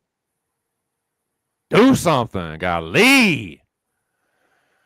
But Lemos just fucking keeping her fucking forehead and her fucking Lemos Lucindo's chin. A little bit Lucindo surprised. fucking triangles the guard, but eats a fucking another elbow, and there's your first round. Thank the fuck Christ. What do you think, boys?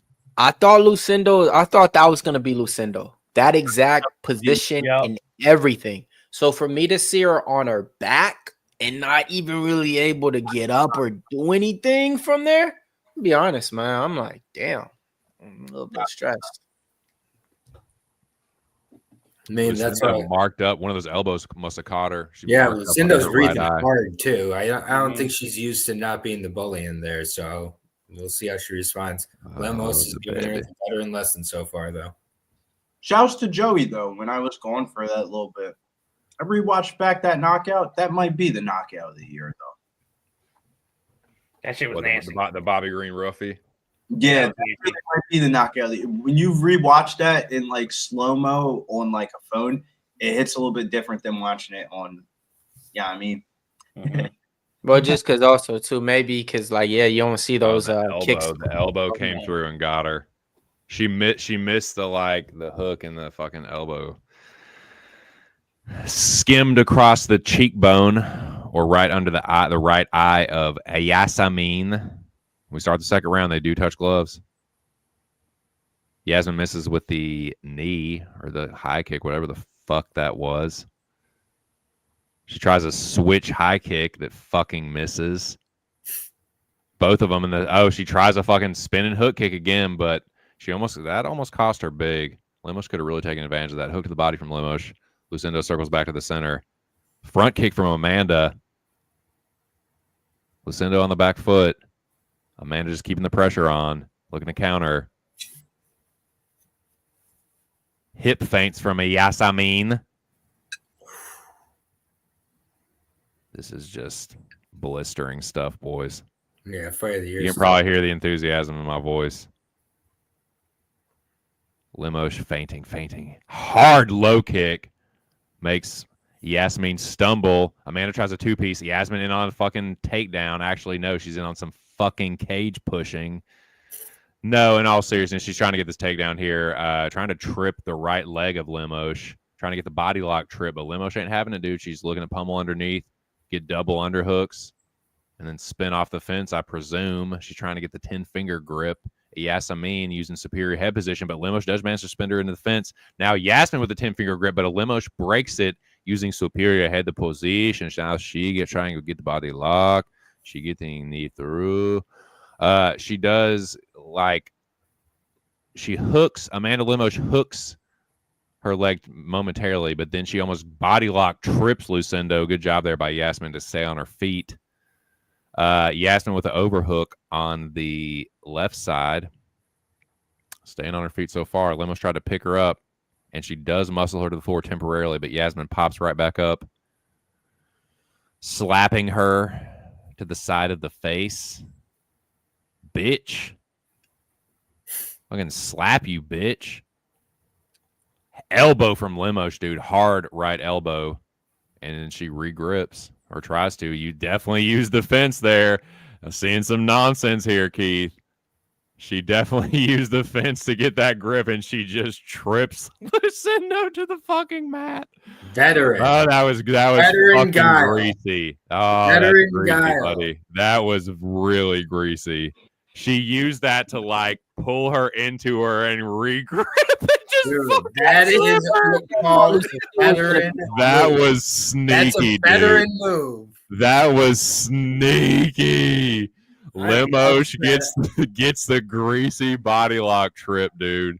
Besides that full card, I'm glad we got that full card. It's gonna be a repeat of round one. She wasn't able to get up. She didn't even try. Hard elbow over the top from Lemos. Again, it is a repeat of round one. You're right. Just sitting it. Positions off her back, bro. That shit ain't gonna work. No, this bully is not used to being bullied. She don't like being the nail. Don't seem. Lemos with some elbows. Veteran lesson. Sometimes that was dirty, dude. That was Bruce Bowen, Paul Pierce, greasy, that's veteran, shit is fucking trash. At least stand up and do something. No, this ain't even. This is actually He said do something. the exact opposite of how I thought this fight was going to go. Lucindo just Like you just laying on her. and Like give her some punches, some elbows, something though, at least. Lucindo with her toes in the fence and spins through, but Lemos wise to it.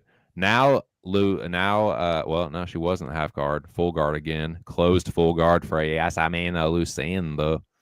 Can't get up. Lemos, she had the position her. She don't even know what to Short do. elbow. This might be the most boring Amanda Lemos fight I've ever seen. Yeah, but I mean, Lucindo's, it takes two to tango. Lucindo's just laying in her fucking guard. Right. Like, Right. Like, ain't even. there's a chopping elbow. Bow. There you fucking go. Bitch. This is terrible, Kenny. If you have the over in this fight, well done. 30 seconds left in the second round. What about if you have Iasmin Lucindo at minus 128? That's not as well done. That's Well, what about this? What about for the guys that say, I beat the line? Don't matter shit. Motherfucker, we lost the bet. It don't matter if you beat the line. Motherfucker. 10 seconds left. I mean, I agree with that. I beat the line. Shut the fuck up, nigga. I have You a bro. reverse Same shit with me. COV that cashes. That's much better than beating the line. Man, fucking shit, bro. Yeah. There you go. What do you think about second round, boys? How riveting was that shit? It was like one of the best rounds of the year for sure. It was 1-1. Knock it off. It's 1-1.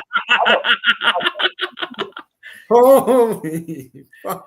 Come on, man. We saw it could be 1-1, god damn it. Dude, I tried, Joey. I tried to talk you over to the dark side. This is Dude, they're really trying to pump her up, dude. They're giving her the this is everything you work for. This is for whoever, whatever sick or dead relative you have or whatever the fuck. Like they're really trying to motivate her.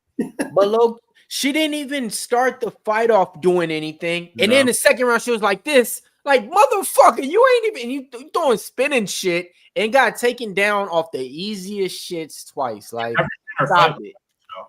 Yeah. All right, nice one, too. Come out and punch. Yeah. Punch that bitch. Wow, those just spinning back fit. This, wow, bro. Bro, like I said, bro, I've never seen her fight like this. Yeah, y'all are definitely a little bit ahead of me. So yeah, two-piece are there from Lucindo. Hard right hand, left hook from Amanda Lemos. Lucindo gets cracked with a right hook off a miss-spinning back fist, whatever the fuck that was. Nice jab from Lemos. Ducks under a counter from Lucindo. A couple of knees to the body from Lucindo. Iasmin Lucindo gets the trip takedown, dude. Gets the body lock trip. Throws Amanda Lemos down. 30 seconds into the third round. This is her chance. She's got to make something happen. You got to get the finish, dude. You're definitely down 2 rounds. You got to get the finish. You have to advance position and get a submission or smash her out. It's got to be one of those two. I don't think you're going to knock her out on the feet. She does lace the right leg of Amanda Lemos. Amanda Lemos tried to sweep her off. She does manage to get the knee through. And Lucindo in Lemos's full or half guard here. Thought about threatening with an arm triangle. This is where it gets greasy because Lemos is going to want to get up, and if you're Lucindo, you might want to give her the ability to get up so you can jump up on the fucking back because that might be Yeah, I mean, surely there's no way anybody scored either of those. There's no way, man. But that's what I'm saying, though. That's why you see Lemos is holding her head up to like her. I mean, Iasmin does manage to get to the side control, almost north-south here on Lemos. She's in side control. Amanda trying to buck her off. But Lucindo is top timing her here. Just over 3 minutes. Lemos trying to roll through. Lucindo pinning her. You just Amanda gets to the fence, trying to kick off. Does have her toes in the fence. A little nonsense here, Keith. Amanda Lemos's toes all up in that motherfucking fence. Still in the fence. I'm looking at it right here. Toes in the fence. Wild. Just watching it happen. But yeah, Iasmin Lucindo looking like she's trying to isolate one of the arms. She manages to drop an elbow. I couldn't tell if she was going for like a fucking key lock or a Kimura or something, dude. But she's still in side control. Is Iasmin Lucindo? Amanda still has her fucking toes in the fence. Keith just needs to decide. Are you gonna hold the position? Hammer fist and an elbow from Iasmin Lucindo. Starting to open up a little ground and pound here just over 2 minutes ago in the third round. She needs to decide now. Of like, are you going to try to you holding this position's all cool and all that, but nigga, you lost the first 2 rounds. You got to go. Yeah, you better get a little bit more assertive. Wow, it's a wrap. Iasmin Lucindo still laying on Amanda Lemos in side control. That's what you thought.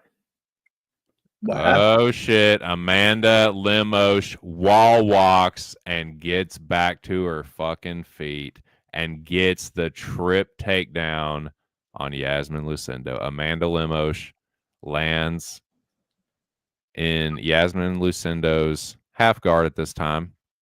She does have one butterfly hook in. Iasmin. But yeah, this is looking like it's going to be Amanda Lemos' decision. Yeah, this is not changing the last minute of this fight. Yeah. Like, wow. Congratulations to Lemos backers, especially. Great bet. Veteran. Easy money. Easy. And that's the first leg of the parlay because I did not put Ruffy in there because I didn't want to. So cool. Sharp move by me. But yeah, let's go, Lemos. Like how she laid on her, honestly, this is just kind of what I thought like she was gonna do to Lemos a little bit, for all these minutes and stuff. So I was like, I know it wasn't gonna be entertaining. I know she wasn't gonna be striking, but I thought this was gonna be on the other foot. And like to see her not get up in round one, being honest, man, I knew from right then and there the bet's done. It's like when you see your team get blown out in the first quarter, already, hey man, it's a wrap. You ain't even mad no more. That type of This has just been a levels fight. It's just it's another vet lesson from Amanda Lemos, and I'm kind of kicking myself, dude, because there was not really a time this week that I thought about betting Iasmin Lucindo, and she lets her up with 2 seconds left in the fight, and they embrace. They must know each other or something, but or they both are, just yes. No, I was the same though. 2 cents. I was looking at that Lemos ticket all week, and besides this parlay, I didn't get it in. But at least with the parlay, yeah. Oh, well. Yeah, some people get it in. Evan L said he cashed money line Lemos. Yes, there you go. There you go. Who else cash? Shot it out in the chat. We'll get you out there, man. Yeah. Plus money. But yeah, the money came in on Lemos. Money definitely came in on her as everybody looked at the card, probably and seen who was fighting and was like, oh man, I don't recognize this one, or else the sharps was sharp. We was in Twitter spaces today, and yeah, it was some people that definitely had Lemos. So yeah, definitely, man. That was a terrible fight. I agree with Michael. Yeah. It was a lame ass fight, dude. Big time. Oh man, like yeah, it killed my adrenaline a little bit. I'm over it. Dude, they killed the momentum of the fucking the card, dude. I was talking about great UFC knockout stories. Then we come on to this. we see King Green just get shadow realmed. And then we're all hyped up about the Lawler, induction or whatever. And that's a tribute we have to Lawler. Right. Yeah. Well, yeah, exactly, dude. That's how y'all fucking pay homage to one of the most violent motherfuckers. Right. Well, that went to the decision though. What's the next fight though? Do we at least got like something exciting? What's the next? Yeah, it's the Coco. It is Turner and Ignacio Bahamondes. Oh, so it's only 3 fights left? Yes, sir. Yeah. I believe. If I'm not mistaken. Main card as always. Oh, I thought it was 5. Man, yeah. No. Yeah, Roofy this fight, Turner, and then Gaethje, Fiziev. Damn. 2 cents. Check your messages. Check your message from me. Okay, I will. It'll help you for I think the rest of the way. Daddy. Because I was like 25 seconds ahead. All right, so the Pub Sports Radio contest. Shout out to everybody. Let's see who's running in first, who's running in second. I can't see because it's cut off, but I see some people running with 505 out there. Some people got 500s. Mel Gibson's there. No, Joey's power just went out. Oh, Daddy. there's good old Volk singing at a press conference. Don't know what to think about that, except that he's probably getting knocked out again. I got 3 units on Turner. Let's go. I'm sweating it. Okay, so that's coming from Kevin up in there in the chat. He's been watching UFC since nobody remembers, he says. So I'll see you out there. Yeah, there's a lot of people on Turner that I see out there. But Aaron, the are money you looking at TNT Sports commercial? I'm looking at Volkanovski's fight breakdown right now. Well, God damn it! I'm sorry to interrupt, Mills. I was just trying to get my pay-per-view set up, dude. Look at the fight. But yeah, I just got the Volk thing just popped up. Yep. Fighter resume, dude. That new Assassin's Creed kind of looks tight. The one where you can be a samurai or a fucking shinobi, dude. That's a fucking ninja. That's the fucking proper way to say ninja. But fuck, dude. Yeah, what is this Volk shit? Is this a fucking Volk and Diego Lopez? Oh yeah. Lopez is probably gonna knock him out. It's gonna be sad. Dude, that'll be. I mean. Yeah. That would be my. It sucks, dude. Just when I start to be like, come around to Volk, and you like, because I used to, God, I used to hate Volk like really fucking bad. Now I hate Diego Lopez. So yeah, I definitely get that. Trust me. I won't be betting. Yeah, you're right. It's probably gonna knock him out. But for the Bahamondes and Turner fight, is everybody here on Turner? Oh boy. On violence, I got under 2.5 plus 105. Yeah. I need that shit though. I got Turner by any means necessary. Yeah, I mean, you know how it goes, man. Like we're all on Turner, so you look. Yeah, he's about to get right now. You know how it goes. Yeah, we're not gonna be fucking celebrating, okay? Like all 4 of us on screen, it's not gonna be going like this and shit. Like we don't get those moments. All right, so just prepare. All right, what we don't fuck is that? I don't want to hear that shit. Bullshit. No, we got fucking Jalin Turner. Yeah, hey, fuck you. You know what I mean? I'm with Mills though. Of like, I kind of had that realization halfway through the week of like, what type of, and sorry that I say that word sometimes, but I gotta use it here in this phrase. What type of nigga would I be if I ain't back my nigga one last time? Of like, I can't go full deep into the deep end, but I gotta go with the under 2.5 though. Like, he's gonna smoke bottom. That's racist as hell, Billy. I'm just saying, like, what type of nigga would I be? My nigga. Those did the whole interview. I was backstage with him. We set the joint. He can't get any more blacklisted for me. He's got to win 3 fights, bro. For you, Big Show, you literally blacklist him off of one thing, off of him walking off. Compared to I said it before that though. I said if he loses this fight, I will blacklist him. No, you didn't, bro. But it was because of that. But all I'm saying is like you blacklisted a fighter off of that. I get it because you're still standing by that. So like that's what I'm saying. I was gonna bring this up.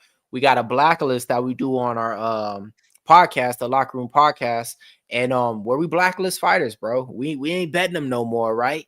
I got something else. It's called the DMB. Do not bet list. You know what I mean? People are just do not bet no more. And Jalin Turner didn't make it that way just because he lost in that fashion. You know, like it'd be different. White, he would have made that shit.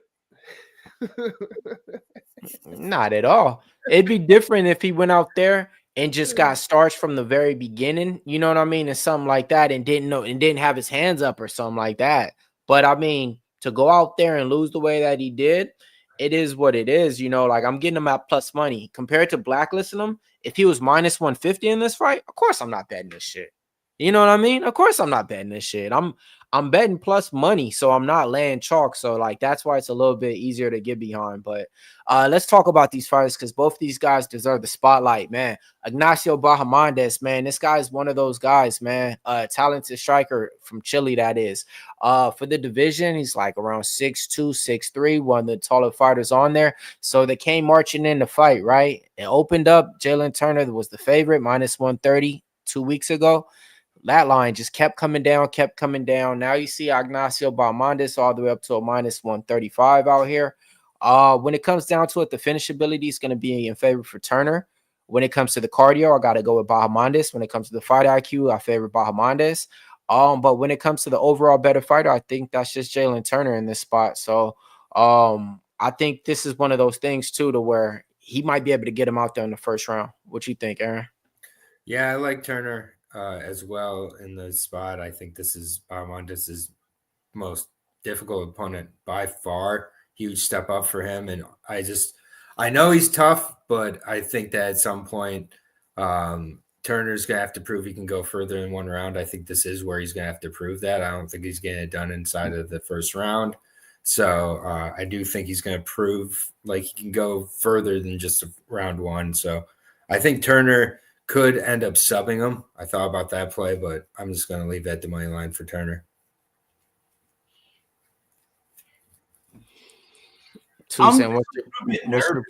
Billy, what's your prediction there, man? Give them how the fight's gonna play out round for round. What do you think, man? I think Jalin Turner's going to start off hot, but in my heart of heart, though, man, it makes me nervous backing him. Of like, this fight's so high variance. If you ran this fight 10 different times, it's going to look completely different each 10 times. Of like, sometimes when you look at fights, you'd be like, oh, this person should win about 60-70% of the times, as long as they stay out of the guillotine choke. I don't feel like that in this one. Of like, anything could happen in this fight and I would not be shocked. Of like, Jalin Turner goes on the UFC weigh-in show yesterday and he's talking about how the number one thing that he worked on over this camp was takedowns and working on his jiu-jitsu and stuff like that. And dude, that's kind of like music to a bettor's ear. Of like, he could easily wrestle Bahamondes and win this fight rather than striking. And correct. But you can strike on the feet regardless of this result and make 50K, and that's what I think is going to happen. Like, this is fun. He could get a 6 sub and make 50K too. He's a good grappler. Yeah, but after, it's just not the. I don't know, man. I don't want to underestimate Jalin Turner, but there's been too many times I'm betting on Jalin Turner fights where I'm thinking, the fuck do I just don't have the under? Mm-hmm. No, it's totally fair. I like the under, but yeah, give me Turner money line. Yeah, I like Bahamondes as a fighter, like a motherfucker. I got his Silver Striker NFT back in the day. But I like I said, I like the way that he fights, man. So like I'm a fan of Bahamondes, man. I'll give him his keys to victory in here.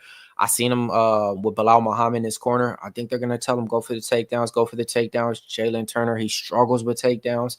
Turned professional fighting since he was 18, so he's not one of those guys that's been in the cage, been in the gym with everybody like these other guys.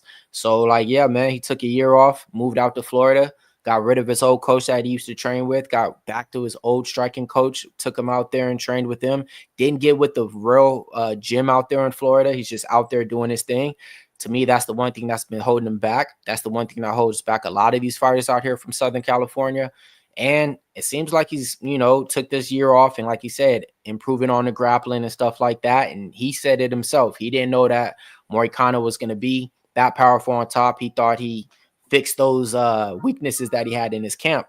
So, he reinvented himself, cut the dreads off, said he fell in love with the game again, got married, got a lot of little personal stuff going in his life. So, yeah, man, with that being said, I'll be honest with you guys.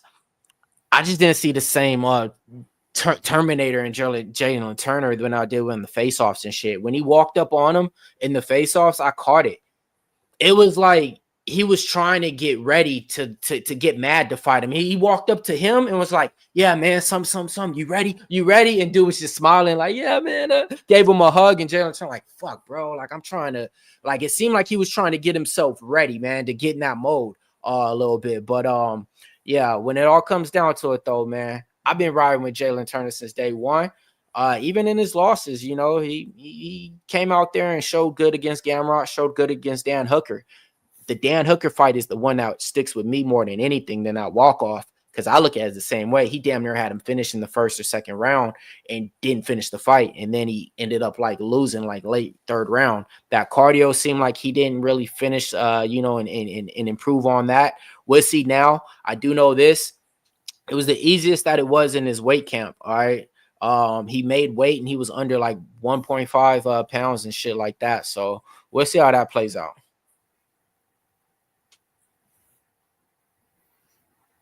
2 cents. What are you seeing right now? I just want to know where. Right now, I'm looking at Jalin Turner in the inspection station. Sweet. All right. What are your thoughts on this fight? I don't think I'm going to give you any fucking thoughts on this fight or anything close to that. Thanks, no, I'm just kidding. I don't have anything on this one. I do. We're talking about this one earlier in the stream at some point. I'll take Jalin Turner. I could see him getting the knockout. I could see him winning a decision, submission. Another one where, like, if he wins this fight, I'm going to kind of kick myself because I was thinking about betting Jalin Turner all week. Bahamondes is a younger fighter. He's improving. He is at that camp with Bilal, and if he implements a good, you know, wrestling game plan, he could maybe surprise Turner. But yeah, he doesn't wear damage on the face that well. Jalin is a dangerous striker, and he's got good elbows and knees, and I can see him really slicing Ignacio's face up. And yeah, I'll say Turner by decision or possible knockout, maybe club and sub. Who fucking knows? But yeah, any outcome of victory for Jalin Turner. Thank you, sir. You're welcome. You're welcome. That was guys, for you, and you. That was for you especially, and then everybody else listening. Yeah, I feel like that was only for me. I appreciate it, but both guys are still under 30 here, so. Yeah, that's true. Jalin, a lot of experience for a dude that's still in his 20s. Good point. Man, I think this is gonna be the best fight on the card, man. I've been saying that ever since this shit's all week, man. And I still There's a lot of best fights on this card, hopefully, coming up. These last 3 are all great. You're the fucking best fight on this card. Right. What do you think about that?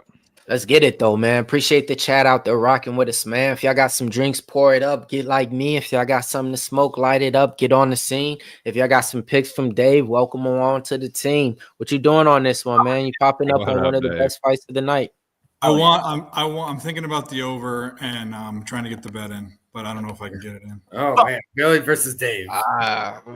You still got time. They're just introducing. You got like 15 seconds, bro. Hit submit. Bet it, Dave. Bet it, Dave. The book I have open is already closed. I'm not fucking around. Shit. You're not going against me. You're going against the bookies. So never going against another capper. No, it's a good thing. Probably a good thing I didn't do that. No, I'll not going against you any chance I get, Billy. I go against 2 cents all the time. UFC premiums have not been smacking like that.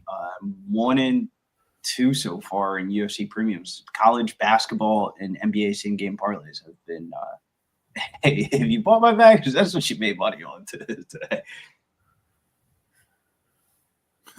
Here we go. Mark Smith is the third man in the octagon. Blonde hoe with some big titties. I can't remember what her fucking name is. Ignacio Bahamondes and Jalin Turner. Here we go. Somebody died. They do touch gloves to start. The inside low kick from Ignacio. Ignacio with a hard right hand over the top. Knee to the body from Turner. Another right hand over the top from Ignacio, I think, too. Inside low kick gets countered with a left hook from Jalin Turner. Jalin Turner in the southpaw. Ignacio in the orthodox. Ignacio just in front of that black line, circling on the outside. Jalin Turner in pursuit. Tries to land the right hand left hook. Ignacio with the right hand of his own. Turner looking for the right hook. Turner landed a left hook in there and tried to get in the tie plume, or Ignacio might have been trying to initiate that. High kick just evaded by Jalin Turner. And he's pushing forward again in the southpaw. Ignacio tries an inside low kick, but he eats a combo from Turner. Ignacio circles off the fence. Turner blocks the right hand and just falls down. Turner lands in Ignacio Bahamondes' half guard. Tries to land an elbow over the top. but that was way too fucking easy. That was an effortless. Man. Like, was that even a takedown? He literally just like, Bro. he just like laid down. But Turner made no adjustments, man. Take me. A year off, took a year off, new coach, no fucking adjustments made, man. None, dude. Bilal cannot be happy with that. But Jalin Turner is Ignacio Magomed full guard, looking to drop. And that was a nasty elbow from Turner, dude. It does not take much to cut Ignacio up, dude. He's got some scar tissue, Bobo. But Turner's still looking to lock up a arm triangle. Excuse me, I'm tripping over my own motherfucking words. Elbow at the top from Turner. Ignacio trying to throw elbows from bottom. Yeah, good. God, Turner. That is just not a long-term strategy. Turner using head the position. Ignacio being tricksy though, being a rubber guardy fucking 10th planet-esque looking dude. Right hand. What is going on? Ignacio trying to throw elbows from the bottom rapidly. Turner settles him down. Looks to put the forearm through. Turner using just good head position. Ignacio trying to get rubber guardy. Throw up a submission attempt. Ignacio looking for the arm bar. Turner wise to it. But he's got to be careful here, so he doesn't get caught in an arm triangle. Turner tries to move into side control. Ignacio trying to lock up the triangle. If he triangles Jalin Turner, this will be fucking crazy. Turner taps Ignacio Bahamondes. Triangles Jalin Turner. Holy shit, I'm so glad I didn't bet that fucking fight. I dodged another bullet, boys. Let's fucking go. Bills. Holy shit.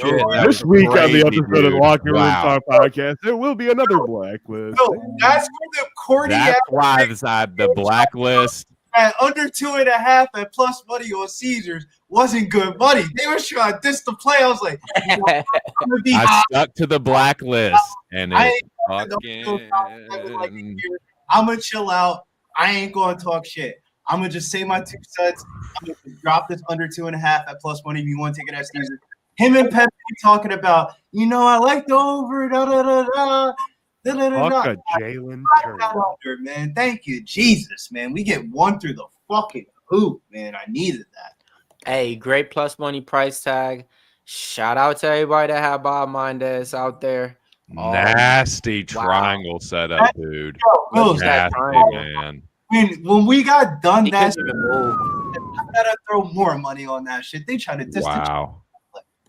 They had him stuck in like a boa constrictor. Wow, dude. He put him in a boa constrictor right there, bro. Holy smokes. The Oh, wall going bro. crazy. Holy shit. Like, you stay on top of him. You weren't doing any grounding, bro. Like, God, I'm so. And that's why Big Show's right of like, just because he's your nigga don't mean you gotta pull. He's off. blacklisted for a reason, dude. That shit right there is exactly why he named names. Stick for to your Jalin Turner, guns. man. Stick to your guys. Stick to your Stick to the blacklist. fucking blacklist sometimes, Bobo. Man, under 2.5. Because for a second, as soon as I was about to say, this is what he was talking about in the weigh-in show about him wrestling. It was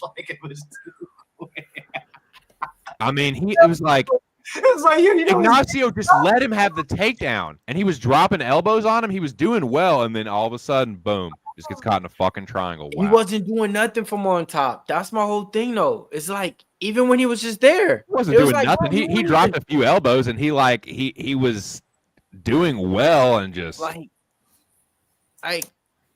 It's back like to that. what I was Damn, saying though. right in the Even before that, even on the feet though, I seen it, man. It comes out the same way, not blocking anything. Like, it didn't make any fucking adjustments. You cannot fight the same way and expect to win. You know what I mean? With that being said, hey, I can't bet him again. You know what I mean? It's just what it is. You know what I mean?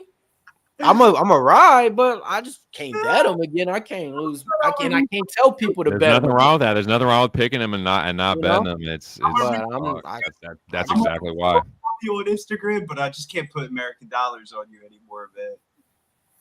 And just seeing, like I said, like you come off of a year, even before that happened, or like I said, I said it. I'm like, bro, he didn't make no adjustments. And I was just talking about him striking and everything, to where I'm just like, you're coming out doing the same fucking game plan. So For that to happen, it's like, dude, talk about blowing it, man. God damn. I can't imagine what his sex life must look like. but yeah, I Congrats, Ignacio. I wanted more of a fight though. I just wanted to see fucking a good fight too. If he would have got beat up, it would have been still better because I would have seen just a good fight. But like that shit, God, I came on when I came on, so I couldn't get my bet in. Shit. Dude, you know what's really awesome too is now we're gonna have like 25 minutes of. Well, now the next fight's the over. I just put the over in for the next fight. So there we go. You did come at the right time because no bullshit. We did the spaces earlier, right? And popped up in there, and it's like I call them the MMA bros, like like the MMA, like what you think of an MMA better, like fucking nerd. So we're in there with the nerds, and I'm like, I hit the request, John. I'm patient, and I'm like, Caesar's got this under 2.5 on this Bahamondes Turner fight. Is that the bet you came in and spoke on? When you were speaking, I didn't hear you. No bullshit. They just shit out of the play. It was like, oh, okay. The decision. I think Turner's gonna win the decision. I think the under's a trap, and I'm like, I'm not gonna say nothing. No rebuttals, no nothing. I just kept. All right. See, when you were speaking, actually, I wasn't in the space, so I didn't hear you speak. So I came in and I didn't hear anybody. Like I just know you had your mic on. But and I didn't no breakdown, no nothing. I just said, I woke up again and I bet it again. And that shit big cash. Should bet it. They're like, no, probably thinking in their head, like, no breakdown, no nothing. Mark Zuckerberg. No, I mean, you're right though. So look, this is what it is, Billy. I'm gonna be honest with you, man. It's because people let the odds makers predict how they're gonna bet and think. Like the over on this shit was chalky. So people minus 1.5 was like over 1.5 was like minus 170. So people automatically was thinking like, oh yeah, it's gonna get there. Hell the fuck no. If you just would have took the under 1.5, under 2.5, like that was big plus money. When you see plus money, it automatically makes the brain think, oh, it's not supposed to go that way. Nah, let me bet the other way or something like so. Yeah, you definitely killed that shit, man. I got killed with that fucking bet. Back to back with that and Lucindo. Bruh. Save me. Justin and Magomed are the only two fighters that can save my night, dude. I got burned bad on that Francis Marshall bet. That you want to talk about a fucking bad beat? That one sucked, man. But this is my action coming up here. This is the first bet I made. I'm a fucking Justin Gaethje stan boy. He was the first bet I placed. I could have got him at a way better line. He got up to like plus 125 or plus 126 or something like that. But I bet him at plus 104, so I got a little plus money, I guess. But yeah, give me Gaethje here. I really like Rafael Fiziev as a fighter, and he just seems like a cool dude. Him and his team have been really respectful, and vice versa with Gaethje. So I just think it's gonna be another good fight, another good close fight, and I really just don't know exactly how it's gonna go. But yeah, Gaethje's my dude, and I'm fucking just gonna ride with him. Not gonna go too crazy. Not gonna let my bias overwhelm my judgment here. So yeah, I'll just go Gaethje. Just got the half unit on him. But yeah, I think he's still violent and still aggressive. And Fiziev, coming off that knee surgery, fucking Justin got a heavy low kick. So yeah, but nah, man, I could see it going the other way too. But yeah, may the best man win, and let's fucking go highlight. I mean, this is like a must win. These guys are coming off losses, right? Both of them. Nope. It's kind of that's why I like the over, and that's why I bet the over, but that's why I like the over. I think it's going to be more methodical. I think they need to win. Bro, they just said Jalin Turner just said he retired. Okay. He said, that's crazy, bro. He can go ahead and retire. Stay retired. That's fine. like how do you retire after just like a loss like that though? Yeah. Like that just show, yeah, bro. Yeah. Like, That's the Jimmy Recruit retirement. He'll be back in a year. That's the old Jimmy Recruit, like smooth retire for a year. Well, yeah, but he ain't gonna be back no time soon. Crazy. But like you come out and you retire after that, and that's your whole mentality after that. Yeah, that's crazy, man. Yeah. Man. But yeah, I'm on Gaethje as well. I think it's a very close fight again. I also have over half a takedown for Justin Gaethje at plus 200 because I do think he's going to try to wrestle at some points in this fight. This is a calmer, more cautious Gaethje at this point. He's been golfing for the last year. He's had some time to reevaluate. You don't think Trevor Whitman came up with a game plan? Coming off of knee surgery, I think incorporating the wrestling over the 15 minutes makes sense. I do think Fiziev had good takedown defense before the knee surgery. We'll see after knee surgery changes a lot of things, especially post 30. I just think it's going to be a close fight. So I also took a little dip at the fight ends in split decision at plus 500.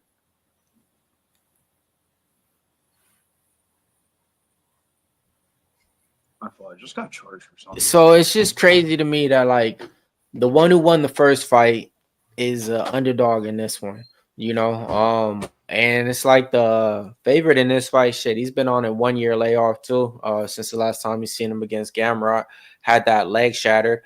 And not just that, it seems like he didn't just jump right back in. You know, like when did anybody hear about Fiziev having a fight? Nobody. He got pulled into this one. So I don't think we're gonna see that same Fiziev off the couch that we've seen before. With that being said, he is coming off of that leg surgery, so I think he's going to be a lot more hesitant to throw those leg kicks. He's known for spamming a lot of those leg kicks. That's why it makes him one of the more dangerous strikers in the division. Justin Gaethje, you know he's going to test that leg, 2 Cent. You know he's going to go out there and kick the shit out that leg. He just got knocked out, Dave, like 8-9 months ago. But you guess what? It ain't going to stop him. He's still going to fight the same way. It don't matter. He got knocked out with like what? 1 second left in the shot clock in the 5th round to go. It don't matter. Justin Gaethje's going to still be that highlight reel out here. So plus money on Justin Gaethje does sound good. We have him in a parlay, I want to say, on the Locker Room podcast. Big Show, is that still live?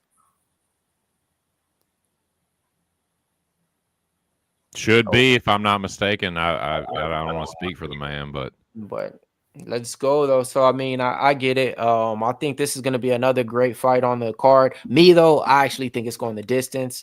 So I actually think this was going to the scorecards. Could see it being another split, dude. Another razor thin split decision where it's a sick fight. You could see either guy winning, like, you know, maybe a little controversy, but who knows? I could see either would do winning by knockout. You know, Justin. This is the thing about Gaethje. He gets hurt in every fight. We've seen it do. He's been getting hurt. He almost got knocked out by Michael Johnson in his fucking debut. He gets hurt in every fucking fight. But, dude, if you don't knock him out, you're going to get fucked up. Like, even in fights that he loses, dude, his opponent gets fucked up. Like, he dropped Max Holloway, even though they didn't give him the official count. Like, even when you win, man, Gaethje's going to punish you. He's going to damage you. And so that's what I like to bet an underdog. I mean, his chin, like, it's not like his chin could be going. No, his chin has been going. Like, he doesn't have a good chin. He's been knocked out a couple times. He gets hurt in every motherfucking fight, but he still has power. He's still really aggressive, sometimes to a fault, sometimes to his own fucking detriment. But yeah, hoping that old dog comes through once again. He's literally an underdog figuratively. He is a dog in every fucking fight. And that's why we fucking love him, but he could get fucking he could get slumped too for sure. Fiziev, younger, took the proper time to heal from his knee injury. So yeah, we'll see if Justin can check the kicks. We'll see if Fiziev can check the chin. But yeah, it should be a good one. Hopefully it will be a good one. Yeah, we got Wyanton saying he got plus 1,100 parlay that he put 50 racks on. So he needs that shit to cash. I see you out there, man. Plus money says, don't forget, he's a D1 wrestler, you know what I mean? With over no takedowns. So that's why it's like not even worth mentioning. The one he got is against Fiziev. So let's see if he can replicate it. Hey, Billy, I have a National Rugby League bet for you. Goes off in 20 minutes. I'm tight as fuck, bro. I checked my. You're tight as fuck? What are you talking about? With money? I'm hoping that's what you mean. Anyways. I keep my bets connected to my PayPal account. That's all good. It's like a $55 fucking Uber Eats charge. I'm like, nigga, what? I didn't even order Uber Eats ever. In what? Now I'm like trying to figure out like who the fuck has one of my debit cards, what fucking random ex-girlfriend has that, And That's your fault, bro. You're probably too loose with your info. I bet. You probably give your chick your. how do I just get randomly charged at 11:30 at night for an Uber Eats thing? What? I'm betting on UFC. Gotta fights. keep your harem in order, Billy. Yeah. Let it keep them hoes in line, dude. I'm flabbergasted of like, this never happened to me. How do I like figure out? It'll be okay. I promise, Billy. Well, when this cashes, you need to cut ties with that whatever bitch just did that because she's costing Don't money. hate anyone. That's why I think it could be. Who knows who it could be? There's probably a lot of bitches that aren't fucking with me. So I don't know what you characters are looking at, but I'm looking at Rafael Fiziev walking out with his fucking Kyrgyzstanian hat, dude. Yeah, he's almost he's walking out. He's getting up to. He's in the. I'm looking at the inspection station. He's unzipping his jacket. He took his fucking Kyrgyzstanian hat off, dude. All right, good shit. Nice. I want to be able to He got react. the fresh French braids with the lineup. Oh man, he was around some sisters for those, bro. Yeah, dude. Didn't incorporate that into my bet with Justin. rooted my fucking Justin Gaethje fight, bro. The one fucking man. I could tell you some stories of some Justin Gaethje fights, man. Yeah, I really think this should be a great fight though. So This used to be like prime party time. The party drugs come out for the Justin Gaethje fights. Yeah, I can't hate on Fizio, dude. He's a good fighter. He's a fun fighter. He's a character, man, and he's been respectful to Gaethje and Whitman and vice versa. So yeah, I ain't got an unkind word to say about him. He's a badass fighter. But Gaethje is too, dog. So let's fucking go, Justin. yeah, it's been a while. Yeah. Yep. Justin took the time to heal up from getting fucking face planted by Max, and then Fiziev took the time to heal from his injury. Brutal. I mean, really, when it comes down to is who got the better lineup in hair and facial hair. You know what I mean? Right, Dave? No, Right, that's all that matters, bro. Especially on a rematch. Ain't like you could get a better striking. It's not like that's gonna help you in a fight. It's all about looking, man. Like if you came out there with the fresh haircut like him, fresh His cornrows lineup. are crazy, or braids, or what? I don't know. He didn't have that lineup during motherfucking media day on Wednesday. He just went and got out in these last 2 days. You feel me? You know what I mean? Let's see what Justin Gaethje walks It's out like with. high tech looking. In the front. Did he at least go to super got the, clips or something? Let's see, man.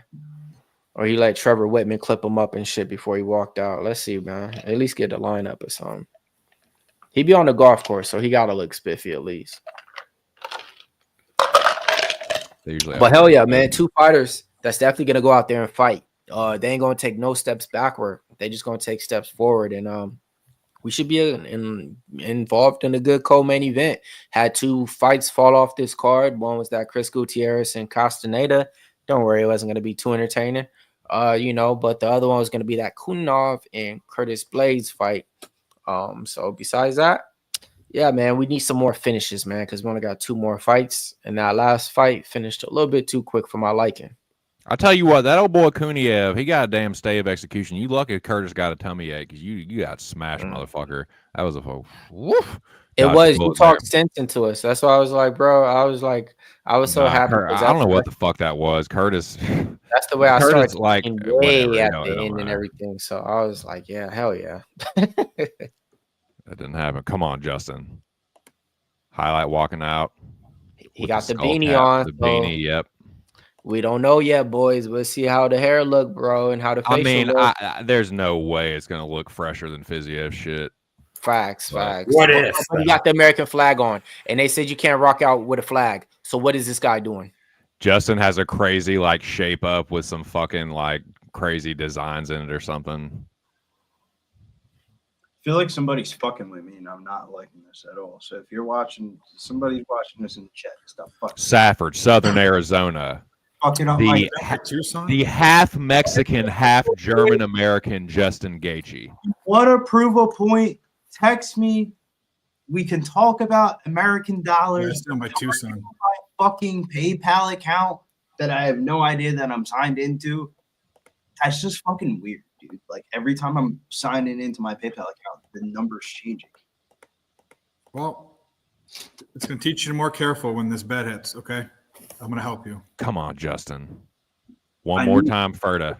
Like, what the fuck, bro? Is it a favorite or a dog? Are we betting for rugby? It's a first half over. Yawn. You like that's greasy as fuck, dude. To not get your toes wet, jump into fucking deep end. It's a horrible team versus the best team in the league that has like the fat. It's just a no brainer, and it's juice. It's 135, but it's so that means it's supposed to hit. Nothing. Well, I'm gonna tell you this. A monkey could break even, at least break even betting this league. Nah, no bullshit, bro. I swear to God, if you watch these games for like 2 or 3 times, you'd be like, they're awesome to watch too. Watch. Yeah. It's basically, guys, it's a civil war. They line up in lines and they run at each other with no pads. We're talking about rugby. It's not rugby union where they scrum. This is rugby. They don't give a fuck. They just line up in a line and it's rugby. Yeah, that's funny. But this team will score 20 points by themselves the first half. Can you send me the bet so I can get it in? Yeah, I'll put it in the chat again. And I don't say what books they are, but they're offshores. Yeah, but don't put it in the chat because sometimes when you put shit out in cyberspace, it ain't supposed to be in cyberspace. Well, I already put it in there. You can say it out loud. No, I got it. I got it. Just don't physically type it. That's like when we do things. I don't believe in that. How do you post your bets then, bro? You gotta fucking write them down. It's not what you think it is. It's like fucking bots of like AI bots that detect it. Oh, fuck them. We're winning. So they say power is the last thing to go, but speed and reflexes are probably the first thing to go. Justin on the wrong side of 35. Fiziev, not a spring chicken though. He's 33, but he's probably going to be a little bit faster. I give Fiziev the speed advantage. I still give Justin the power advantage. Although Fiziev does have some pop in his punches. But yeah, speed versus power. Both of them are tough. Both of them have heart. So yeah, so plus Fiziev probably more durable. Back. Plus money's back, man. It took him like about fucking like it took him like a year and a half to come with a good comment, man. He said podcast idea. Who was the names he had on there, Big Show? He had a podcast idea. You get Justin hit him, and then you got Stipe, and Nate Diaz. Yeah, man, I'll give a fuck. All on one podcast talking. Just imagine that shit. Just yelling over each other and like in broken English. Fuck, man. I was chapter 4 again. Pretty good. Because people keep on typing in the chat, and I have this so zoomed in, it keeps on moving this. Billy. No, because we used to sit. You're so close to the camera right there. We used to literally sit in StreamYard, me, him, and fucking Dan. And I'm telling you, man, you'd be shocked if like this league is what sports book over 20.5. I'm getting Melbourne specifically team total over. Here 7. we go. Okay. Seconds away from the co-main event of UFC 313. Here we go, boys. This is the co-main events, what we're all here for. Theo's the one. Just with all money on here. Too. Jason Herzog is the third man in the octagon. I imagine there'll be a glove touch, but we'll just have to see. We'll just have to see, won't we? I think they will. I think they will. Definitely a glove touch. Two respectful warriors, a couple action fighters, and they do touch gloves to start things off. Gaethje and Rafael Fiziev take the center. They meet on the Monster Cam boys doing the damn man dance. Fiziev in the white, Gaethje in the black. Both dudes in the orthodox. Leg kick early from Justin Gaethje. I can't remember which knee it was from Fiziev that got hurt in the Scamrot fight. Gaethje takes the center. Fiziev in the southpaw now. Gaethje with another low kick attempt that Fiziev moves away from. Outside low kick from Fiziev. Rafael switches stances back into the orthodox. Gaethje pursues in the southpaw. Outside low kick from Gaethje, and Rafael Fiziev trips him, knocks him down. And Rafael Fiziev in the half guard of Justin Gaethje Fiziev tries to Justin right back to his feet, but eats a knee from Fiziev. Another knee, and Justin tries to land a right hook on the break. Inside low kick from Justin, almost gets caught and taken down. Justin funks it through and almost gets caught in a reverse triangle from Fiziev. Fart in his face. God. Oh, my fucking God. Justin trying to turn in to this fucking mounted, like, reverse triangle from Fiziev. Jesus Christ. What the fuck? Good fucking Lord. What is this? Justin, what have you fucking gotten yourself into here? Fiziev, Justin trying to turn into this. Fiziev, like, wow, Justin manages to get through this. How? I don't know. Knee to the body from Fiziev, or knee from Fiziev to the What dome. on earth? Justin shrugs his shoulders. He just fucking. Justin Gaethje is way out of that. They're back at the feet. Why couldn't he have gotten the takedown there? Right. Your half takedown. Nice left hand from Fiziev. Just cracks Gaethje in the face with it. Imagine what half a takedown Looks like on he doesn't Rafael care, was. man. Oh my God. Yeah, no shit. The half a takedown's where's Joey when you need him? The half a takedown with her.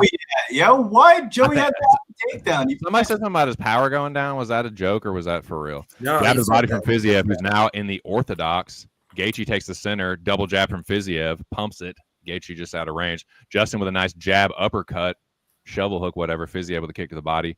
Gaethje shoves it to the side. Fiziev blocks the right hand over the top from Justin. Justin holds the center. Fiziev circles on the outside. Justin on the front foot. Fiziev behind the black line. Justin keeping the pressure on. Justin pumps the jab. Fiziev tries to counter a left hook. Inside low kick from Fiziev. Justin just staying right in his face, as a Justin Gaethje will do. Fiziev pumps the jab. Gaethje out of range. Missed uppercut from Fiziev. Missed left hook from Justin. Justin holds the center of the octagon, pushing forward on Fiziev. Justin almost gets... Who are they in the clinch now? Justin with the left hook in the clinch. Or right hook, excuse me. A lot of back Fiziev, knee to the body there. Nice knee from Fiziev. Right uppercut from Gaethje. Hard knees from Fiziev to the body. Justin tries to land a right elbow over the top in the clinch break. 130 in the first round. Justin gets cracked with the left hand after landing a counter when Fiziev landed a body kick again from Fiziev. Justin ducks under a right hook. Justin went for a takedown for a second. He was giving you a chance, dude. He went for it for a second. Nice defense from Fiziev. Turns into a clinch here. Fiziev with the knee to the body. Justin and Fiziev jockeying for position. Justin got Fiziev pushing up against the fence. Just over a minute to go here in the first round, boys. Jockeying for position. Fiziev with the overhook. Lands a knee to the body. Spins Justin to the fence. Justin tries to land a right hook on the break. I don't think it landed. If at all, not clean. 45 seconds. Fiziev with the body kick and uppercut attempt. Justin was away. Hard right hand over the top from Justin. Fiziev ate it pretty well. 35 seconds. Justin pushes forward. Fiziev in the southpaw. Fiziev with a left hand attempt that Justin just evades. Gaethje pushing forward. Justin with a takedown attempt. Oh, good defense from Fiziev. Nice uppercut from Justin. They both land, looks like they both landed left hands, 10 seconds. Fiziev looked at the clock. Fiziev with a nice left hand there at the end of the round. Justin says, come on, dude. You can do better than that, Hoffa. I've been hit by harder than that, by God. Good first round. What do you think, boys? He didn't eat his ass for 20 seconds in that weird thing. I think it was Gaethje's round. Fiziev's not really getting hit with anything, though, at the same point. I don't know. It was a close-ish round, but I think I'd give it to Fiziev. Yeah, I think so, too. Yeah. Gaethje hit him with nothing. He looked... the best strike Justin Gaethje hit him with was like a right hand with like a minute something left, and that looked was slow. Gaethje looked Well, slow. I mean, the odds is a pick 'em, so I mean, the bookmakers don't know really what's going on if the lines is right and reflecting. So Fiziev's showing the damage though too. He's got a cut and that he's got a little eyeshadow on. And how I judge it is from here going forward, I know what I'm gonna get from Gaethje. He's about to turn up and go to war for 10 minutes. Fiziev, he might have about a good 4.5 minutes, but then after that, it's like, all right, man, he might be looking around, you know. So I think Gaethje's live for the rest of the fight, but who knows, man? I just lost the last 2 bets. You know, my pay-per-view fucking went down. God damn it! You pay all this goddamn money. You pay for $80 fucking, and that's what you get. Bullshit. And everyone's you get $80 fucking worth of bullshit. The takedown attempts were encouraging from Gaethje. You like that? Trying to switch it up, dude. The Come threat on of the now. takedown. Let's get that takedown. It's crazy because when we did the research and I saw that the fight was only plus 110 for a takedown to be landed for either Yep. side, that was super fucking low. Super Like, free. I was so confused because whenever Joey brings that up, I always try to compare the markets to it because the book that he bets on is like bad odds. But sometimes they have really good odds for props. It's like no in between. It's either really good or really bad. Like a knockout prop on FanDuel at minus 150 would be at like minus 200. Right. Oh, here we go. But you might catch a submission on somebody that isn't supposed to get a submission at like $2 higher than or $1 higher than the rest of the market, like a Bet Rivers submission line. Like Bet Rivers always has the highest submission line. And Gaethje kicked in the balls here, so he's just awesome. Yep. He's ready to go back to it, though. He's fine. I'm sure it just pissed him We're off. at about 405 right now. Gaethje takes the center. Yeah, my shit went down. A lot of feinting. Long over right from Fiziev. Fiziev working the body a little bit on Justin. Justin returning back with a 1-2. Leg kick from Fiziev. Body punch from Fiziev. Justin moving forward, but not really with any offense. Fiziev looking to counter, it seems like. Justin kind of lunging forward with no effect. Looks a little bit off coming back from the year off layoff, if I'm being honest. He definitely looks off, bro. I think he looks slow, much slower, but Fiziev not doing a ton either. Both guys look a little bit rusty in there. Pumping the jab, but to no effect. We're trying to work the body a little bit. Justin kind of throwing a 1-2, but not really much conviction behind any of those punches right now. Fiziev looks like he can get caught, though. That's the thing. I don't like. That's the way to see it fights, though. Justin Gaethje betting favor here at almost as high as minus 200. I don't really understand what Gaethje's done to become the betting favorite, but okay. I'll take it with a Fiziev or with a Gaethje bet before the fight. Fuck yeah, dude. I don't understand. Geez, Just the pressure in one the of these damage. lands, bro. He's pressuring, but yeah, there you go. He lands a right hand on uppercut. Yeah, Fiziev pushes him off. That's fine. I mean, I'm surprised. Body kick by Fiziev going up top, miss, but Fiziev returns with a nice right. Justin returns with a right of his own. They're kind of mixing up a little bit more, but so far this is not the first fight. Yeah, that overlooking safe so far.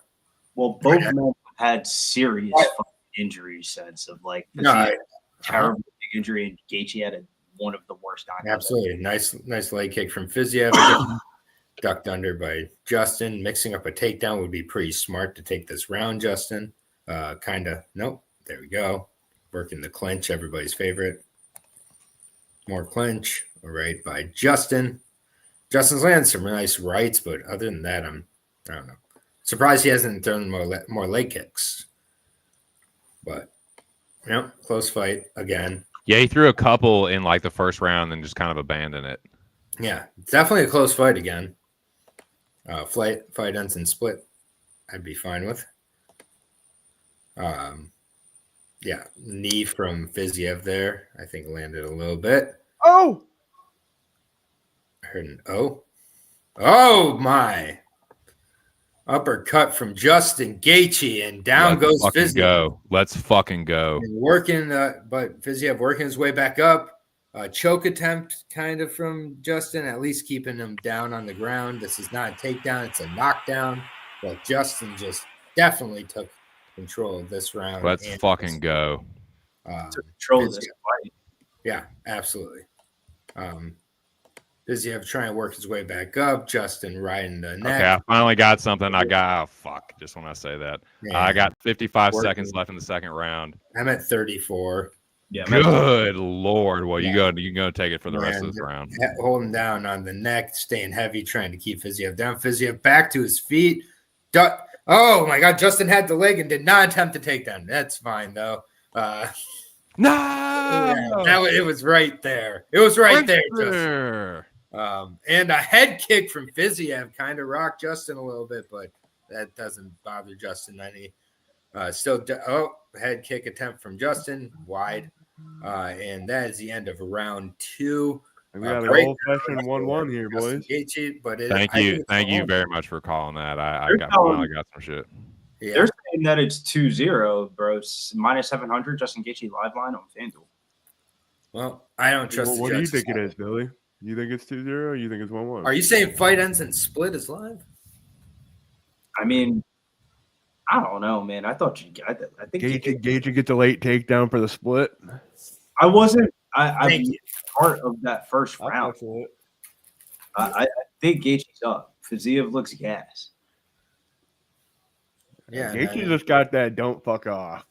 I was typing when I was doing dog. He's got good cardio. Gaethje landed 29 strikes compared to 8 in the first round. That was. I was gonna say when I was writing up the type up for this fight, I was saying a lot of these fighters.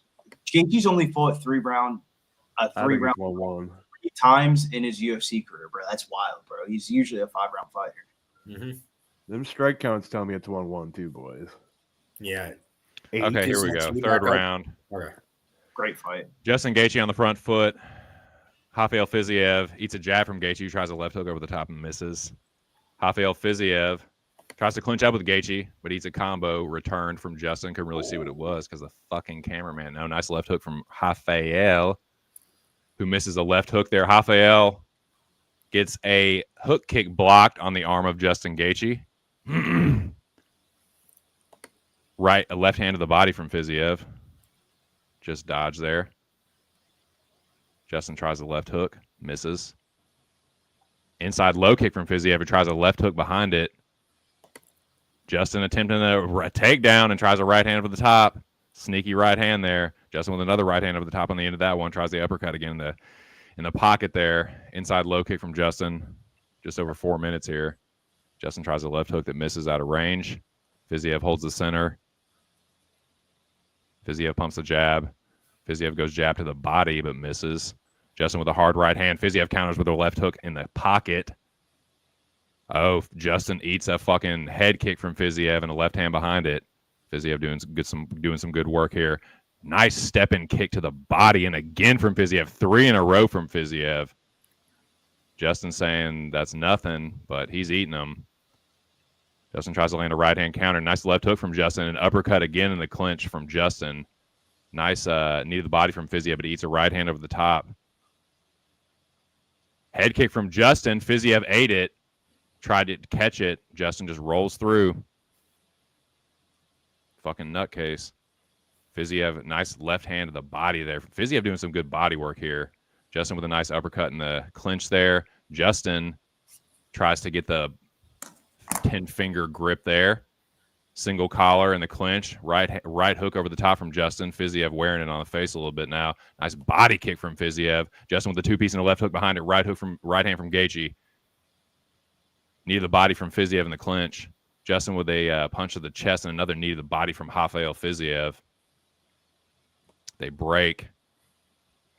Justin ducks under a hook. Nice right hand on the break from Gaethje. Justin looks for the left hook. Where's your jab, Justin? There you go. Uppercut from Gaethje after a nice jab. Fiziev with some hooks to the body. Fiziev lifts the knee. Nice knee to the body from Gaethje and a left hook behind it in the clinch. Short left hook. Jockeying for position in the clinch here. Take him down. Fiziev lifts the knee. Justin with a high kick over the top. Do it. Take him down. Justin ducks under a left hook from Fiziev. Justin using the superior head position here. Pushes Fiziev against the fence. Come on, baby. Use a better head of position under 2 minutes here. Oh, we're under 2 minutes. Trying to wear on Fiziev. Justin with a nice uppercut. Pair of uppercuts from Justin and a right hook behind it.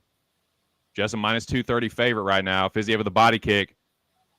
Justin with a right hand over the top. Fiziev just took a big, deep breath.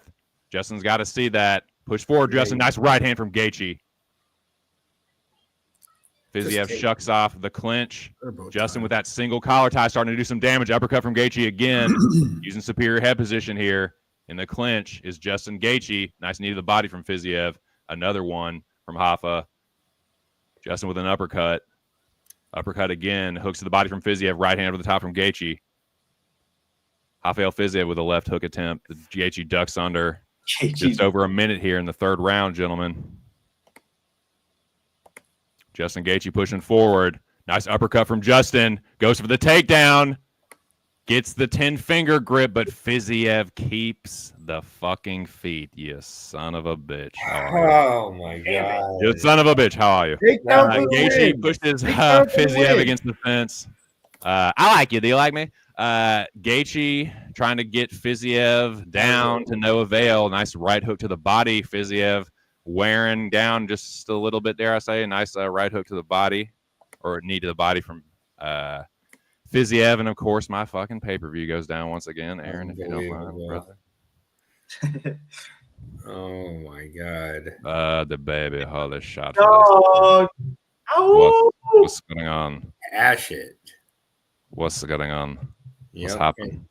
What They're happened? throwing down in the center of the octagon. Let's fucking go. Come on, Justin. Fighting Let's fucking go.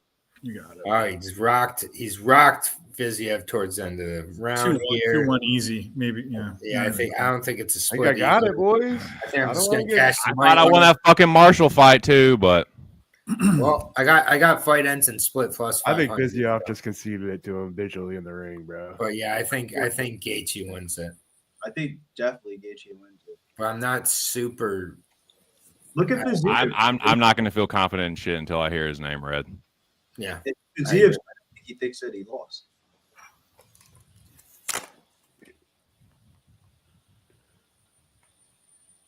No takedown, Arbery. No takedown. Wasn't a bad bet though.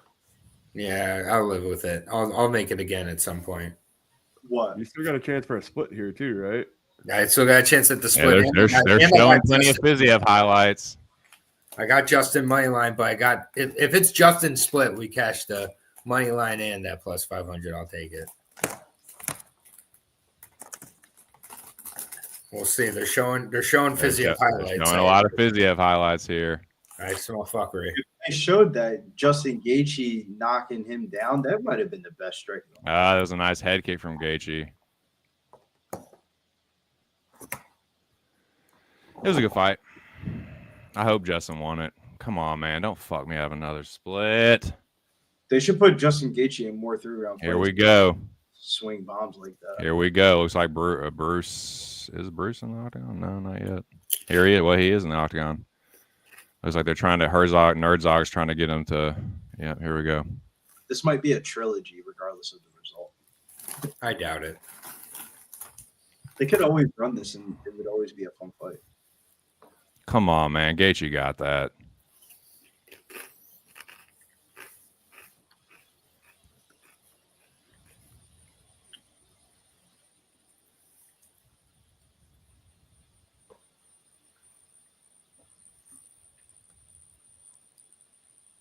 Should be Gaethje Union.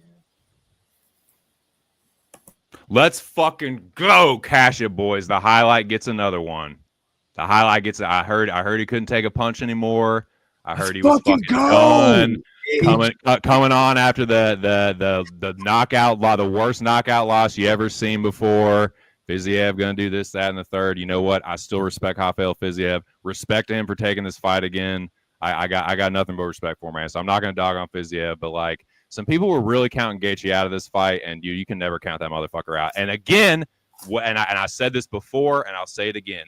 If you are not a champion or a former champion, good fucking luck beating Justin Gaethje until further notice. He has never lost to anyone that is not either a champion or former champion. That continues. Gaethje gets his revenge, or not his revenge. He gets the second one. He 2-0 against Rafael Fiziev. Whether you think he won the first one or not, he definitely won that one. And cash the plus money. Justin Gaethje, let's fucking go.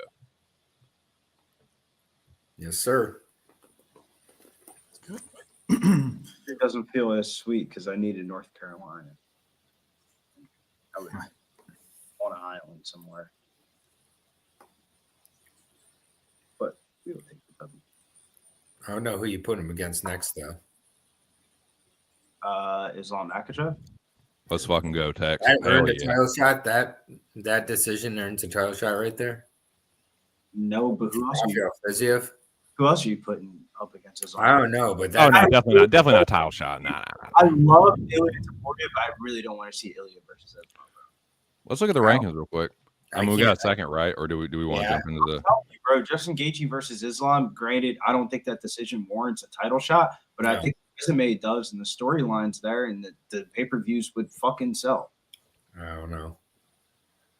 I don't know about that one. Who the fuck else is Islam fighting in that division? Armin? It's probably fighting Ilya. Get out of here, bro. Ilya's got to take like a bullshit fight before. Let's see who's got That's what what. they're getting to. Who's got? Let's see who want what. Who want what with Justin Gaethje right now? Let's see who we got. Who needs a dance partner lightweight? Makhachev. All right, here are the top 15, or let's just do top 10. Top 10 lightweight opponents that need a dance partner. Renato Moicano, Manny Moicano, who coming off a loss, he need a partner. Benny, who got screwed out of that fucking They'd put him against Beneil Dariush right away. So we got Renato, Benny, Scamrot needs a dance partner. Dan Hooker. Do they just reschedule Hooker? Probably. I mean, they could just do that. Max needs a partner. I don't want to see him fight Dustin again. How many fucking things? They could. I guess they could. They could do the Dusty trilogy. But Charles rematch. Armin. Dusty Charles, not a title shot. No. Yeah, I don't think so. I think you just make the Hooker fight. Sure. It'll be a fun fight. They're both fucking knuckleheads. They'll put on a good performance. They'll go balls to the wall. It won't really do anything, but like it won't really hurt either of them either. They'll both kind of just stay right where they are, setting another stage for another action fight, another gatekeeper scenario. So I don't hate that. It kind of, they're spinning their wheels a little bit, but neither of them lose too much ground, and you probably get a fun fight out of it. So that, honestly, looking at all that, to me, that makes the most sense. But yeah, I agree. All right. So talk about the main event time, man. Alex Pereira taking on Magomed Ankalaev. A lot of conviction on the panel for the Daggy. Usually I'm on the Daggy. I did not bet the Daggy here. I am nervous for this fight. I would like to live bet this fight. How do you gentlemen feel about this fight? I'll let one of y'all take it away. Y'all don't want to hear my fucking Ankalaev propaganda anymore. So Dave, what do you think about this one? I'm on Pereira, and I just think he's better, and I think there's a lot of hype on the other side that I'm not buying into. It's not a great cap. It's a little biased because I like him, but that's what I put my money on. It was my first bet of the day. So, and I like the price. Obviously, I think it's gonna be a close fight, but hell yeah, doggy dog. Yes, sir. Is it a doggy dog world here, or is it and still? And still, I think Poetan's gonna be lighting him up at some point in this fight. I think it happens maybe round 2 after Ankalaev takes quite a few leg kicks in round 1 and starts leaving up in the dome for a dome shot. It's going to be a head kick knockout. You know what I think? I think that I fucking hate you, and I'm gonna spitefully just be on the other side. No, I'm a Magomed stan boy. I was talking about earlier in the stream. It's like it's his chance at a title shot opportunity. I didn't go crazy with it, but Yeah, I did because the Curtis fight fell through. I didn't reload. I didn't make another parlay because Ankalaev's money line was a little better at the time. I just took that. So it's a half a unit on Ankalaev plus 100 on the money line. And then my favorite bet of this weekend, I think he's going to stop Alex Pereira, either ground and pound or potentially on the feet too. So Ankalaev plus 360 is my favorite bet. But again, I didn't go crazy. It's just a unit. Gaethje got me some of my money back, but it's either Magomed or bust at this point, man. So may the best man win. I think it's a fucking sick main event. And yeah, all respect to Poatan, dude. He's a good champion. If he beats Ankalaev, this is the fight I've been wanting to see. The quote unquote stylistic test for Pereira that a lot of people, including myself, been wanting to see. So yeah, man, it's a good chance for my dude to get it done. And if Poatan beats him, I'll just have to fucking bend the knee, dude, and just say he's the fucking best light heavyweight fucking champion, and he'll probably go on to fight John Jones. But shit, we about to find out. Poatan versus John Jones, International Fight Week. God help us all. I'm with you, TC. That'll be a sick fight. You know I don't bet main events, and I'm with you, TC. I got Ankalaev here. Let's fucking go. Jesus Christ. I love Ankalaev to my core, but man, do I not. A lot of money on both sides of this fight. There's a lot of cappers on Ankalaev, but dude, so Ankalaev, we're talking again. This is something we were talking about earlier. When it opened up, Ankalaev was an underdog, and it got hammered, dude. So much that Pereira ended up like a plus 128 dog, something, and then people smashed that motherfucker. And then it kind of stayed like even money, and then money is steadily, slowly but surely coming on Pereira. So there's action on both sides of this fight, to the point where Ankalaev became an underdog again. 100, and then this line opened up Ankalaev minus 200, of where like the bookies were like, I think the Ankalaev line. I think this is the most even main event all year so far. I think it's the most even. It should be a pick 'em straight up. The line's right. It was right, but I think this is an even ass fight. It's a 50-50 fight either way. If you ask Fuck me. yeah. Both guys can win it all three ways, really. I'll believe it when I see it with this Pereira black belt. I think it's a little buddy belt. I think that was like Glover just gave him like, hey, you've been working your butt off, blah blah blah. I don't know, man. It could be if he subs him, then sure, I'll just bend the knee and be like, yeah, your black belt's legit. But until then, I think that's a little. Yeah, we haven't seen him have to exercise that yet, but yeah, dude. Maybe if he did, I'd be a little more skeptic. But and not seeing it, and then seeing him getting, held on the ground for 7.5 minutes by Jan, and Right. just like all that stuff is kind of adding up. It's like you're like you said, it's a stylistic matchup. It's the ones that everybody's taught: the wrestler versus the fucking striker. And I mean, he doesn't like Ankalaev is a striker first, but he has good sambo grappling when he needs to, and he might need to. He might get his leg fucked up and be like, oh, fuck, I have to take this motherfucker down, and he just does it. I don't know. And I mean, dude, I'm not a fucking, I am a dumbass, but I'm not so much of a dumbass that I think that Pereira can't, slump him. He's tough. He hasn't, he's been hurt a few times in his career, but, dude, Pereira has fucking legit one punch, fight ending power, fight changing power. I'm not so fucking blind by my fandom that I can't see that.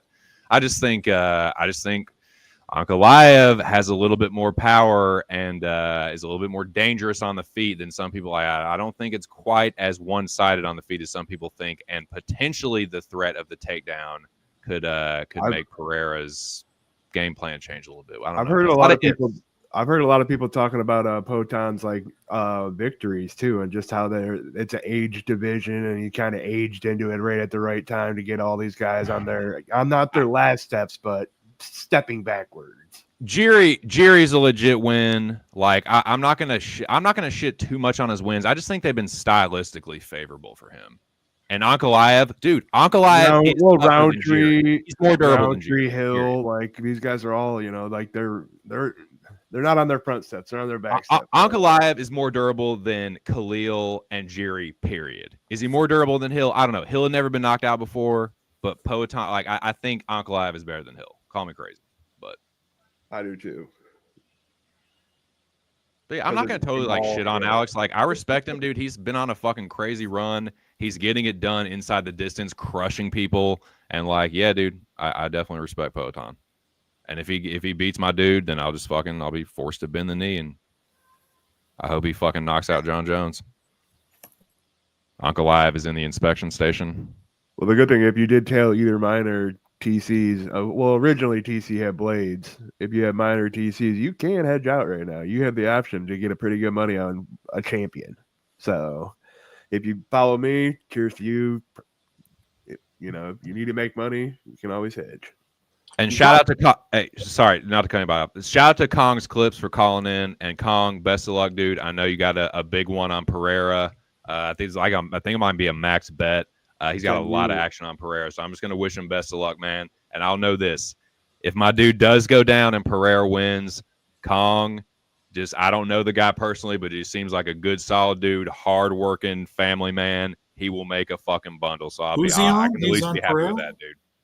He's on Pereira. Kong is a very sharp capper. He is, dude. He's a good fucking gambler, and like, I don't feel good about it. Like, fuck, dude. Kong's on the other side. He's a guy. He's a guy. You're hammer. One too. Like, fuck. You're one too, but and even in football too. Since I've been watching, but he's a guy that when you're on the other side, Wine Time's another one with me, or like Razor or someone. I'm like, shit. You're just like yeah. Fuck.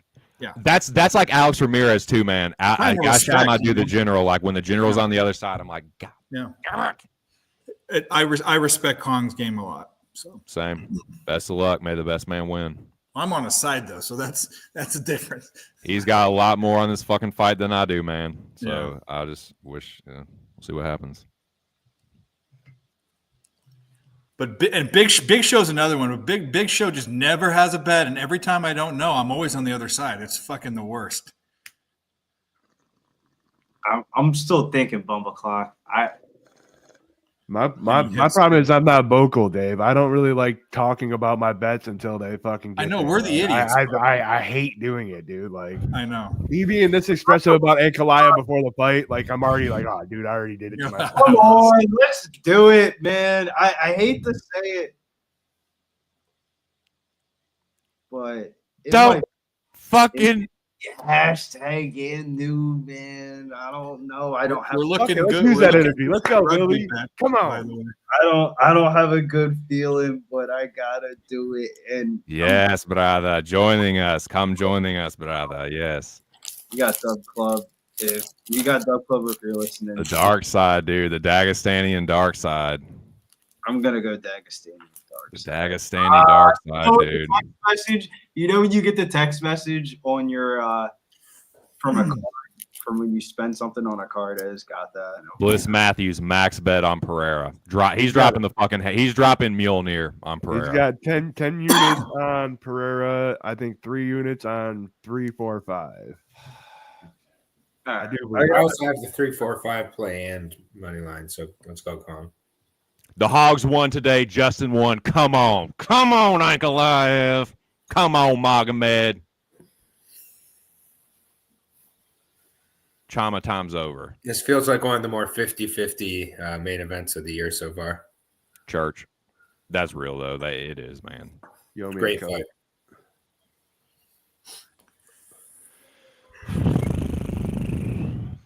Fucking nervous. Shout out to everybody in the chat, man. We had a bunch of people in the fucking stream do over 150 for a while. I'm not looking at this second, but shout out to all you guys, man. Make sure you smash the like button if you haven't already. We got to get over 100 likes before the stream's over. I'm not sure what it's at right now, but come on. Last time I checked, we're at 150. Dude, he looks so much healthier at 205 than he looked at 185. How the fuck did Pereira make 185? It makes no sense. He's so much bigger than Ankalaev, it looks like. We'll see when they're in there together, but. Shut the fuck up, man. I bet it now. You're supposed to 5 minutes. Yeah, I'm glad we're on the proper 3 side. minutes invested in it, you're already telling you to shut the fuck up. I was pretty much done with my point there, I guess. So. Yeah, but no. Now you say that after I bet the shit up staring. I'm sorry, Billy. I told you. No, dude. No, keep it going. We're going to Dagestani. In Dagestan, we trust. We're about to tweet it out. Everything. Hey, Alex dude, if Pereira Allah wills versus- it, man. If Alex Allah Pereira fucking wills versus it. John Jones was only the biggest fight in UFC history if it happens. I think it could still happen even if he loses. Go, Yeah, go, bitch, go. Yeah, tell Pereira. I'm not gonna lie, man. There you go. I don't feel good about it. I think he's about to get knocked the fuck out. Yeah, dude. This dude lost to Paul Craig. He's not. All right. beatable. Hashtag hit doing this bitch. Yeah, Pereira is about to get knocked the fuck out. Everybody thinks Pereira might sub him. Nah, Aaron, everybody thinks they don't go down. We didn't been on stream with the best of them losing their fucking belt. I didn't even remember these motherfuckers were calling me fucking That's in the chat. Come on. high idiot in the chat. Billy's a fucking stoner. Alexa Grasso beating Valentina. Then I was on the Amanda Nunes highlight, and I was calling Jose fucking stupid for having Juliana Pena. So I've seen the best of them, like off the top of my head. Of those two fights that I can think of like, I didn't see the best of them lose. Shit, I didn't remember Jeff hired a fucking Irish dude to play bagpipes in the fucking studio, in that small ass studio space that we have in there. A full out bagpipe crew in there for a Conor McGregor fight that he broke his leg in. No boy.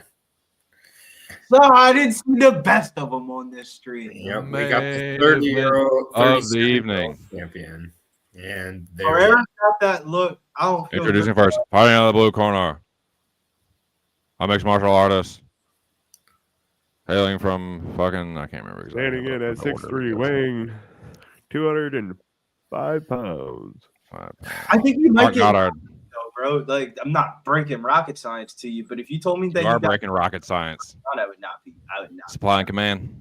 It's just if this fight hits the third round though, and he took some of those shots, I'm gonna wish I had an Ankalaev ticket at plus 108 because they're gonna make the Proton live line so much plus money. It's not rocket appliances, Billy.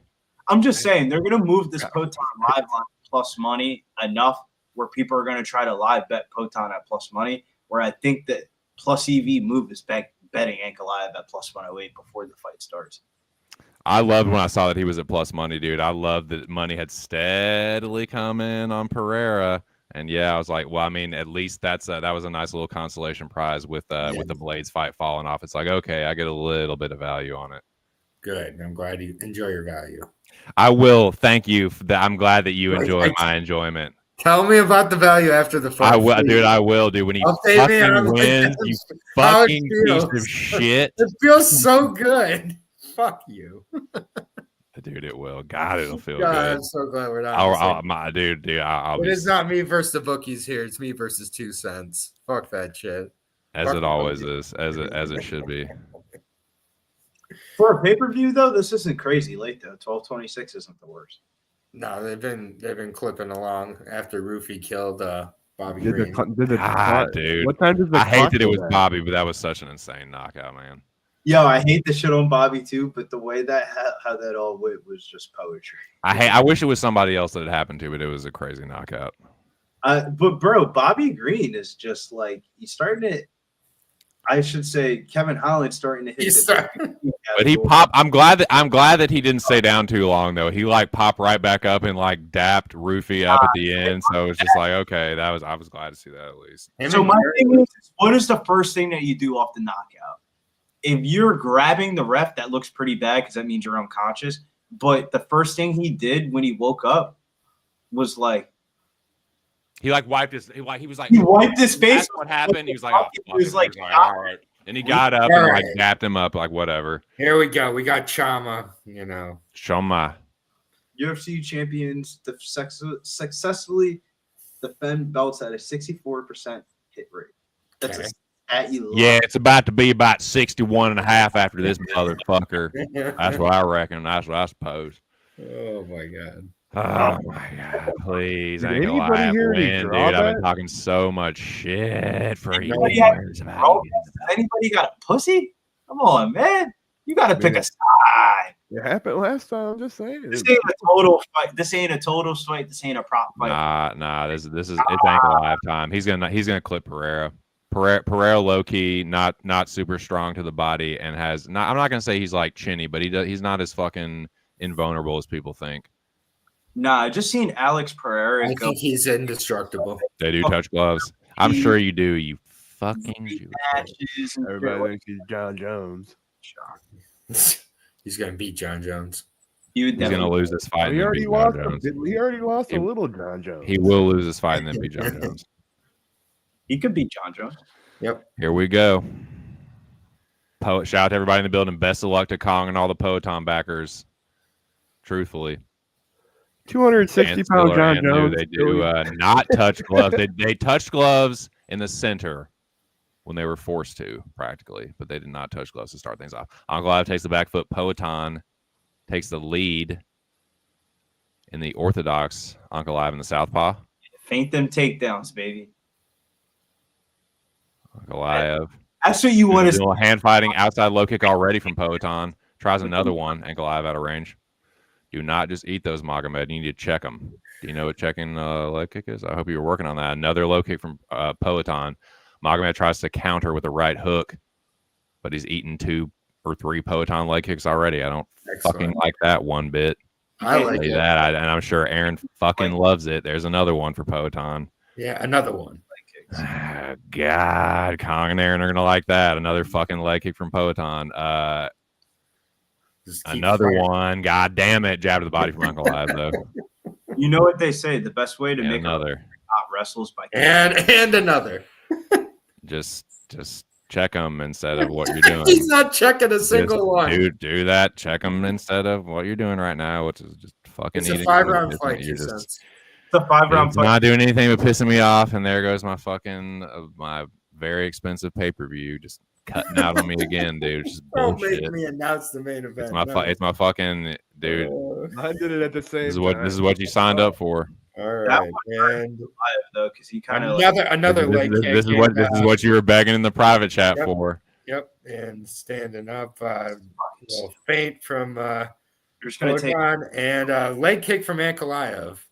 Yeah, but his leg kicks are not hitting at the same block. No, another leg kick Don't from fucking say that, Billy. another leg kick from Poetom, and It's just as good as his. Those aren't leg kicks, Aaron. He's like touching his leg. No, and there's some discoloration on the front right leg. Dude, his legs were already red. His calf was already red. I didn't notice that. So, yeah, they're in the center of the octagon, pumping the jab. Another leg kick from Poetom, returned by Ankalaev. Switch stance and back to orthodox for both fighters, or actually southpaw for Ankalaev, orthodox for Pereira. Body kick, turn by left. Another leg kick from Poetom. That's, I believe, 20 leg kicks in the first. I count 37, but yeah, 20 is fine. But yeah, back in the center of the octagon, pump 1-2. Head kick by Ankalaev, just missed. So far, I'd say this is Poetom's round. I haven't seen a lot of takedown attempts. I'll give it to Poetom. All right, I'm back. I'm sure you're probably way ahead of me, but I'm at 206 right now. Yeah, you're good. Low kick by Ankalaev. Thank you for calling it, though. I appreciate it in all seriousness. Yeah. Low kick attempt again by Poetom. Ankalaev holding the center. Ankalaev tries to go jab to the chest. Poetom out of range. Poetom holding the center on the monster can. Ankalaev bounces. Poetom tries a head kick. Ankalaev just barely blocks with another low kick there from Alex. He can just land it just way far away. Poetom with a wheel kick and a high kick attempt block. Ankalaev tries to counter with the left hand out of range. Is Pereira. Poetom bounces, tries a two-piece out of range. Ankalaev goes jab to the body. Do you have the 30 leg kicks yet? It says 10. Ankalaev tries the left hand over the top. That's surprising. I did not buy that. I've counted more than 10. I do too. I think it's a little fugazi. Pereira gets a high kick blocked. Ankalaev put the pressure on Pereira now. Ankalaev does try to beat you at your own game. Ankalaev pairs a two-piece inside low kick from Ankalaev. Magomed putting the pressure on, tries to counter an inside low kick with a two-piece. Pereira's got to be careful not to throw too many of them. Ankalaev will start to counter him. But he better do something, man. He better nice body kick from Pereira. Ankalaev tries to go left hand right hook, but misses. Putting the pressure on Pereira, though. I got 45 seconds. Alex circling out. Ankalaev trying to stay in his face. Ankalaev with a front kick now to the body. Got 30 seconds. Magomed pushes forward. Another hard outside low kick, and Magomed tries a takedown, tries to lift Pereira up, and Pereira stuffs it. Good takedown defense by Alex Pereira in the first round. Takedown attempt early from Magomed, though. He didn't wait until the fucking fourth round. He was in pretty deep on that, too, to not get it. It is the first round, though. Sometimes they can come earlier as the fight progresses, but he could also have a tougher time getting them if his leg keeps getting fucked up. So we'll see. Yeah, I'd give the Pereira that first round, though. Easy. Bro, I'm telling you, just like TC just said, though, he's going to take too many leg kicks for that to take down. He's not going to be able to get taken. That's way too many leg kicks already. Way too many leg kicks against Potan, bro. Way too. Yeah. And, yeah, I think that Pereira is going to knock him out as this goes on. I think Ankalaev looks a little frozen in there. A lot of pressure. So I would not feel good if I had a ticket. How you feel, 2 cents? Do you feel I good? feel the opposite of all that bullshit you just fucking said. I'll tell you what. That's what I know. That's the truth I know. Yeah, you feel good about that round. I do feel really good. No, that's Pereira's round for sure. Yeah, why check? He definitely does not. So you can eat them. He definitely does not need to continue doing what he's doing, just fucking eating Poatan leg kicks. I'm not pleased about that. He didn't fucking check one of them, dude. Not one check. Not a one. He's like, I'm gonna throw him back. I'm just gonna trade leg kicks with you. It's great. I feel great about that. See, I told you. All right, so second round starts. Magomed pushes forward. Poatan on the outside pumps a jab. Magomed goes jab to the chest. Outside low kick again from Poatan. Magomed goes jab to the body. And upstairs, outside low kick from Poatan. 1-2 to the body from Magomed Ankalaev. Poatan again tries to throw the low kick. Few leg kicks. Magomed switches stances momentarily. Of course he into the orthodox and then back into the southpaw. Nah, dude, he's trying to cut the cage off. No, I'm just kidding. I'm sure fucking sick of fucking getting that front leg chewed up. Yep. Alex tries it again, but misses. You know what it is, that fucking front leg kick.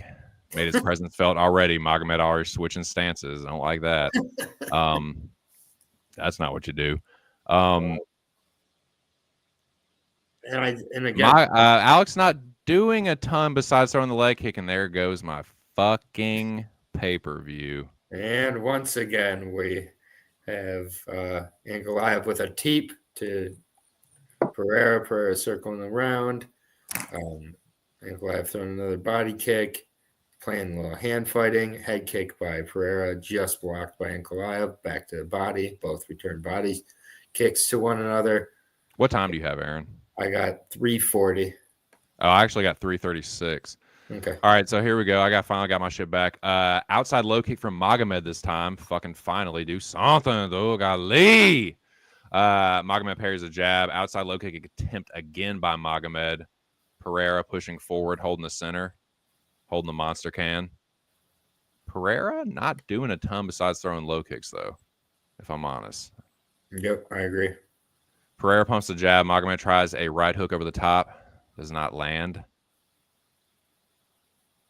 Pereira tries to jab. Magomed tries to push forward and land a left hand, but he's just out of range, boys. And God bless it. Oh, there it goes. Motherfucker. There we go. Magomed tries to go left hand to the body.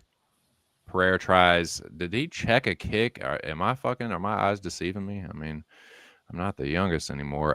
Right, left hand to the body goes Magomed, trying to put the pressure on Pereira. Magomed with a front kick. Doesn't really land with much authority. Magomed just out of range of a two-piece. Pereira tries to go jab to the body. Magomed tries to hold his ground on the center. Not a crazy second round so far, but you feel like something crazy could happen at any fucking second. Jab to the body goes Magomed. Pereira looks to push forward. Magomed blocks a high kick. Two-piece from Magomed gets Pereira's attention. He ate it well, but Magomed pushing on him. Magomed tries to go left hand over the top. There we go. Left hand from Magomed. Pereira tries to answer back. Pereira with an outside low kick.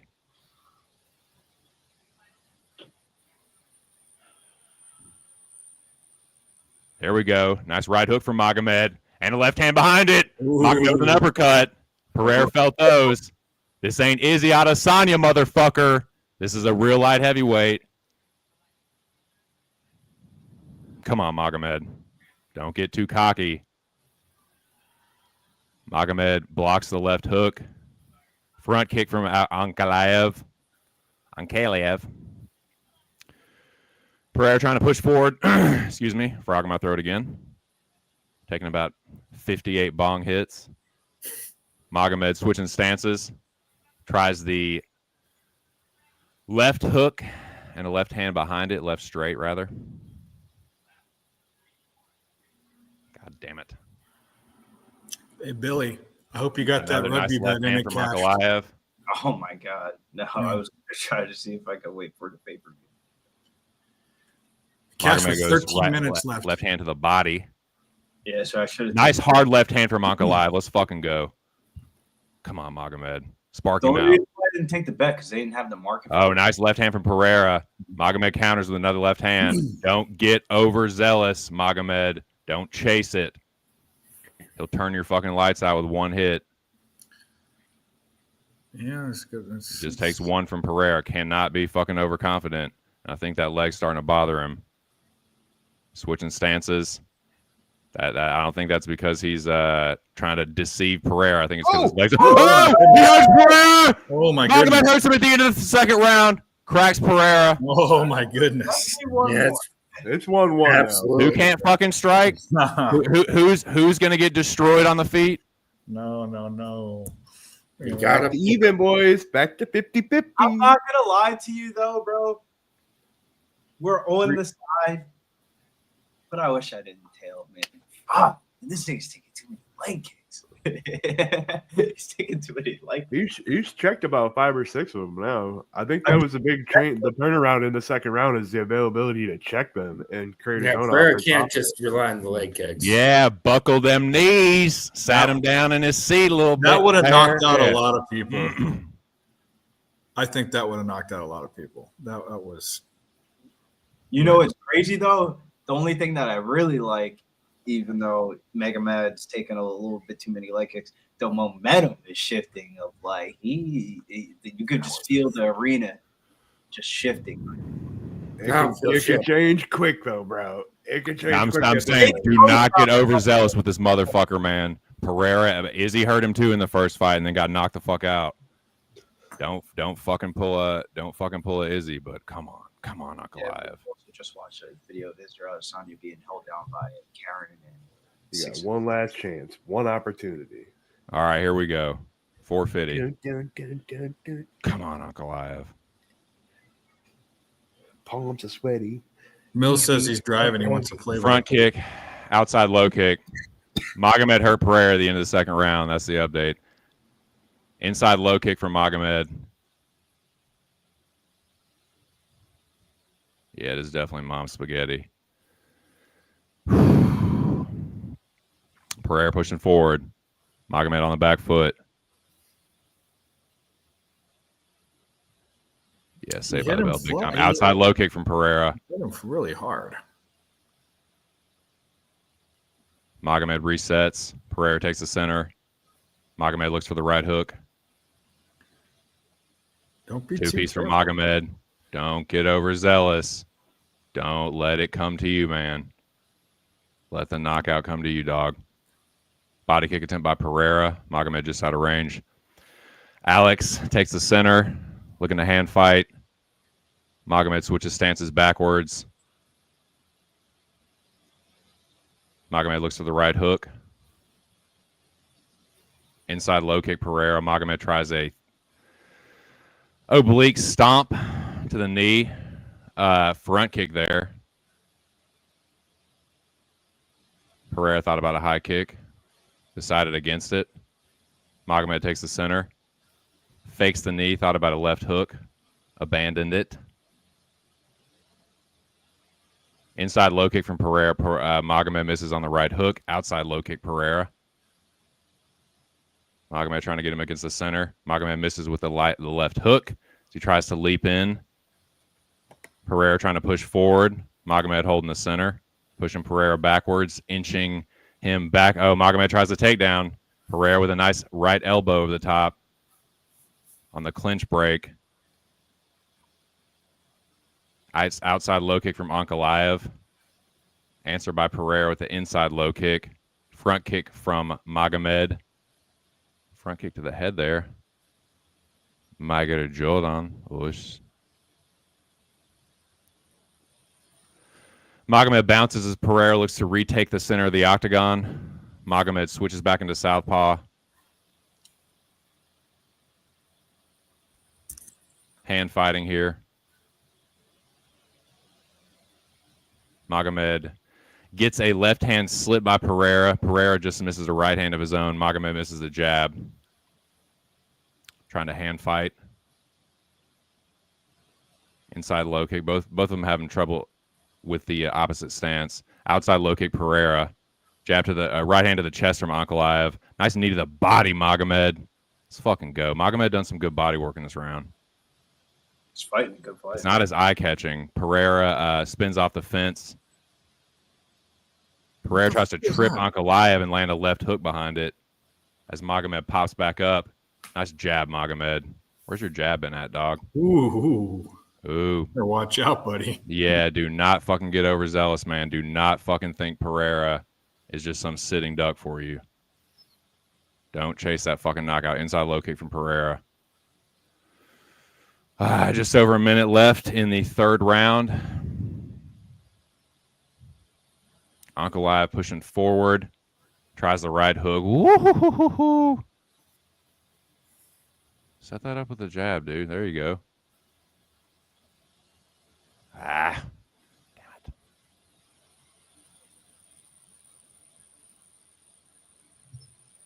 it. Fucking pause on me. Come on. I know, right? We're all on the same shit. So bad.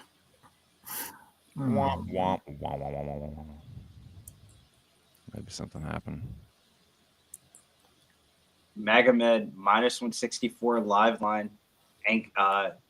Pereira Completely fucking frozen. and plus 128 on Alex Pereira. It's the live line that people were waiting for here. UPK Ansha says, "Hey guys, do you think it's possible to catch the under 3.5 in this fight? Not after it's about to go over, right? It's about to go over 3.5 very shortly. More about It's the end of the third round, so a half round away. Yeah. that's what I'm saying, like a half round away. 30 seconds.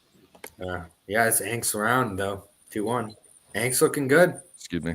He's skepping. He's settling in for sure. What up, UPK? Excuse me. And Pereira has to go upstairs more. He's not going to head at all. It's kind of bizarre.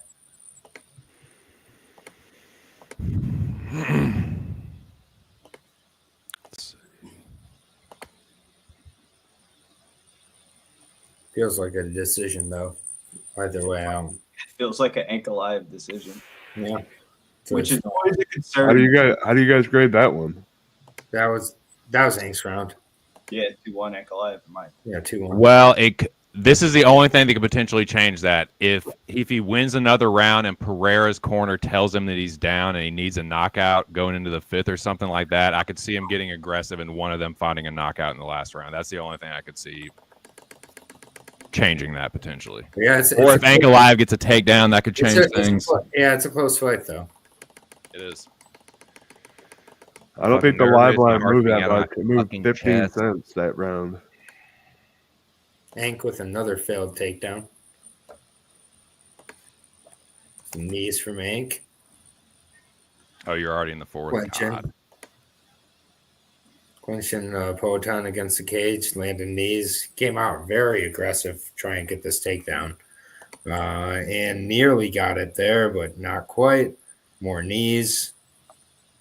More knees in the clinch. Alex getting the whizzer. Underhook. Trying to switch it around. Not yet able to. Still against his favorite. Clinch cage work. That's what they came to see. Dog in your background? No.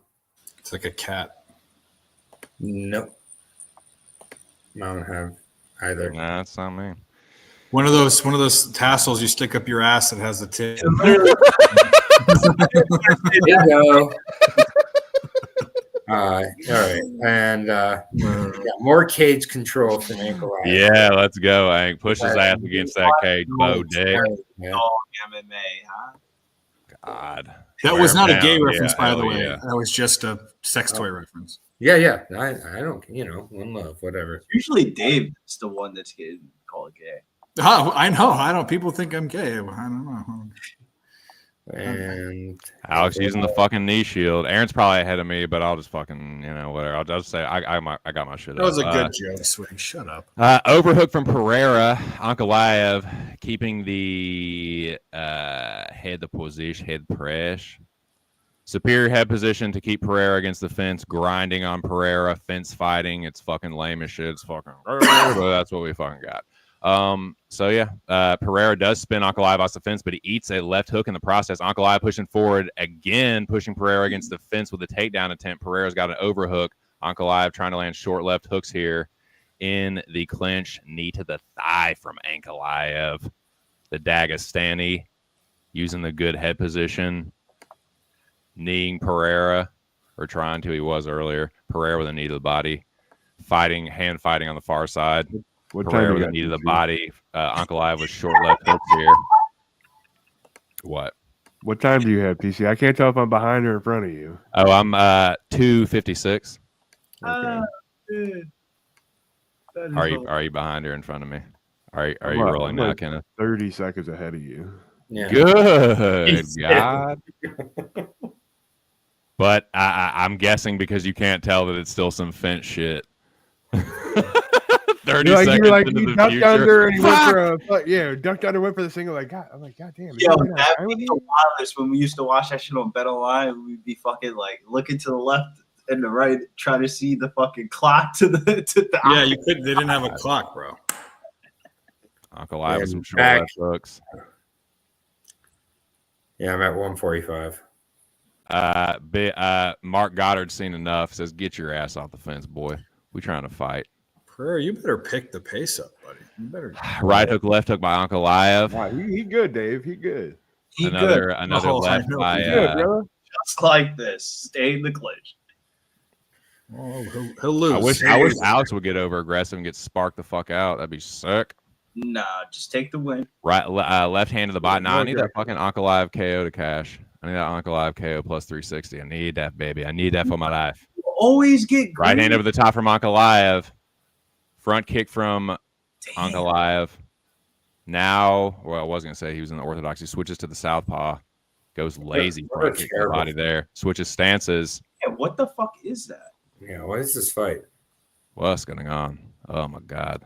What a champion we have coming. Yeah, dude. I love that. I love that. Oh my God. Ankalaev knees to the body or knees to the thigh against the fence. Knees to the thigh against the fence, dumbass. That's what you're trying to say. Ankalaev tries the trip. Poatan showing good takedown defense, much to his credit. Very much to his credit. Ankalaev uses the overhook, turn Poatan back into the fence. And yeah, more short left hands. Magomed just out muscling him.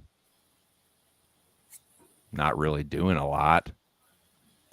Kind of fucking lame for everybody to watch Magomed, but I mean, as long as you win this motherfucking fight.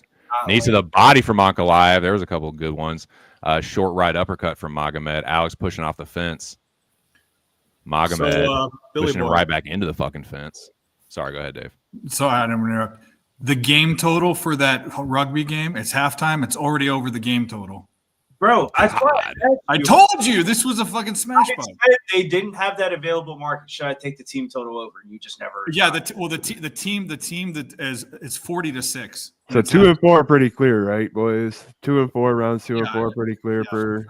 2 and 4 are pretty clear. Pretty damn clear. You should still go out there with the mindset you got to win 5. Yeah. Yes.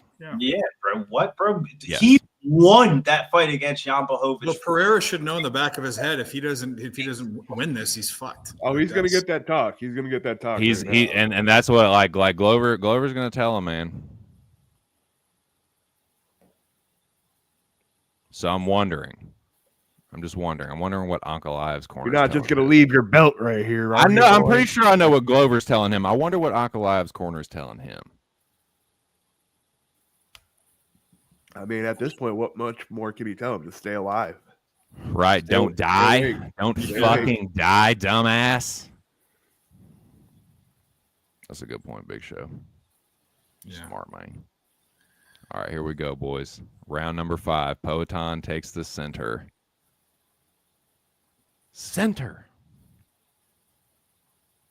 Here we go. Forgot about the daylight savings. That's why the God, I can see Bert Kreischer's Yeah, you're gonna lose it now. fucking face clapping behind Alex. Yeah. All right, here we go. Oh, come on, bro. Let's go. Magomed pushes forward. Front kick from Magomed. Alex looks to the left hook. Magomed goes jab to the body. Switching stances. Front kick. Outside low kick from Alex. Hand fighting. Magomed with another front kick to the body. He's thrown a bunch of those in the last couple rounds. Oh, hard right hook from Magomed.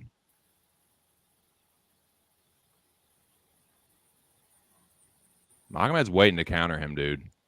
He's waiting for Poatan to get aggressive. Nope, I don't like it. Fucking change it. Fucking don't like this. What's the game plan? We sit there and fucking look. Something bad happened. Something bad must have happened.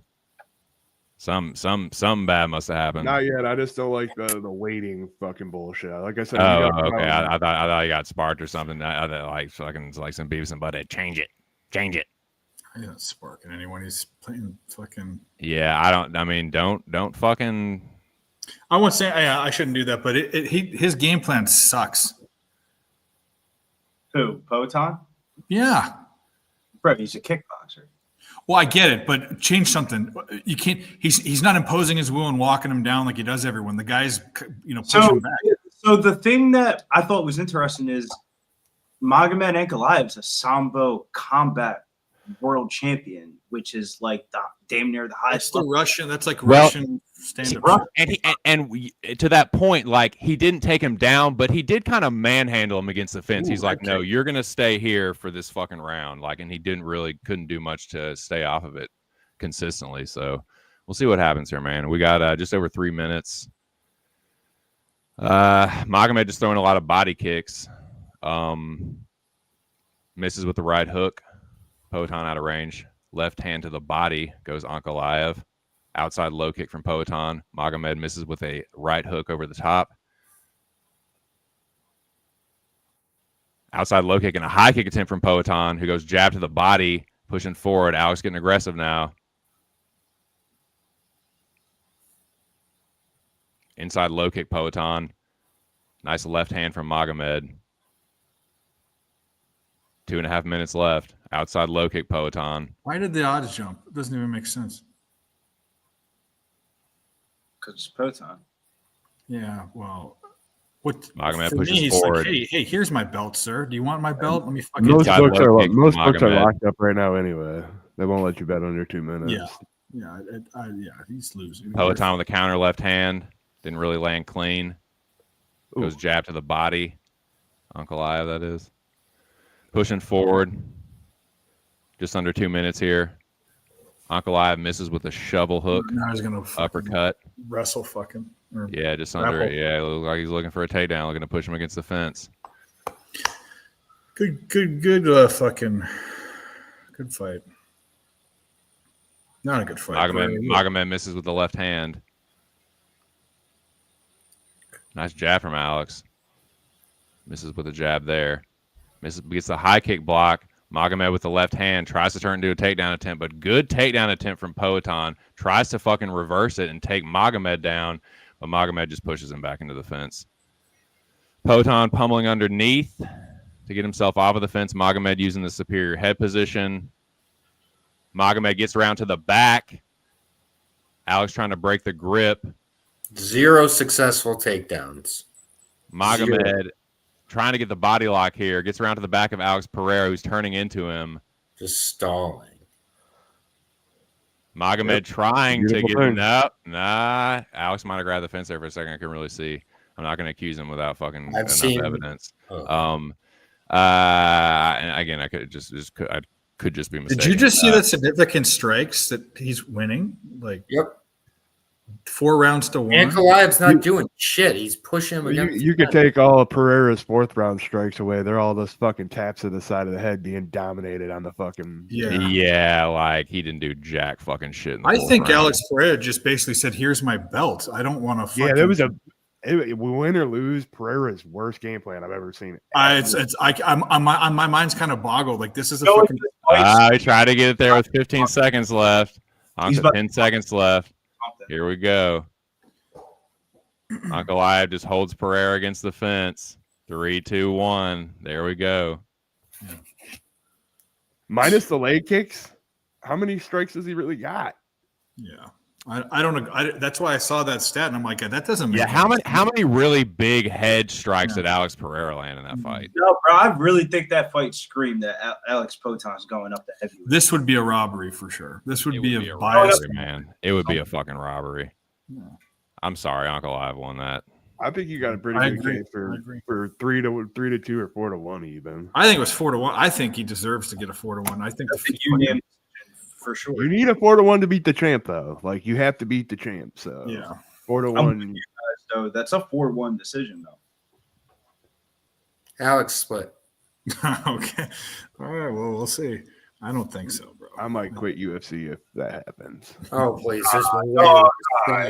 dude, this would be a robbery, man. What did Alex? I still haven't heard what Alex fucking did to win this fight. He's flexing in the middle of the octagon. That's confidence.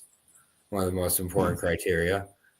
Right. The most important. Some would say the most important. Yeah. Did he climb on the cage like Santos? The more and more that I think about it, though, Ankalaev also got robbed out of a win for a vacant belt.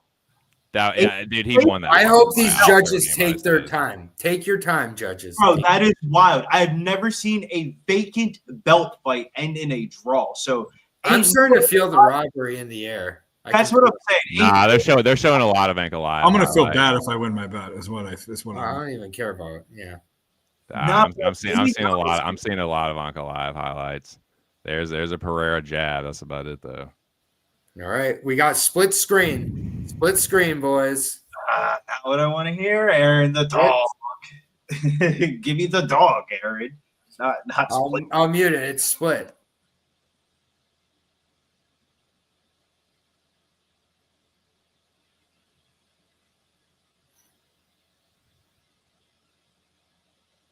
Draw, perhaps.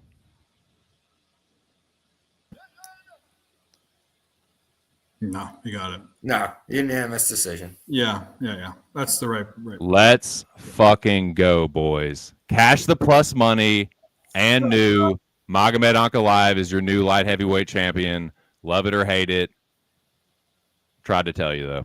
I tried to tell y'all he was going to eventually become champion. I said it for fucking years. He is the champion. He gives your boy winning night. Cash the plus money on Justin Gaethje and Ankalaev. So, yeah, the winning streak continues, boys. I don't know what to tell you. Tune into the Locker Room Talk podcast for more. We'll be back next week. Let's fucking go. Ankalaev's your new champ. Oh. Billy got on late, but glad you hopped on, buddy. I'm glad I hopped on. How many hedges did you have throughout that whole fucking fight? No, because I'm waiting, bro. Literally, like I seen the belt in the belt right in front of me. Like I was waiting for the text message. Never got the text message, so I'm gonna go on the other side. Fuck it, Ramadan.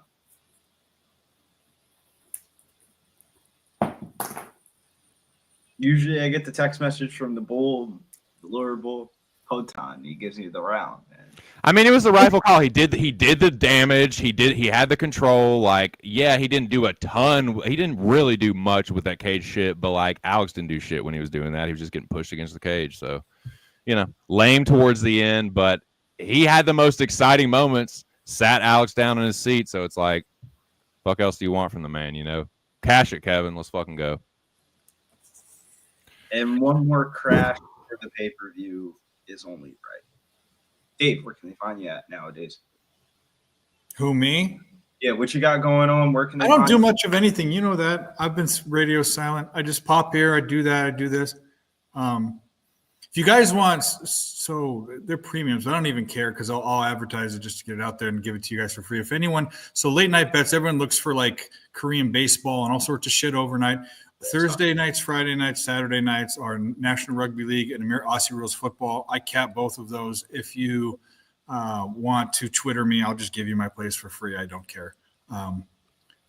Just so you guys can share in the winning, because like this bet today cashed the full game total and fucking the half and it was over. So there's some real big opportunities. I want to get people turned on to it, and I want to get some popularity in this country for those sports. So I'm right there with you, Dave. Women's March Madness, women's college WNBA. Well, now the WNBA is going to be gone because apparently they're going to set out if they don't get what they want. Angel Reese, you fucking idiot. But my thing is this, though. Who are they sitting out towards? They don't make any money. They don't make any money. The NBA owns the WNBA. You guys have not made money. They subsidize them so they survive. 20 plus years. Why the fuck would the NBA give a fuck about you guys? But as we digress. Cool. All right. Thanks, guys. Ice Man of 5 IC will take the victory from me. Plus, 5 will win you the Pop Sports Radio contest. Make sure you DM popsportsradio.com or email popsportsradio.com contest winners. We do not want to have a contest winner not get paid out. So make sure you follow the directions and follow the rules. Sometimes in life, everybody wants to be cool, but sometimes you have to follow the directions and rules. Indeed. I concur. Yeah. Aaron, dude, thanks for joining the stream once again.